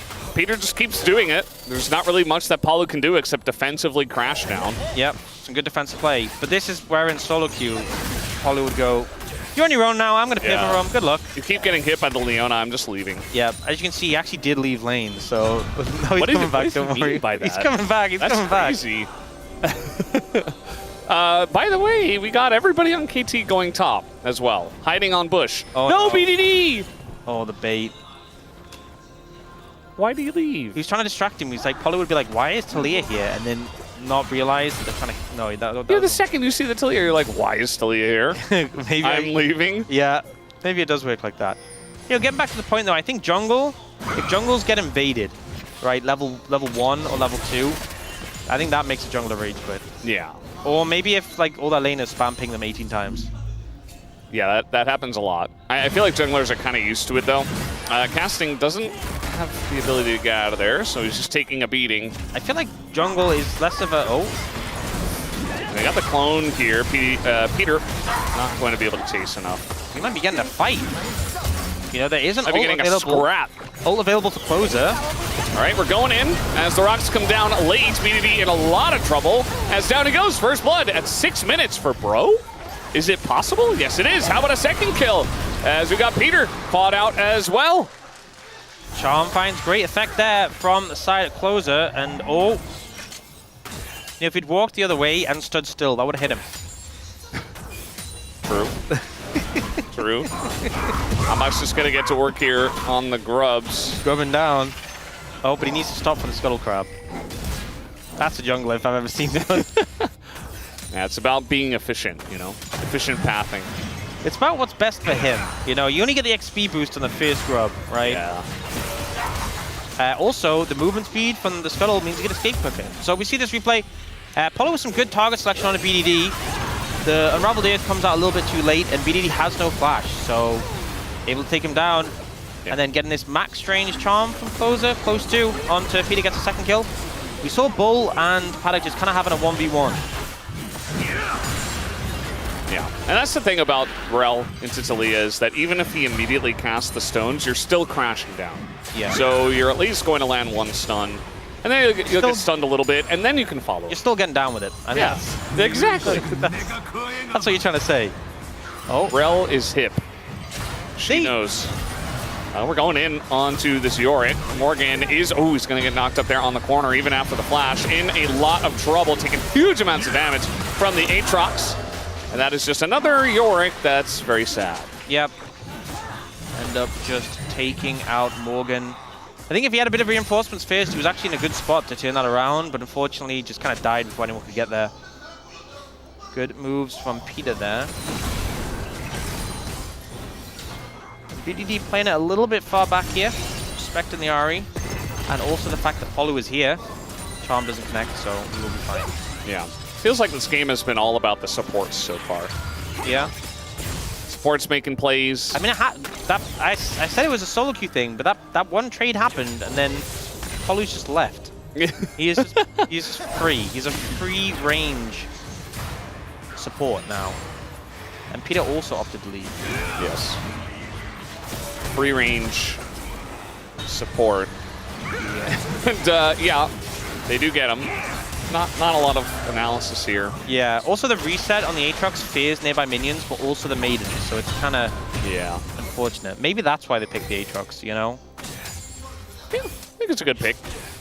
Feels pretty good so far. That feels like a very specific niche interaction. It's probably not. I was being a little bit sarcastic there. No, I think that's the only reason. No, I don't think so. How much Yorick versus Aatrox have you played? I haven't played much. Top lane is the lane I play the least. A lane that you avoid. Yeah. I think that should be the way it is. I think you have to be a certain type of person to be a top laner. Yeah, two of the people I know who played a lot of top lane, one of them invented Varus top lane, and is also known for playing a lot of things like Cho'Gath top, like the new speed pool. That's what he's known for. And another one is a Tom Kench top only player, who also streams, and unfortunately fell out of building, and then when he was recovering, his only focus was playing League of Legends again. Okay. As I said, very special type of character to play. Makes sense, makes sense, yeah. Locked in. Who else plays top lane? Chronicler and Atlas. Oh, that explains so much, you know. Chronicler only occasionally, but Atlas mostly. Looks like casting, especially after that one kill, is really enjoying his time. He's just ramping up. Zenith Blade will miss. I feel like that might be an indication that there's some backup here when you see a Zenith Blade just thrown out like that onto a Rel as well. But yeah, Paddock and Peter gonna have some pressure. Dragon is up. I would have thought Cuz maybe wanted to put some attention towards it, but just resets will come through. And once again, it's a bro and brew. Yeah. With that little taste of action around the grub. Yeah. We had that stat on the space where they're 9th place for action before 15 minutes. I do wonder who 10th place is. Maybe DNF? DNF also a relatively passive team. Also a team that have not had a lot of success. So maybe them? That would be my guess, but not 100% sure. But yeah, we're already up to 3 total kills here at 11 minutes. So there's a chance we get a bit above average for Bro. As they're setting up here for the Dragon. It is a Chemtech Dragon. No Chemtech Soul once again. Do my job. Peter is in this Banana Rush, looking for Closer. Yeah, that is an RE. And yeah, it's just going to go over. No, Apollo just died. Yeah, he just got blown up to pieces. And didn't even flash, didn't bother to. Just accepted his fate. just decided, you know, take me with you, little plants. By the way, Wolf just said I was correct, by the way. Morgan in a bit of trouble here, but is taking a decent trade. Correct about what? With the Maiden. That it is DNF at 10th for action before 15 minutes. Oh. That checks. Just makes sense, you know. They've been struggling a little bit. They have been struggling. Yeah, Casting's starting to really find some momentum in this matchup. Paulo gonna move over. Just feels like the Aatrox has a lot of potential for trading into. You can kind of play at a range, melee. you know. Yeah. I think is basically how it's been going for a while. And obviously, I think if Morgan gets up close to him, kind of do some shutting, but that hasn't really happened. The Zenith Blade comes in, but unfortunately, the stun isn't quick enough to follow up. Paulo just dies. He just dies. Like nothing else needs to be said.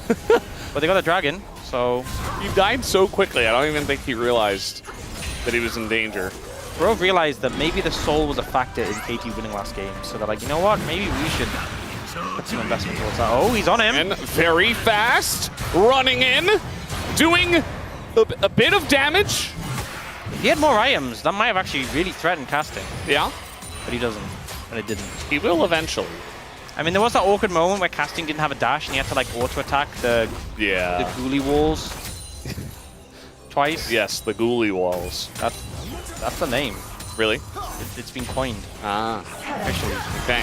Officially the ghoulie walls. It's called something like Rites of Procession or something like that. I don't know. Oh. That's the real... Yeah, I don't want to call it that. Yeah, we're calling it ghoulie walls. I would definitely just call it the circle every time.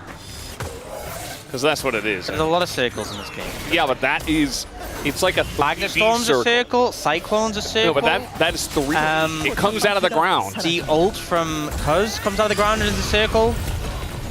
That Seismic Shove is a circle. Yeah, the Seismic Shove is a bit closer. I don't think the Zyra ult is really... Actually, Closer's playing Ahri, so BDD is the Seismic Shove. Yeah, true.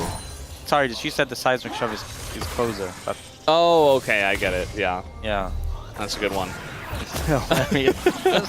Peter's just kind of hanging out, trying to get some space here on the grubs. But already 3 went to Bro, and it might just be a 6 grub angle. Yeah, we did see at the start of the week the 6 grub win rate was kind of slacking. Yeah. But they also got the dragons, so it's pretty... You can go. Oh. Going in again, but Peter, he's got his flash, but he might just die instead. He's going to flash, and then he's going to die. Okay. Down he goes. Nice charm. Product has to cleanse, but now a huge engage comes in from Palu, and BDD just throws down some rocks. He's like, I'm trying my best, but he's going to get caught out as well, because we do have the triple kill going to Bull. And BDD still on the chase. For some reason, it's going to flash away, and he does not get the kill. Closer just outplays him and gives him the thumbs up.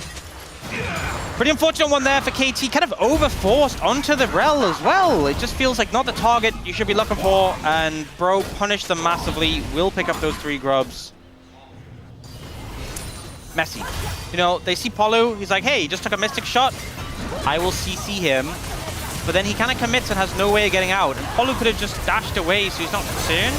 And also, BDD's not here, so many questions about that engage. And then Paddock uses every piece of mobility that Ezreal has, and then dies. And then BDD just turns up, and it's like, why is everything on fire? Yeah, he could have just walked away, but instead he flashes. You ever had those games in solo queue where it's going pretty bad, and you're like, I need to do something crazy to carry this? Yeah, that's every game. For BDD? Yes. Well, he tried to do something crazy to carry this, and it did not work. Yeah. It felt like he was trying to go for like an angle with the wall or something based on where he was, or like Peter just went in. I don't know. It just seems like a communication issue, you know. They replaced 3 members on the team. You know what? You know, we always have stats for teams. I would love to see the Voracious vs Ruinous rate. All right, Worldbender here. Bull does have his flash, and Casting going to get rooted under the turret. Nearly dies. But doesn't. But might. Oh! Max range. Not going to happen. As I was saying, I'd love to see the Voracious vs Ruinous rate for Bro and for every other team in the league. That would be interesting to me. If we can get that stat, it'd be great. you know, it'll be gone eventually. So we should get the stat while we have it. Exactly. Yeah. It's only relevant for a little bit longer. Yeah. Bro are in a good position. I believe in everything they've got, except the Yorick. Still not a believer. Still not convinced. Yeah, nothing really in this game or the other one has convinced us. But, you know, he's on a team that's winning, and he's not that far behind either. So he drops the circle. Oh, it's a Hextech Soul. Again? I mean, I thought Hextech Soul was really strong, but then the team lost with it, with the Ruinous buff earlier. So maybe, I don't know. Yeah. Maybe it's more of a debuff. Actually, you know, Hextech Soul has 0% win rate today. Isn't that crazy? It does, yeah. Isn't that absurd? Or maybe Hextech Soul's weak. I don't know. How else can you dispute that stat? You know, numbers don't lie. I think it means that Ocean Soul is the better soul, objectively. You know, I can't argue. Just on paper, yeah. Yeah. Based on the numbers. Perhaps not on paper, perhaps in real life before our eyes. Yeah. You know? We did see it. Hextech couldn't win a game, but Ocean Soul could, so those are the takeaways. Yeah, I feel like this game, it doesn't feel that close. Like, I feel like Bro have enough of a lead to just go from here and kind of close it out, but for some reason... Yeah, I think Bro have enough of a lead to, like, stall this game out for another 20 minutes. and then yeah, they do. And flip Eld. They might as well. I mean, that's what the fans want. Honestly, they've secured those 2 dragons. They could get an Elder flip going real soon. They could. Well, what's the fun in that? I mean, you might as well make it a little tense, right? Give some Drakes. Look, if you've come all the way to LoL Park, especially from abroad, and you're watching League of Legends, you're watching your favorite team Bro, if you've got some free time and you want to watch your favorite team Bro, do you really want it to end quickly? No. Do you really want to come out of it and be like, oh, well, that was just a quick, you know, 50 minutes between the 2 games? Absolutely. Peter? He is going in. He's going for it. Still level 6. We have TP as well. Oh, handback. He's slick with it. And they all just get away. Oh my god, the Yorick did 0 damage to that tower. You still need minions. Yeah. It's okay. He's got minions. Oh, he's got Demolish. Boom. He's making it happen. I don't know how KT, it looked like they were trying so hard to start that fight, and somehow nobody fought. It looked like they were trying a little too hard. But then again, nothing happened. All right, well, on the rocks is Closer, but he has another dash, and guess what? It's Wukong! His BDD will go down, and now on a killing spree is Closer. 3 in a row. Mid-jungle from Bro showing up this game. Closer and Handback having a pretty good one. And BDD not having a fun time in this game, I will say. Yeah. I mean, that's the thing about the Taliyah. If you're ever at a position, the Ahri doesn't really care. You know, 3 dashes, even if you get stunned in that position, a lot of the time you can just avoid the stun. Sometimes you just eat the rocks. Oh! Oh, that was a lot of damage. I think that was the Varus. Peter is not tanky. And he even used Locket, because he went Locket instead of Zeke's. Imagine that. And still nearly died. Yeah, this game's looking pretty cooked for KT right now. It's the sort of thing that Digon would say, and then regret it immediately. He would actually say, he'd say this is looking great for Bro. He's probably sitting there thinking this right now. He's probably thinking exactly even that. Bro can't lose this game. And the thing is, if he doesn't say it out loud, that thought definitely passed through his mind. And you know, he like probably said it once, and then Chronicler said curses aren't real. Yeah. And you know what? And he just shook his head because he knows Chronicler's wrong. There's probably some people in chat right now, like, you know, I'm trying to save up all my channel points for something nice. You know, maybe gonna go on a date night or something. Maybe gonna get a new video game or a new skin. I don't need to spend my channel points on Bro. It's in the bag. Yeah. Not for this game. Save it for game 3, right? But that is such a mistake. That is how they lose games like this, is that you're not willing to pay the Bro tax. It's like, Bro have thrown games before, and without the support of their loyal fans, it can happen. You gotta make sure that at all times it's a steady influx of cash. There is never a good time. Never a bad time to pay your Bro tax. You should always pay it. It's just consistent. Consistently pay it. If they're winning, you want them to keep winning. If they're losing, you want them to start winning. If it's even... All right, Paolo's walking in a straight line. We missed the route, but it doesn't matter. All right, someone's not paying their Bro tax. Someone is like, you know what? These guys are wrong. These guys are wrong. I don't need to pay it. I'm saving up for a new car with my channel points. It's almost a 5,000 gold lead. What could go wrong? Someone needs to pay it quickly before Closer gets caught out. He's got Spirit Rush. They did force it. Okay. I guess he got a little bit of bro tax. Just a little smattering, just, you know, a couple people maybe. Yeah. Yeah. It honestly feels like holding the viewers hostage, like, give me your bro tax. Or I'll do it. Yeah. They're always willing to, you know. Yep. They're fine with giving us more action. More time spent on the Rift. Maximum time watched possible, you know? I wonder who's got the average longest game time. Right now? That's another stat I'm curious about. Yeah. Curious on the numbers. Yeah. Okay, BDD is about to hit he's about to hit 10 stacks on the Rod of Ages and just got the fully stacked Sarah, so he's pretty strong. I feel like G-Sun said KT, but I'm not sure. Oh, she's checking. So they're just gonna do the Dragon. And Bro are gonna do the Otacon with Yorick. That's why you pick Yorick, so you can just solo Otacon. Yeah. This is going down so fast. And wow, really. But like eventually they find out. Yeah, this is wow. You know, with another 20 minutes they'll finish that. Oh, nice. Nice ult. Nicely done. The only issue is that now that's down, and okay, BDD is going to be here. They will eventually kill Otacon. No, they backed away. Wait, they backed. So did KT. Wait, Hanbok starts it again. They don't have any vision. Everyone's just unwilling to do something. Uh-oh. Not the face check. Oh, it's okay. He's got disengage cone. He's going to get away. Thank you, disengage cone. Okay, glad we have that in the game. Mid tower though. Okay. And actually, because it took so long to do Otacon, it's now going to be up when Baron is up. Planned? The timing from Bro. Perhaps. Pristine. Yeah, if they'd done it faster, they wouldn't have got that massive benefit. Yeah. Slow and steady wins the race, you know. There's a story about that. Yeah. The tortoise and the hare, I believe. Correct. Absolutely. Yeah. It's a great one. And very applicable here. 700 gold to closer. A lot of money. He's level 16 now as well. Level 3 Ari ult, definitely a lot of power, BDD. Well, he's fine. It's just... It is a Yorick, right? Yeah. You know? He's chilling. Okay. Backs away. Riley is completed for Cuz. A lot of value on that. Into Bro's composition. And, you know... I feel like the Zyra's kind of just been hanging out this game. Yeah, but I will say, Voracious Otacon is there when a game is low action. And it's there to make teams go, hey, we have Voracious Otacon, let's fight. We should go for something. Let's do things. We should get down with it. They're already down with it. Oh. Okay, they are looking for this mid-tier 1. And by looking, I mean... They're looking at it. They're looking at its general direction. Respectfully. They're respectfully moving their gaze towards this tower, but they don't want to make it obvious. Yeah, they don't want to... They don't want to make eye contact with the tower. That'd be awkward.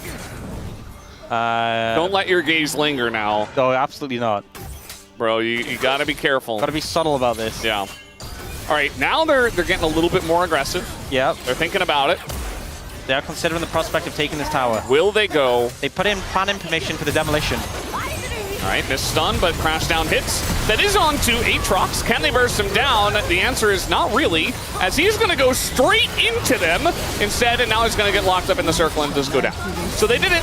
They did something. They went in, as now, nice little Zhonya's to get away, but Close is still going to get flipped back and still will get withdrawn. So 200 gold goes over to KT.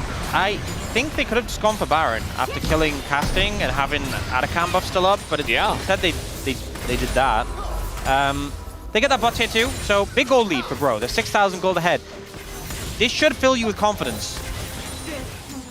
I still have some questions. I mean, Casting ends up a little bit overextended. Could have flashed the crash down, doesn't. Then gets walled up by BDD. BDD is on his own team. I need to remind you. Yeah. BDD says that you are the sacrifice. To hell with you. Get in there. And, you know, they end up getting closer in return, so a blood sacrifice worked. Everything even. That's trading, you know. And now the Otacon buff is gone, and there's a gold lead significant for Bro. And Baron and Dragon are up. And I just feel like even though there's a significant lead for Bro, and by all metrics, they're ahead in this game, I don't trust it. They're still thinking about it. They're still looking for the angles. Yeah. I feel like we've seen Bull firing these piercing arrows. You know, sometimes I like to say things from like 7 miles away as an example. No, literally 7 miles away. He's not coming close to Paddock at all. He is maintaining a very healthy distance. Like he wants to make sure there won't be any action. It's like COVID restrictions. Honestly. Yeah. He doesn't want to be breathing the same air as him. Yeah. You know? What if... It's a good idea. What if Ezreal, because Ezreal's an explorer, and he enters like ancient tombs. What if there was some like pathogen in there? Exactly. You know? I've seen that in the movie. Very healthy distance. Yeah. Gotta be careful. Bull knows there are a decent amount of threats that can close the distance. Oh yeah, on him, Reaver's so. Ball in particular. Oh, he's getting ooh. Oh, he nearly lost 10% of his health. Here's Casting, getting in onto the Yorick. He's getting down with it. Morgan doesn't seem to care. He is doing a lot of damage here to Casting, actually. But once the entire team shows up and they give the shutdown to the Ezreal, he's not going to have a good time. Meanwhile, Bro, they're getting the Dragon and the bottom turret. Yeah. Not a great trade. For KT. Not a great trade at all for KT. They're also probably losing this mid-tier too. But they got the Yorick. They did that. You know, there's two sides to the coin, right? KT, terrible trade. Not a good move at all. Bro, fantastic. You know, they're just playing 3D chess. Oh. He got hit by the ult. Now he's going to have to walk back. Oh, he didn't finish off the little raptor. And again, you know, little trading. It's as Wolf said, you know, on the space. A lot of trading, a lot of exchanging. Yes. Not too much confrontation. It's probably for the best. Definitely for the best. Yeah. Oh, they're collapsing on a closer. Here we go again. He does have the Spirit Rush. The rocks are down. He's going to dash up instead. We got a TP coming in here as well. And eventually, you do get locked down. There's a charm once again. And now we got Wukong follow-up and the Rel on top of everyone as Bro waited for the exact right moment. And it was for a win. They engaged onto the Bed Ahri as they're looking for Paddock. Very nice from Closer. Going to get the cleanse out of Paddock, who is the only one left alive and doesn't really have that much wave clear at this point in time. It should be game, you know, slow and steady works for Bro here. Should be able to push in the base and end the game on this one. Paddock not going to be able to do enough to defend. And a rough game for KT. VDD in particular, not able to make too much of an impact in this one. Yeah, not much that they could do, especially at this point, just pushing in with the Maiden, as here is Peter, is going to try his best to soak up some of the damage, and that he will, but they're still going to win the game. So Paddock, yeah, he's just got to get away. Down goes the Nexus. We got a series on our hands as Bro tie things up.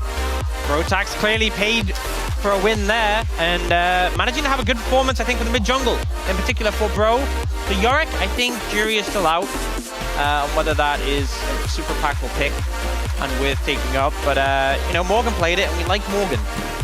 Yeah, so probably worth, I'd say, at the end of it all. I think that's what that means. Hell yeah, look at that. Getting to work in the coaching booth. Yeah, KT, a lot of things to talk about in that game. Didn't go well for them at all, even without the MF. You know, maybe MF was the solution because they won with the MF and they lost without it. Is that a takeaway? Yes. Okay. I'm glad we get the full shot of the booth so it's not just Peter and the coaches. And yeah, there you go. Nicely done, Bro. Just a pretty subdued game from KT. You know, there's a couple of moments where Peter was trying to find angles. Never really came together.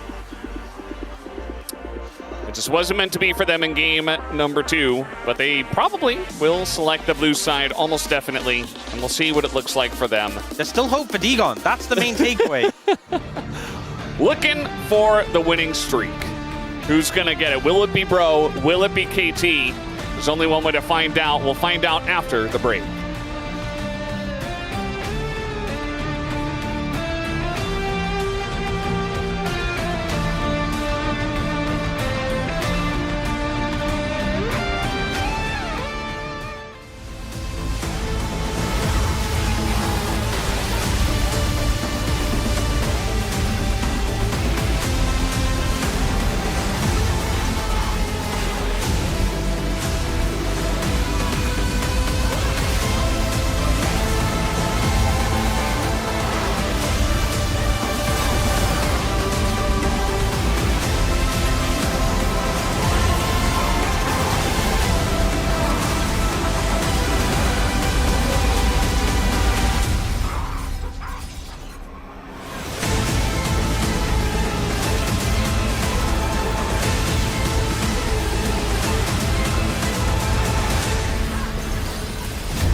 얘는 가까 살려서 지금 천천히 가보자.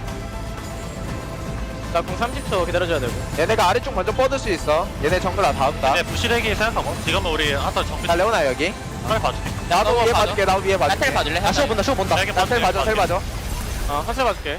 야 다이라 돌아오거든. 탈리아 레오나 쪽 보자. 탈리아 레오나 쪽. 나 천천히 크게 볼게 이거. 빠지면서. 맞아. 야 이즈 벌어. 3번 보자. 이즈 벌다. 나 아트 봐야 돼. 아트 봐야 돼.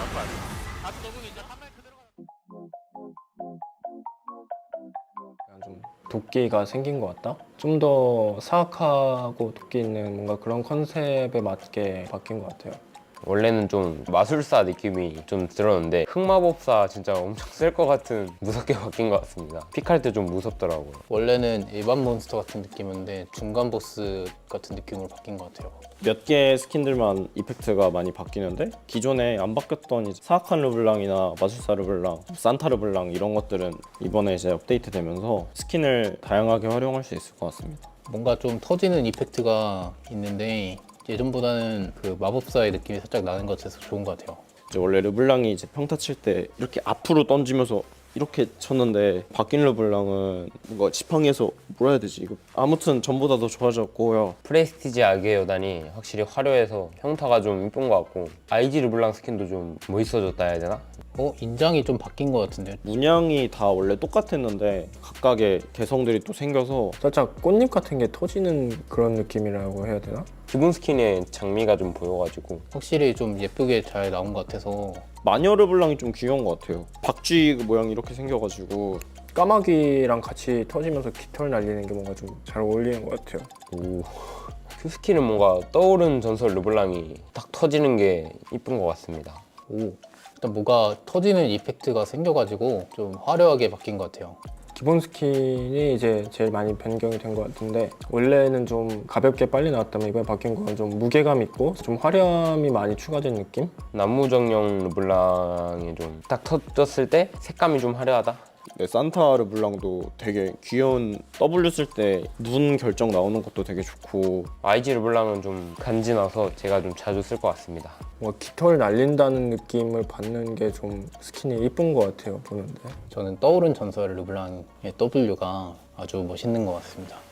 와 이게 그냥 사슬만 디테일 있는 게 아니라 상대한테 닿았을 때 이 동그라미가 돌아가면서 그 이펙트 안에도 이 스킨마다 디테일들이 많아서 신경을 많이 썼다는 게 느껴지고 뭔가 흐르는 듯한 저 이펙트가 되게 멋있는 것 같아요. 떠오른 전설 르블랑의 이 스킬이 아주 이 사슬 스킨은 확실히 이게 떠오른 전설 르블랑이 임팩트가 굉장히 센데요? 산타 르블랑도 살짝 크리스마스 느낌 나서 이뻐서 좋은 것 같습니다. 이거는 좀 나무 정령 쪽이 이쁜 것 같아요. 진짜 속박당한 느낌? 막 진짜 까마귀 환영도 마찬가지고 지금까지 봤을 때는 까마귀 환영 르블랑이 아직까지는 지금 제일 예쁜 것 같기도 하고요, 스킨이. 귀한 모션은 악의 여단이 제일 이쁜 것 같아요. 이 르블랑이 환술사라는 컨셉인데 거울 같은 게 생겨가지고 좀 챔프 컨셉에 잘 맞게 된 것 같고 월드 챔피언십 르블랑이 좀 화려하게 집을 가는 것 같아서 무대에 있는 느낌이라 되게 이쁜 것 같아요. 월드 챔피언십 르블랑이 좀 눈에 많이 띄네요. 떠오른 전설 르블랑이는 안 되지만 네. 저는 떠오른 전설이랑 IG 르블랑 스킨 쓸 것 같습니다. IG 르블랑은 뭔가 간지나게 또 바뀐 것 같아서 떠오른 전설 르블랑 스킨은 스킬 임팩트나 그런 게 눈에 띈다 해야 되나? 산타 르블랑이 개성 있고 되게 이쁜 것 같아요. 근데 저거 한정판이라 못 사는데 이번에 바뀐 걸 기준하면 까마귀 환영이나 IG 르블랑 쪽으로 쓸 것 같아요. 저는 떠오른 전설 르블랑이 제일 좋은 것 같습니다. 그리고 당장에는 저는 옛날 게 좀 더 이쁘다고 생각하긴 하는데 제가 또 이제 적응하다 보면은 괜찮지 않을까 싶고 그래도 르블랑도 한번 업데이트가 필요하다고 생각했어가지고 처음에는 좀 적응하기 힘드실 수도 있는데 적응하시면 괜찮은 것 같고요. 저 르블랑을 참 좋아하는데요. 네, 르블랑 디자이너분 감사합니다. 바뀐 르블랑은 제가 아직 플레이를 많이 안 해봐서 잘 모르겠는데 화려한 거 좋아하는 분들이라면 좋아하실 것 같습니다. 바뀐 르블랑 많은 관심 부탁드립니다. 지금의 저들과 환영을 위해 목숨 바칠 준비가 된 녹사스를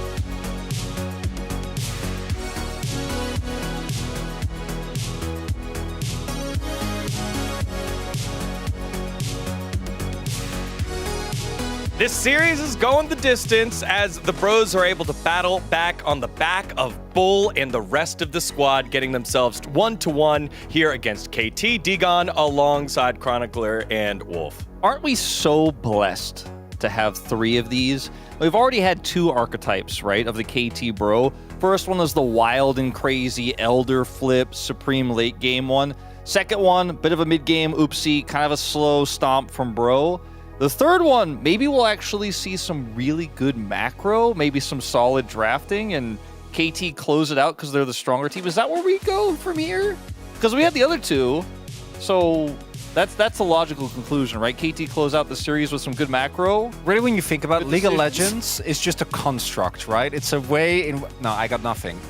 This was a game of all time. And I think the last one also was, but the last one was for very different reasons, because while the gameplay might not have been there, I think the entertainment value was there.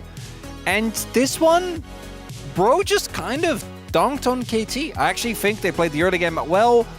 We had Bull on his trademark champion. We had BDD with what I think was truly his first bad game of maybe the year. Like, I think he's had games where he's looked rougher compared to where he was actually 1v9ing, but this Celia did not hit the mark. No, there were some early skirmishes that did not go well for KT. The engage there was very lackluster, and obviously the follow-up here from Palu had a really good game and set up a lot of the circles into circles was pretty good. Love this flash here from Closer after BDD attempts the outplay. Looks good for him initially here as he flashes, puts up the rocks. Closer looks dead. No, flash that final Q. That's why going for that is one thing, but you need to flash the arrow. Can't get hit by that arrow. If he doesn't get hit by the arrow, he actually kills. Maybe he can start turning around. I think the game was already looking rough. Also, cousin Zyra. Yeah, as soon as we saw that Zyra pick, we didn't want to go into the drop. Yeah, no. We knew. It just didn't seem like a good idea. We knew. No. Picking Ezreal into Varus didn't seem like a good idea either, but it one lane kind of, and then Bull popped off. On Lethality Varus, he's more known for the unhit variety. Yeah, he kind of only played that. That was what he was most famous for, was the one-trick champion of this player for a really long time. But circles on circles on circles was the idea. Very simple to execute. That's kind of my theme for this year. And that's exactly what we see here in our closing highlight, where we see the end of this game as it looks a little rough at the beginning. Closer missed a lot of abilities, but no, here comes the Fed Wukong from the side, and they just put all the circles on top. Yeah, reinforcements, or their Closer was level 17, still has flash available as well. BDD doesn't actually get the best lineup there on the stone, so he just gets to ult out. Ends up being completely fine. At that point, the fight was basically already won. And I am, we've made a lot of fun. We've done a lot of ribbing. This was just a clean game from Bro. They actually were able to get the team fights off. And I think this is what we were expecting to see. Again, this team won Kespa Cup. And I know that's long ago. And there were asterisks. Right? And obviously, right now they're playing with Bull. And there was a lot of valid reasons, but it does mean to me that you should at the very least be contesting for a mid-game or a mid-table. Mid-5, mid-6, 7 I do think Bro has always been a team that can play good early games when they have the right engaged champions, when they have the right tools.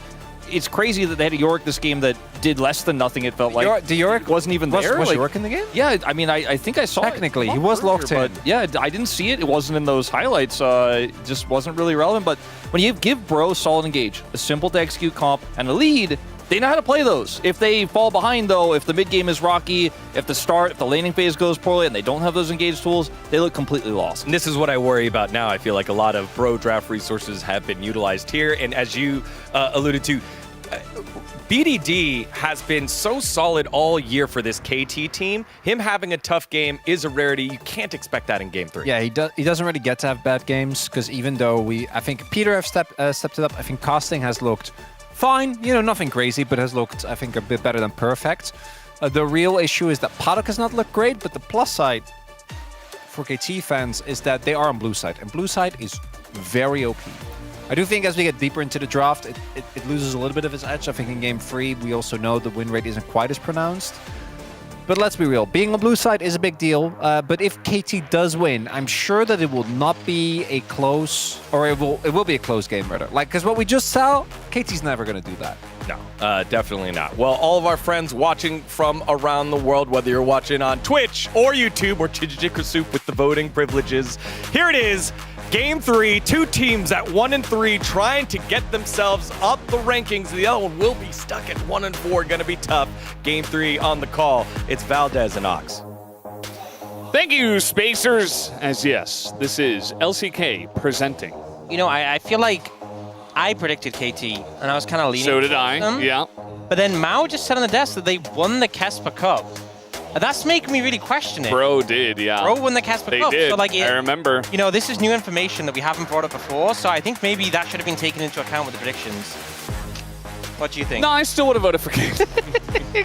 I mean, there's just so much movement in both of these teams' rosters. It's very obvious that the squads are not a well-oiled machine yet, right? It's still very early on in the LCK, this long LCK split we have. It's not even really a split. It's just the LCK, right? Here in round 1, we've got a long way to go. Moving parts, you know, Bull came in today. You got round 2. You got round 2, yeah. Potentially the MSI qualifiers if you make it. And then round 3. Or MSI if you make it. True. Then round 4. Then round 5. Yeah. Then we have the play-ins bit, then playoffs, isn't there? Yeah. Then potentially Worlds. It's long. It's a lot of stuff. A lot of League of Legends this year. A lot of times to figure out how to oil this machine. Yeah. Well, Squan is going to be banned here first. So first side switch of the series. True. And there was a decent amount of power picks still banned in the Jace, Gwen, Vi, and Kalista. And the Xin Zhao, actually. So Nidalee banned, Skarner banned, Xin Zhao looking pretty high priority, but still Gwen, Vi, Kalista presumably need to be taken off the cards for Xin Zhao. You know what the Korean side was expecting to be picked? What? Potentially. Silas or Ryze. And I think the third one was Skarner. Well, Skarner's not being picked. Not going to happen. Vi gone, Gwen gone, Kalista, one of the potentials left open. And actually Jace. Yeah, Jace needs to be banned by someone. So I don't think KT needs to ban it, though. I think KT could ban Kalista, and then Brion probably have to ban Jace. Yeah. And then you get Xin Zhao. I think that's where you got to go. Which game 3 Xin Zhao is pretty good, in my opinion. Yeah, I think because it's a great Xin Zhao, there's the Kalista ban. And here's the Jace ban. And then... Don't ban Xin Zhao. Oh, just Jace first pick then. We're just flipping. 100%. Not flipping, we're trading. Yeah, we're handshaking. A lot of handshaking trading been going on in this series. But yeah, I mean, Jace tends to do well against the other strong top laners in the meta right now. He tends to have a winning matchup into all of them. But I think without those, I mean, Jace is just so strong. You're probably going to end up taking like a Scion into it and just weathering the storm. For Bro, you know, I guess we've kind of fallen up priority a bit in terms of mid laners off the top tiers, but you know, you're talking about Silas and Ryze being open. I think the Xin Zhao pickup is 100% something they need to go for. Yeah. And then pair it up with like a strong mid laner for closer, and you have your mid jungle and can kind of leverage that. Like a Ryze, you know? Ryze Xin Zhao. I don't know if Ryze is really a closer pick, though. Nefiri also available. So not opting for the Xin Zhao, going for the Nefiri instead. We've seen some pop-up performances from it. Yeah. It's been mostly ignored this series. I'm going for the Scion. It keeps that third pick open to like counteract whatever KT goes, but not feeling hugely inspired by Bro so far. It feels like you're not really getting a lot of power with that one too. Yeah. In terms of like draft potential. Because you're giving over the Xin Zhao. Yeah. Which is generally performed better than the Nefiri. And you're picking a top laner that it's not like a counter to Jace. It's just an answer where you're like, okay, yes, he's going to hammer me down, but eventually I will have value in team fights. But it's still winning matchup for Jace, so... Yeah. Feels like a very sort of defensive draft so far. Kai's going to come through. So KT want to secure that 80 carry pick before they go to the next phase of bans. Be interesting to see whether Bro look to do the same or look to prioritize a mid instead, and they are leaning towards picking up that Silas. So that'll be secured. Pretty strong mid-jungle 2v2 between Silas and Neferi, and then they instantly ban their eyes. So mid-pool going to get thinned out a good amount. Victor is still available in terms of mid-lane picks. Priority kind of falls off a good amount after that, though. Yeah, we'll see if it gets banned by KT. Obviously having the lead there, but we could see some extra 80 carries banned away from Bull. Will they ban his Draven? Just going to take away Palu's Nautilus first. I feel like this is always the thing, is like deep in Fearless, the bot lane champion pools kind of get hammered out a good amount. I'm interested to see what they will pair with the Kai'Sa, because the big engage supports are kind of all gone. You kind of have to play something a bit more off meta, right? Like you've lost Rakan, Rel, Alistair, Leona, Nautilus. They opt to ban the Aurora. It's something that hasn't seen as much play recently. It kind of fell off. Teams weren't having that much impact, and it gets some. Yeah, doesn't have a very high win rate either. Yeah. It's 3 and 8 so far. So Victor available. Yeah. Or like an Orianna, you know, if he really wanted to go into that. Jhin ban comes through. Well, I think you probably just take 80 carry here on 4 and then support kind of pick. Unless there's like a support you really want to prioritize right now, which nothing jumps out to me. Pop. Well, I guess you can go Poppy. That works. Yeah. It seems like Paulu's really making his case. Okay. Poppy secured. And you know that Kai'Sa wants to pair up with an engage support, of which there's very little left. Kind of moving to the more off-meta stuff. Yeah, and if you're picking engage... No, Maokai, actually. Yeah, Maokai feels very good, actually. Maokai actually a good matchup into Poppy. The only issue with it is that Silas is on the enemy team. Yeah, good point. I don't think you want to give that over. Whereas now 2 of the champions on KT's side have pretty useless ults for Closer to take. You know, I think at least fills this weird spot of being kind of range, kind of engaged. He's not like a full engaged champion, really, but she does have CC that can set up the Kai'Sa a little bit. And it's a good matchup in a Poppy.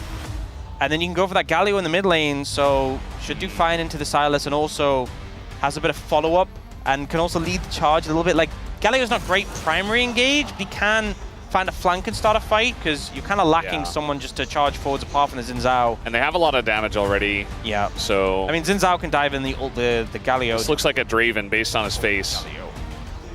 Yeah. Yep. It's just the Bull. You know, I've cast him enough, and he plays a lot of Draven. It was pretty obvious. You see that smile on his face, he's playing Draven. So Draven into Kai'Sa, pretty Draven favored, just because he matches the range but does way more damage with autos. Poppy, though, unless you find a wall slam, you're kind of just sitting there. Yeah. Not going to have too much impact. So I think despite it being 80 carry favored for Bro, Peter and Paddock should have a fine time because the support matchup, top matchup is favored in terms of KT. The mid jungle, I said that the Neferi and the Silas was really strong, but actually Xin Zhao Galio is crazy strong for skirmishes. So I think KT honestly pretty happy with how the draft has gone. Yeah, absolutely. It says it's getting pretty hot outside starting from today as the KT roller coaster is going up. This just says one more win with a very funny beast that was drawn. Lots of fans begging for the win here in game number 3. But who will take the win at the end? I feel like KT Rolster's draft from the blue side should be favored here based on what we've seen. Yep. Not sure about Peter's Elise. That's it's a big question mark. A lot of our top supports have struggled with this pick as well. But we'll see if he can prove himself here tonight. We're ready. Let's hop into the rift for game number 3.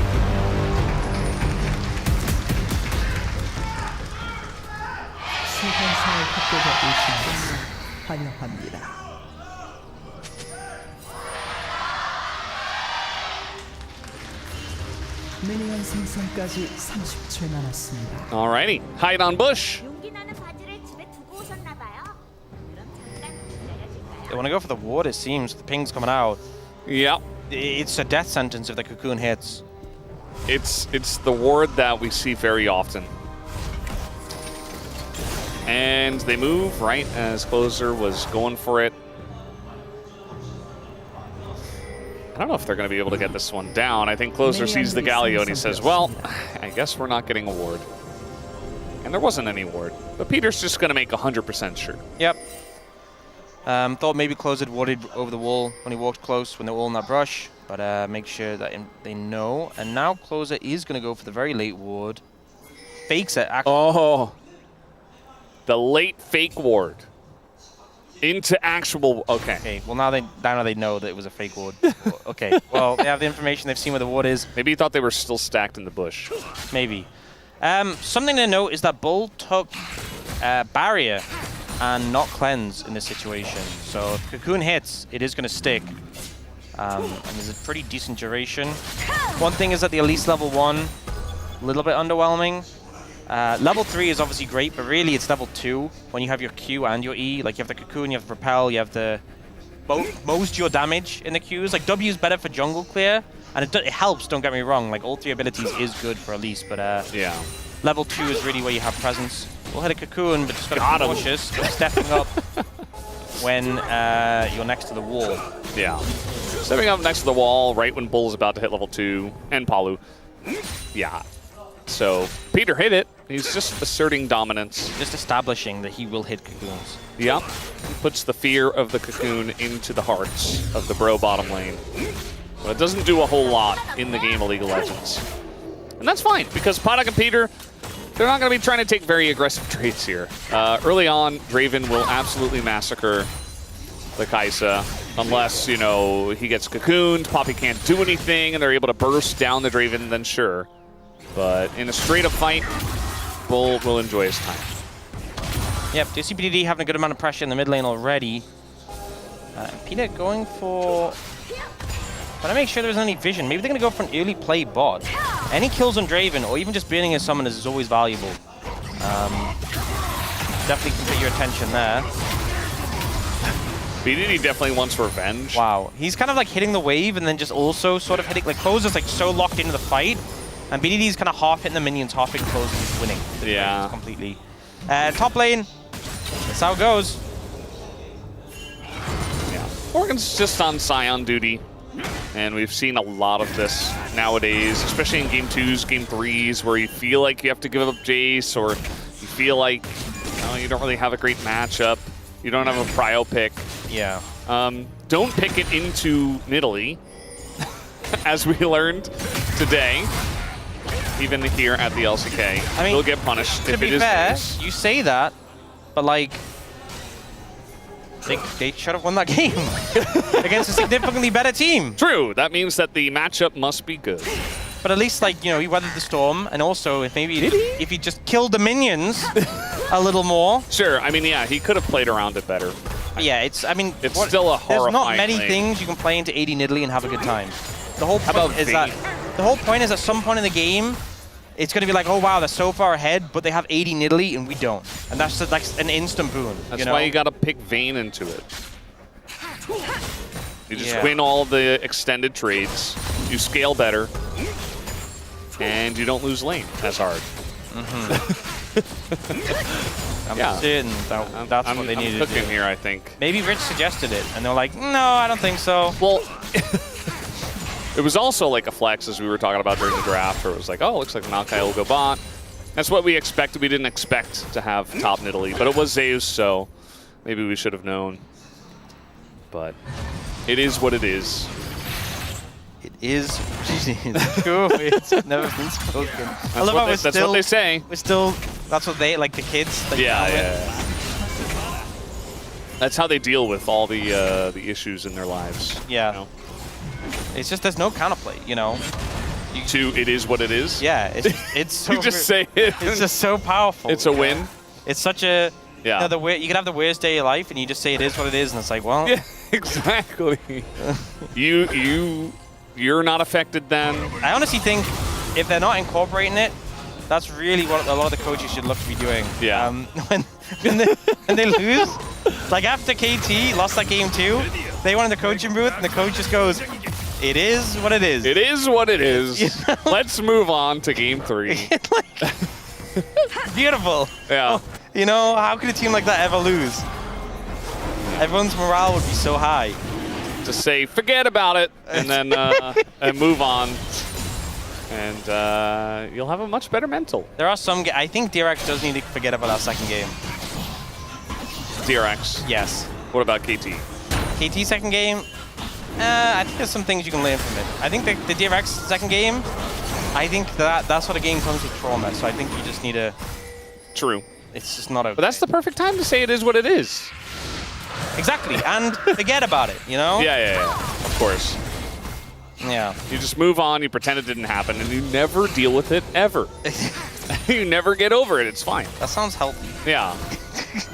How about diving the Scion? Level 6 already hit. He's got the Warden's Mail. It's a lot of damage, and Morgan might just die. The ult just come out, and the Q is fully stacked, but it doesn't hit anyone because Elise is very good at diving.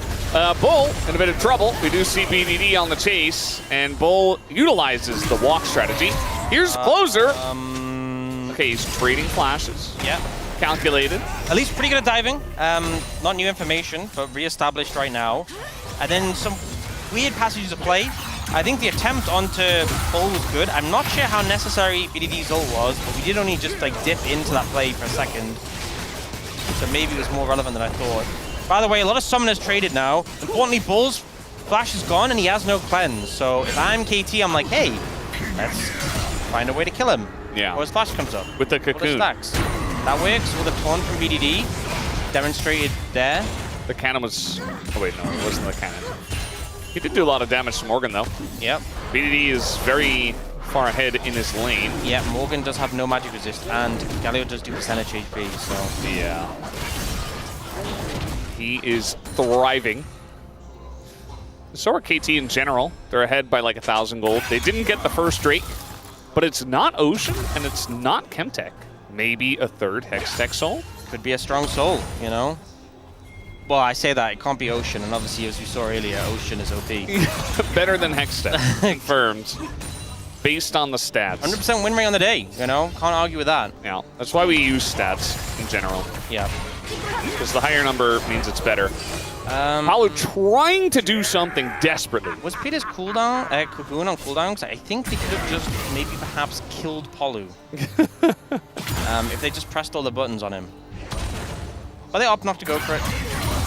Perhaps it was on cooldown, and that's why Palu dashed forward. Yeah, it could be. It's maybe part of the reason why Bull was getting a bit more aggressive rather than just farming.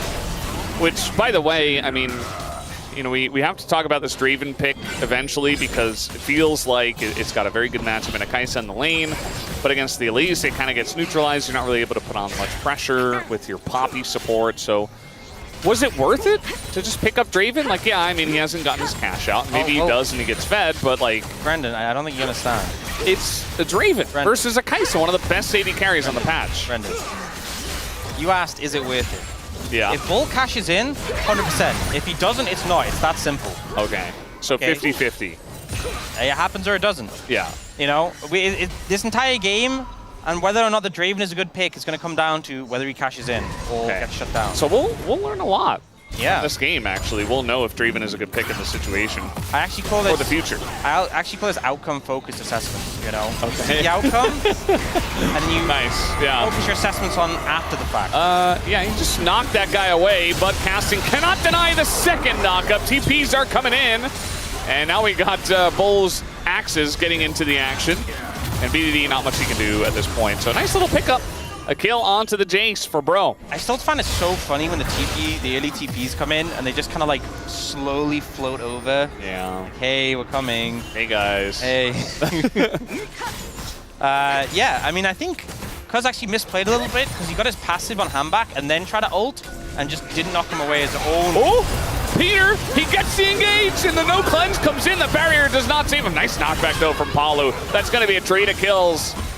So as I was saying, I don't think the Draven was a good pick here. No cash out. No, yeah, so I just feel like in a situation like this, like on Draven, you know, you're not cashing out. Yeah. Was it a good pick? No. I think in this meta, definitely not. Based on what we've seen, no. Yeah, I think that's just, that's the analysis we need right now. If you got a cash in, then yeah, that's a good idea. Different story. Completely different story. Yeah. Didn't, and so it's a bad pick. That's how it works. Yeah.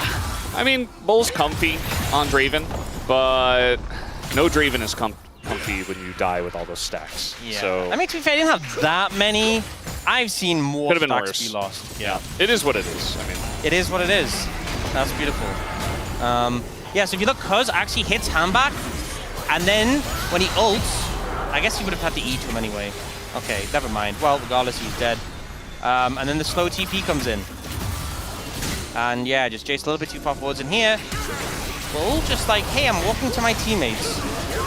And then everyone just flies in and kills him. Haddock is like, job done. they put down the control ward, and it was already too late. So not able to react on time was Bull either. And a nice play from Peter.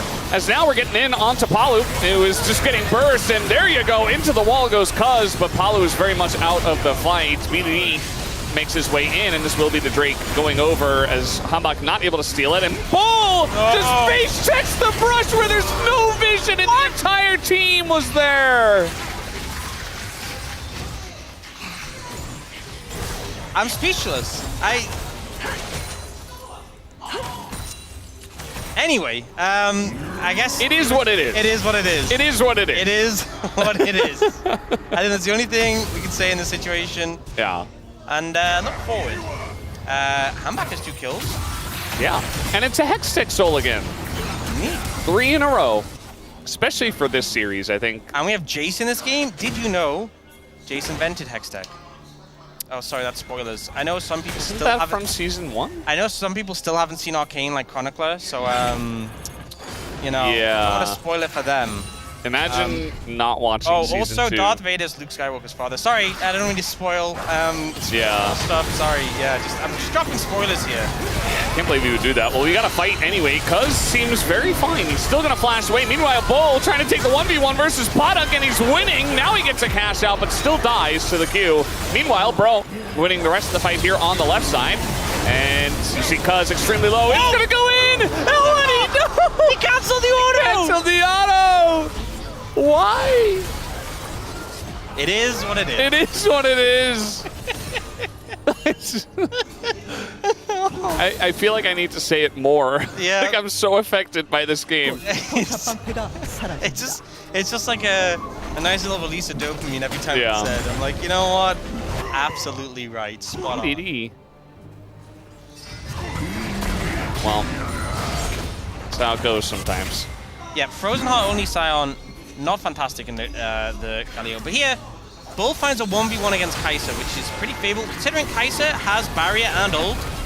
Does miss the W, but just Paddock loses this despite that. Does ult without going to the other side of him, so eats both sides of the ult, which was certainly a play. He still killed him. And then here...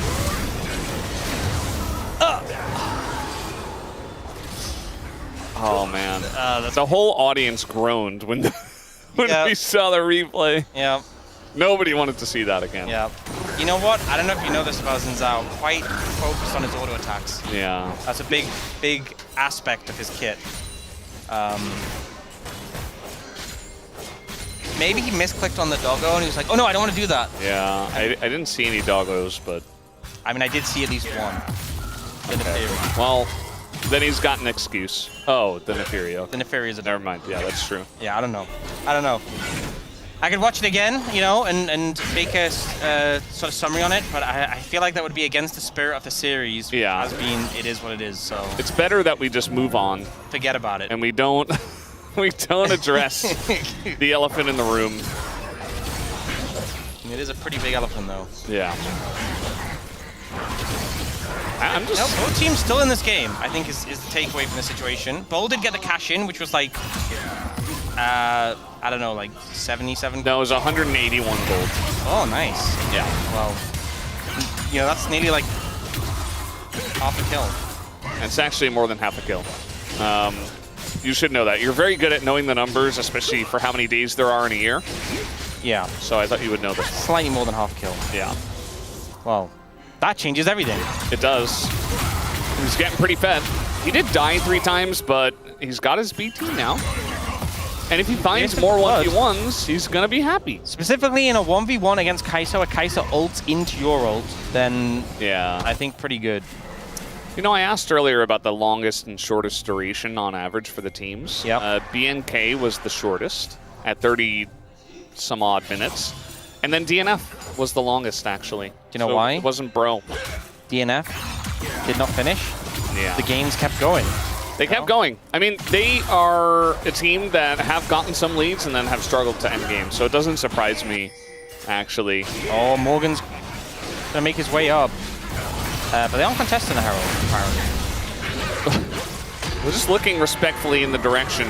Panak is going to have to flash this one. Out he goes, but now he's down his flash. Yeah. Nice angle from Morgan, I suppose.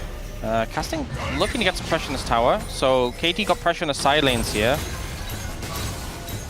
This should go down with Demolist, a little bit of help.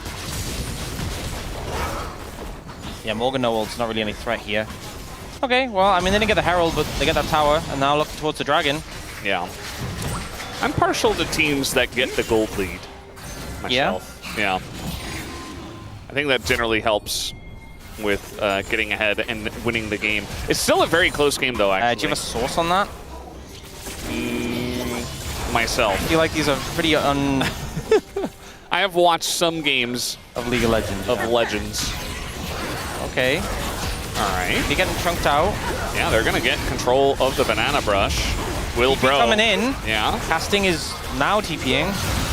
Yeah, I mean, they get the taunt here on Apollo, but that is, ooh, very nice ult from Cuz, just going to push them away. Has to flash, though. Here comes Casting, has made his way over. The shot blast is going to miss. We have the reset here on the Dragon. They're going to start it up once again as the knockup comes out and knocks away two of the main damage dealers of KT. It looks like they'll have to give away this Dragon Bro. They find the best way to get the objective without fighting. And they do it again. No! And the team, they're going to follow up on it, actually. Can they win the fight? Paulu's going in. A big Q comes down, smashes down from Morgan, as now he's frontlining against the whole team. Not going to land another one. As Casting, he wants a bit more damage because he's here with full health. And, well, Bro got the Dragon. That they did. That they did. Koza perhaps regretting some of his choices there. Yeah, so I think a big thing here is they put all their CC into Palu and aren't even able to kill him. And then Bro have control of the Banana Brush with a Scion, which is so hard to deal with. This ult also comes up with Fog of War, hits 2. And that just secures the Dragon. And then in this ensuing fight, Koza made one of the choices of all time. Doesn't even get to press the ult. But then the fight starts to go favorably. He knew that they were going to win the fight. Yeah. We see Paddock ult and then get hit by Morgan's Q, unfortunately. You know, did they even win the fight? It was just a 1-for-1. Great, it was even. Yeah. Yeah. It's like, who used more summons? I think it's actually KT who used more. Yeah, they used a lot. So... It's very... I also think, like, you know, KT was starting the Dragon, right? And they opt to TP Casting in, like, substantial time after Morgan. Like, Morgan was there first. It's like, you are starting the Dragon. And the thing is as well, it's a Jace. Surely you want your Jace to be there so that your Jace can fire shock blasts at people. You know? Yeah. Like... That's part of playing, especially that it's not tank Jace anymore. It's I do damage Jace. I want to shock blast people. Well, we're invading the blue buff as Cuz is in a lot of trouble here, but he isn't down. He's got TP coming in, Casting here, and is going to jump into 4 people. This game is just wild. The ult comes in on the Casting, and they get the kill for Bull. It's huge, actually. As now, going in for more is Hambach. He's only going to get the repel, though. Still a kill. The Rift Herald is pushing mid. I did just say it's not tank Jace. I want to make that clear. It's you not did say that, Jace. yeah. Okay, and I think Casting needed to hear that more than anyone. I remember. He said it. I was there. Okay, well, 2 towers mid. Yeah. And that kill, so I think Bro pretty happy with how things are going right now. We also have Palu picking up the Locket, not opting for the Zeeks this time. A little fight brewing here, actually, as Morgan says, no, I don't want to fight. Just going to run away very fast. and yell cowards at them. Yeah. Peak Scion, honestly. Closer just gonna get another turret. This is a pretty decent lead that Bro are building for themselves. Yeah, so don't really have vision set up. Start on the blue. Like, my team's around, it should be fine. And it's kind of because you commit the TP, you're like, okay, we need to make something off this. Cassin's like, I'm going in. And then just dies. It was a nice setup from Handback on Bull, to be honest, to combo damage. But yeah, I think that didn't need to happen from the perspective of KT. I think they could have just backed away. Yeah, they definitely could have. See a big lead for Hambach, who is 3-0-3. And then Fury's been working out for him.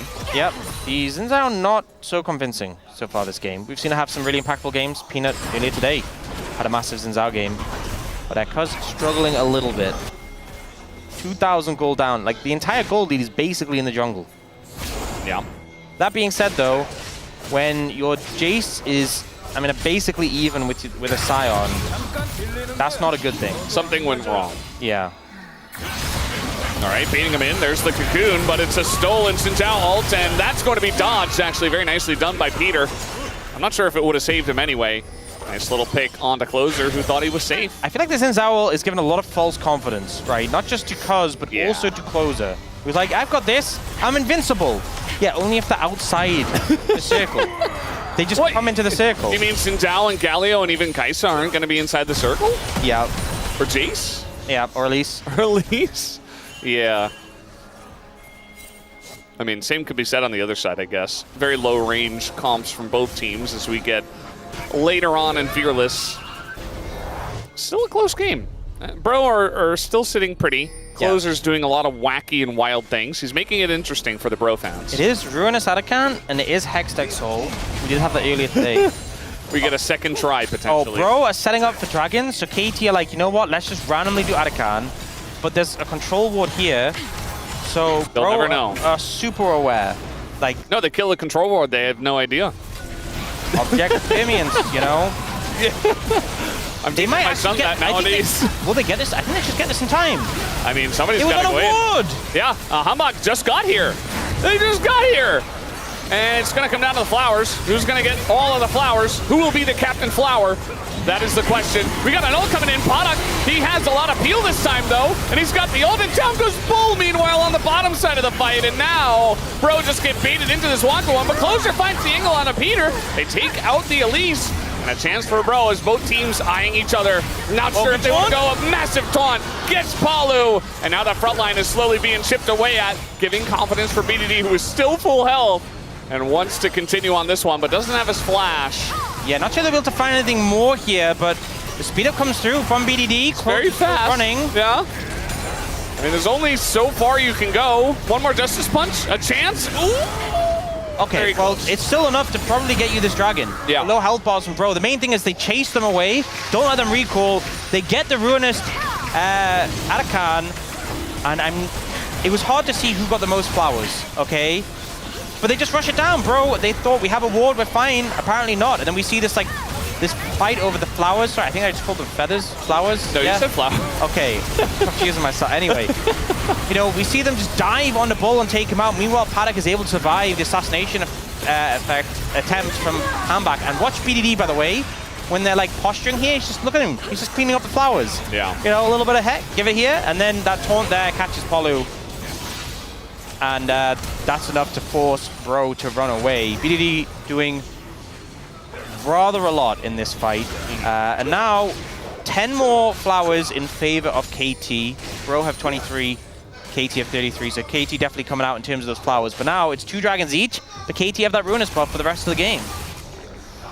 That they do. I'm not sure if we're going to get a soul in this game, but there's always a chance. In a game this even, the gold difference is less than 1,000, 25 minutes in.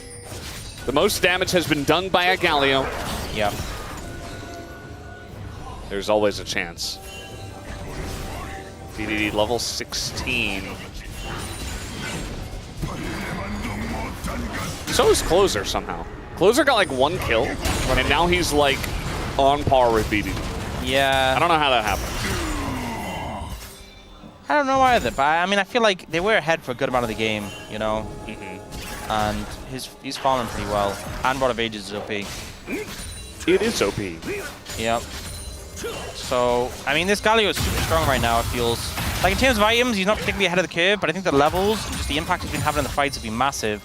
Also, Morgan is yet to really build up any magic resist. He is looking, I mean, he has a little bit from the end in despair. And I think his next time is going to be some magic resist, especially because Paddock has opted to go for the more hybrid build. We've seen a lot of crit Kaisers so far in the LCK, but I guess with having the Jace and the Xin Zhao and only Galio AP, he was like, you know what?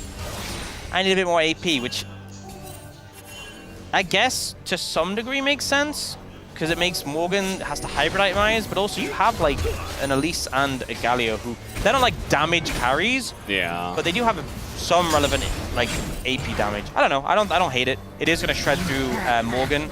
But obviously, we've seen a lot of people favoring the crit build recently. Yeah, I mean, this was a good build for a very long time for a reason, right? Morgan trying to find an angle here, needs the stun first, but he can't quite find it on a BDD. And this is one of the longest fights of all time in a 1v1. We have a TP. We have enough time for a TP to come in. 2 TPs, 1 from each team.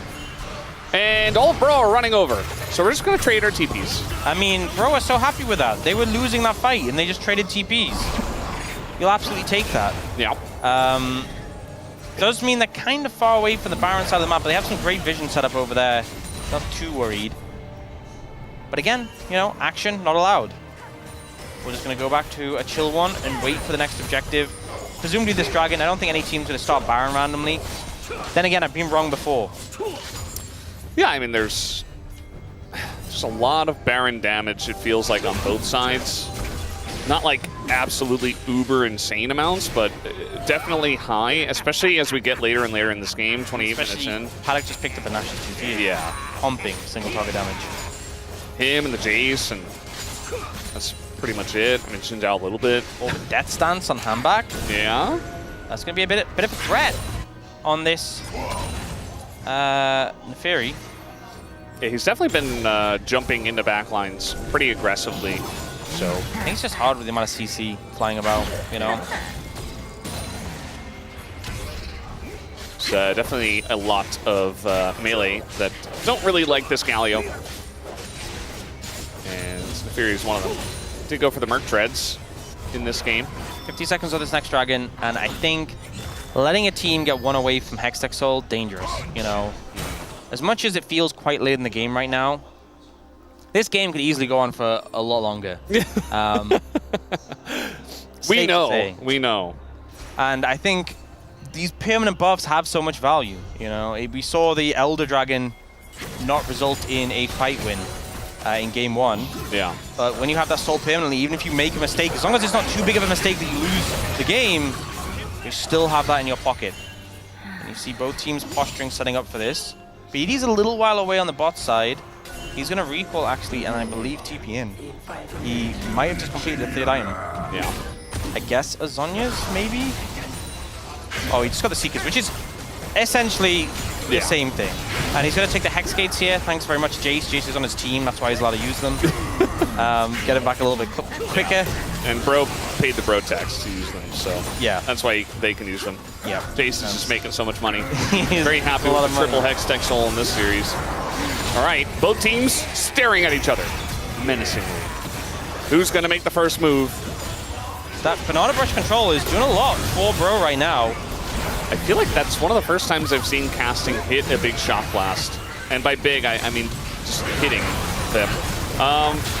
You know, feels like the poke should be doing a bit more, but we're not seeing a whole lot of it. There you go. Okay, Palu at half health. They are poking Palu. Yeah, it's like they're targeting the Poppy. Did he just lock it down? Yeah, maybe. That's going to be a miss on the chains, because going in, that's a Galio out of the fight, but it is Galio, so... Can just ult back in. Yeah. Not exactly the best target. A lot of poke coming through, though. Close is starting to get low. Palu and Handback nursing some lower health bars. Bull doesn't care. He is a Draven with a Bloodthirster. Yeah. This is the way you gotta go for these fights, though. Is Morgan, oh, he's gonna get taunted up. They might have the damage, but a stolen Galio ult is gonna come through. BDD, he gets knocked up, and now on the left side, they go for Product. That's a huge amount of damage goes on to him. One axe gets it done, but it's traded out. Meanwhile, Hambach is going nuts. on the right side of the fight on this Zafiri, casting though a double kill. the flash! Oh, the flash is gonna miss! And that will make the big difference as BDD is alone. And the chase comes in from Hambach. Eventually they'll kill him, right? Right, Degon? Oh my god, okay. Really? Okay, they got it. Okay, they got it. There you go. 7,000 damage to both Hambach and casting. And it just means that Bro will get the dragon. Least stressful Bro game. Least stressful KT game. So, I mean, just a very chaotic fight. You know, Morgan tries to find this pick on the casting and Paddock, but BDD grants vision off it, so they don't fall prey to it. And then here on the side, we see casting trying to peel for Paddock, does end up taking out Bull. But Hambach's just getting so much damage here, and with the Death Stance as well, getting the reset value and healing from these kills, he's actually so hard to burn through. Casting flubs the flash a little bit there, very scared of this dog. And BDD is just the last man to fall. Peters, he just recalls, he doesn't fall. Yeah. And then eventually... I mean, it's relevant that it took a while to take down. I mean, I don't know how relevant, but Baron is still up and available, you know? I think if the fight ended quicker, potentially Bro would have just gone straight to Baron. Yeah. But the fact that it took quite a while meant that KT wouldn't give that over as well. Hextech Drake for Bro is still huge, but Baron going down would have been an absolute disaster. Bro are still going to threaten it, and they'll secure all this vision around the area. And, I mean, they still have a really nice amount of damage to lock into that Baron. And Morgan is getting to the point where he's just so tanky. Yeah, he is Scion. And here we go. We got a little engage. In goes Hambach, and that is a knockaway of 2. Unfortunately, KT, I think they're just going to walk away. So, kind of helping them get away, I suppose. Yep. I feel like the front line, the 2 guys he knocked away, they might have been able to engage on. But after they got knocked away, they couldn't engage on the other 3. You know? Yeah. So it was kind of... Yeah, didn't do much. Knockup comes in on he gets knocked down off the Q. Yeah. That's unfortunate. I feel like the problem is neither of these teams have that reliable engage. Yeah. You know? Like, you're kind of firing cocoons, or you have to, like, jump in yourself. It's not like we have, like, an Alistair or a Nautilus or something like that. Or a Rel. Yeah. And as a result, this standoff keeps happening. Fearless. That's Fearless, baby. That's why we get 40-minute games with Bro and KT. The important thing is no MF, though. Oh. BDD kind of in the front. Meanwhile, Closer going 1v5 on the left side. BDD, though, is in so much trouble. He's going to try to ult away, but he can't. He gets knocked out. And now Cuz goes on in. Well, goes down, rather, and Paddock is just left for the Fishes as well. He has to go into Zonya and says, Bro, they might have done it. They might have actually just won the game right here. They're going to attempt to end it at least as Peter flashes away from Hambach, who is an absolute menace in this game. Hambach's been a monster. You know, to think this player was subbed out for the start of the LCK, dominating KT right now. Peter's going to try and make an attempt. He will fail. Casting will try as well. We have a crazy host on the desk. And yeah, they're not able to clear out the wave here. So there you go, Bro. They've done it. They've actually taken down KT in a 3-game banger. And all it took was catching BDD and Closer's angle on the left side. A lot of mistakes were made, but it does not matter. What matters is who took down 2 Nexuses, and that is Bro tonight. Now on a 2-win streak. They have a win streak, you know? It's not a win singular game. And I think KT, a lot of moments I think they could have made things happen. Potentially found a way back into that game. But ultimately, you know, you think about game 1, how messy it was. Game 2 from Bro was convincing, right? I think Bro were the better team on the day. Despite the fact that predictions for the global side were heavily in favor of KT. KT just didn't have what it took. And I think some big underperformances from certain members really cost them. But Bro seemed still slower paced compared to what we'd maybe hope for them to be, but it felt like they were making things happen still. You know, yes, they could have been more proactive, but I think when it came to these fights, especially their control around this in this game, around the banana brush, really doing a good job of setting up the vision. And it's something we've seen a lot of our bottom teams struggle with, is setting up vision control around these neutrals. They did a better job of it this game than KT. They definitely did. And both teams still have a lot of moving parts. I would not be surprised. Oh, we got the guns out. Bull showing off all that work he's been putting on in the gym Digon would be so proud. Absolutely. That's a Giga Chad move right there. That is the Giga Chad. Unfortunately, we're not going to get the same from Palu, but he does give us a nice celebration anyway, as KT fans are distraught. Oh, we got the match from Digon.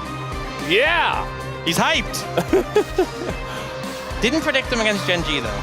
Yeah, that was kind of weird. I don't know why he did that. But he did predict them today. Yep. So credit where credit is due. I think he was the only one. He was the only one on the global side. I'm not aware if there was anyone on the Korean side, but he's just that guy. Yeah. You know what it was? You know what happened? Game 1, KT won it. And you know what bro said? It is what it is. It is what it is. And they just powered through. And they hiked the taxes. Absolutely. And they got through it. Rotax came through today, you know? They got through it. And the thing is, I have no doubt there is some bro channel point millionaires who profited massively off the result of this game. Yeah. Oh, 100%. That's that investment. That's why you always got to put in your money. All of it. You got to all in every... No, don't do that, because if you all in the first game, you had no money for the second and third. And no bro tax money. Yeah, you got to spend it on bro tax, and then when you know they're going to win, then you go all in on the prediction. Yeah, because if you spend all your money in game 1 on the prediction and lose it, you don't have enough money for the bro tax, and the bro RS will come after you. The bro RS. Indeed. Also, yeah, you got to know that bro is going to give you the maximum value as well.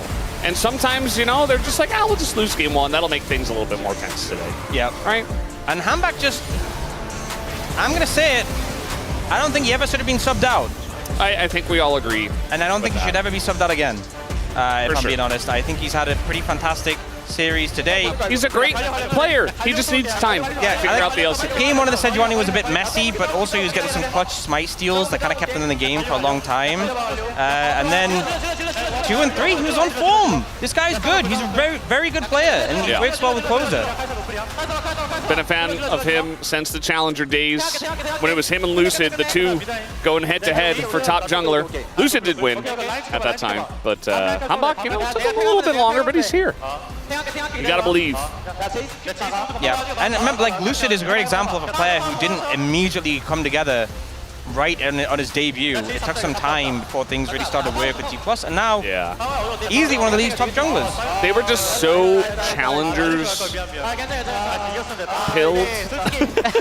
They were just so good in challengers that they couldn't get the challengers out of themselves fast enough. You know? Power through it, you know. It took them a long time to readjust after being so dominant in the challenger. We have such a long season as well. There's no rush, you know. Give Hambak time, and he's already starting to show up.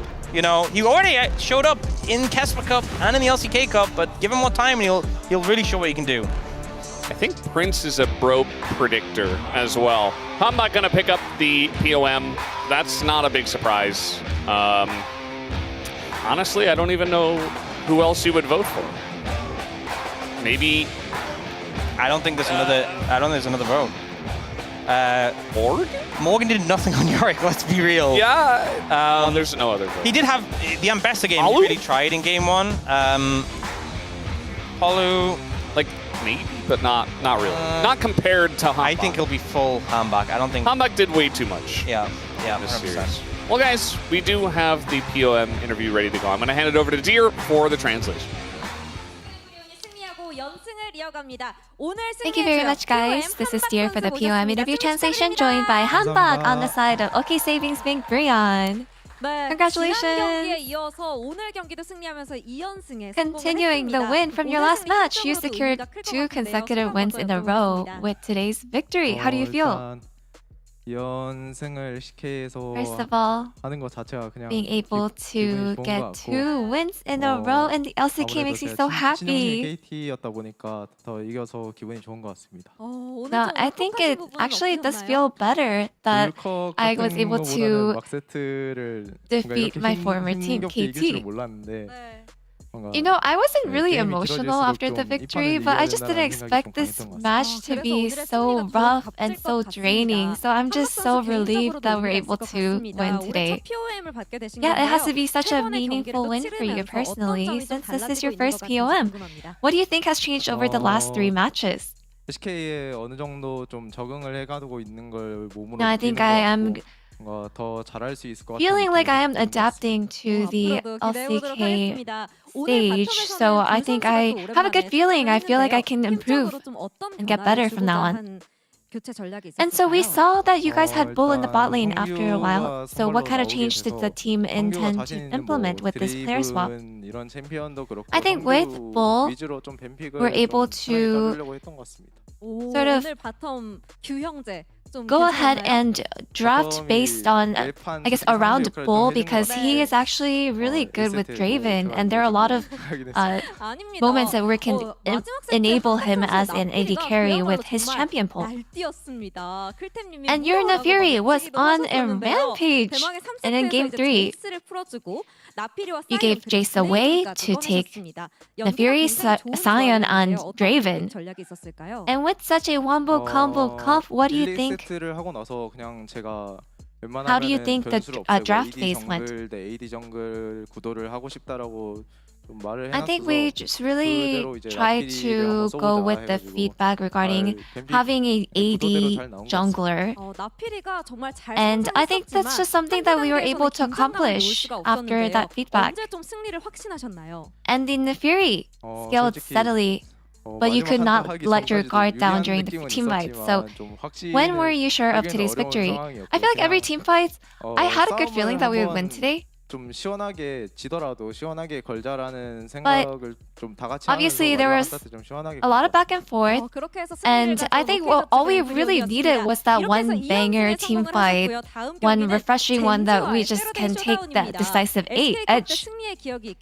And your next match will be a Saturday showdown against Genji, and since you took them down during the LCK Cup, you must be so eager to win.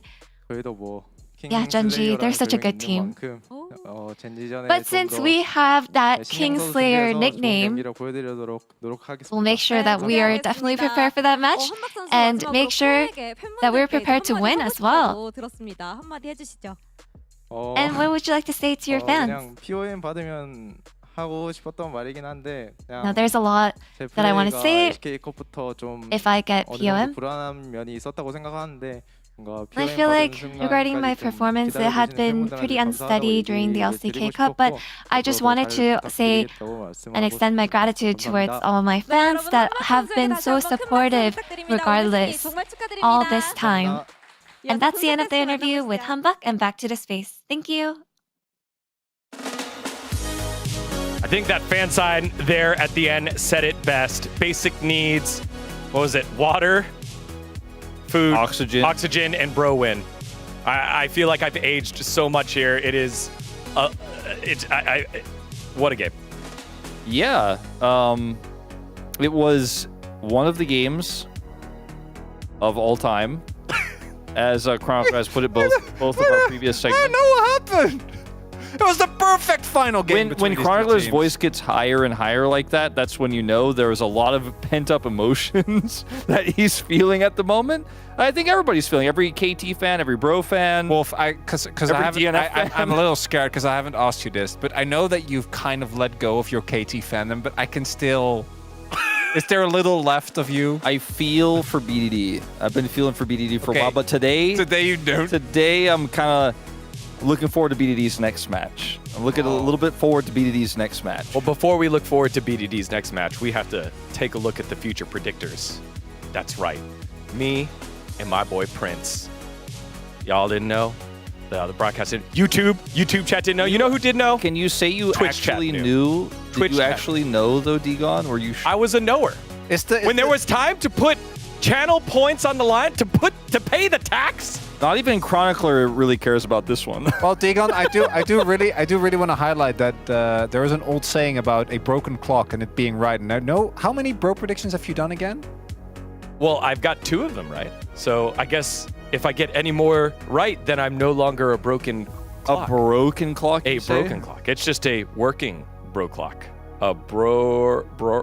No, I think we should do this live. Let's take a look at the POM votes here on who got the player of the match from this crazy 3-game series. I get the closer votes. Yes. I don't remember exactly why, but I have a good feeling about him in this series. He got the Ari was good, right? Yeah, Pada. Pada could come Azir was fine. I feel like Palu could have deserved a vote as well. His Rel was really good in game 2. Yeah, but he had the other games. But his Rel was really good in game 2. His Rel was... Chronicler, everyone We had voted the for other Humbug. game. Remember what a lot of this Everyone game has looked the- like for Humbug? Anytime there's a bro game, there's always other games. You were doing 6 and Sejuani and still won. Yeah. That's my challenger boy. Yeah, there you go. Yeah. Let's find the silver linings. Let's get to the comments here and what we had to write for our POM. Getting this one, Hambizi. Humbug staking Humbug. his claim over his former team. I like that one. Yep. You ever had Humbug stake? Humbug. That's so good. Yeah, he doesn't know. Oh, I was thinking. I get it. Humbug stake. It's good. I was know actually what it thinking staking because like it looks like Neferi. She fires Yeah. stakes. Yeah. Right, like the vampire kind. I know what you mean, yeah. Yeah, I feel like I thought that's yours is better. Though. That's awesome. I thought it was the Sejuani thing. Well, that oh bit. yeah. Song in the the classic song, the one that got away. Yeah. KT's not over it. I think unfortunately Cuz is still suffering like many a player from being on DNF in or back then Kwangdong Freaks in 2024. Outside of the one Italy game, I think he got kind of gapped today. Yeah, not feeling great about it. I think KT fans in general not feeling great about this series. That is current common. Position in the standings. The H family legacy of top tier. Okay, Helios. That's right. Okay, Helios. That's right. Hambak and Helios, the heroes of the H legacy junglers in the LCK. I guess that's what he meant by that. That is what he meant by that. The Fury fights through steel bars, like that one by Gogo. Again, just really catching all those fights on out. And he's still young, but the determination was clear by Cloud Templar. I feel like that's like Templar. That's like kind of a slight. Like he's still young, but the determination is clear. It's unshakable. It's unshakable. A true Regain bro. is 2022. Yeah. That's when Sandbox almost made it, and then colossally and tragically failed, leading to DRX winning Worlds. That was closer. Played a part in that. All these wins matter. Also, KT played a part in that. Yeah, Vikla when he picked Zyra, that happened. Part of that too. They're all history, man. I love it. History. I love it. You know what else was history? This last game, but before we forget it, let's take a look at the highlight that we Chronicler had. has a really strong opinion about what BDD did in this fight. Yeah, because he just goes in and dies. It was the flank by Clozu. Okay, so I Someone left the bottle open. I think there is something. There is something to be said for like trying to want to fight a Hail Mary engage, because obviously I think the game is not in a good state. But you're just sitting 5v5 against one another. With this comp, you can't front to back. You need to find an angle. You need to find any form of backline access, because you have Elise and Kaisa and Zinzao and Galio. You just can't try to just punch through, as we clearly saw there. And I understand BDD. I'm sure he's carrying a lot of frustration, but it is what it is. You got to get over. You got to say. That is literally what they said. I mean, I really look at the series. Expectations coming into it was that it was going to be messy, right? At least for us on the global side, we were like, oh, it's probably going to be 3 games. It's going to be back and forth. It's going to be a little bit crazy. But remember, both of these rosters are still kind of retooling and gearing up. And obviously, Bull was playing because they couldn't play Hype because he's actually on loan from KT Rolster. KT Rolster's remaking their whole roster, changing their top lane, changing their bottom lane. It's really huge, though, that in this period of time, Bro is able to take that win away, because these two teams are obviously competing to try to get to the top of that Rise group and then potentially even be contesting for Legends. So the fact that Bro walks away with the win feels huge. But at the same time, I don't think we necessarily should expect too much from these two teams until we get to like the second round robin. Then we can judge a little bit more harshly, right? Right? I put KT in 6th. Yeah, me too. We have KT in 6th. There's a lot of LCK left. We have KT in 6th. There's a lot of LCK left. Come on. To your point. Do you believe? Not right now. No. Jeez. To your point, right? As we take a look at the standings, not expecting too much out of them, I thought it would be a solid 1-1 week. Look, the difference between 8th place and 6th place is just 1 win right now. Well, there is a lot of games that I do see where maybe a little bit of a problem. But KT has faced a lot of the stronger teams. I do think we have to acknowledge that. That's right. They face Bro, who's higher them in the standings. I boomed him. It broke. We need to reset Chronicler 2.0. B&K Fearex and T1 are your match tomorrow, followed by the DN Automotive Freaks looking for their first win up against D+ Kia. I, for one, I'm looking forward to seeing how B&K... Oh, Crotty, come back. Crotty, what are you doing? I'm looking forward to seeing how B&K almost upset T1 like they did to Gen G. I'm looking forward to seeing how D+ overcook tomorrow against DNF and drop a game. Like, it could be crazy. You can't block them in online. In real life, you got to deal with it. So we'll figure this out, and we'll see you tomorrow for more LCK action. Bye.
Pick up an unprecedented 2-0.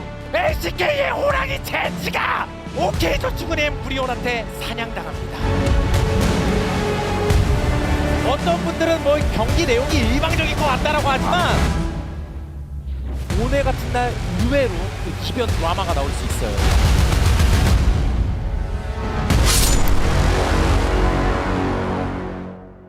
Doesn't kill me, makes me stronger.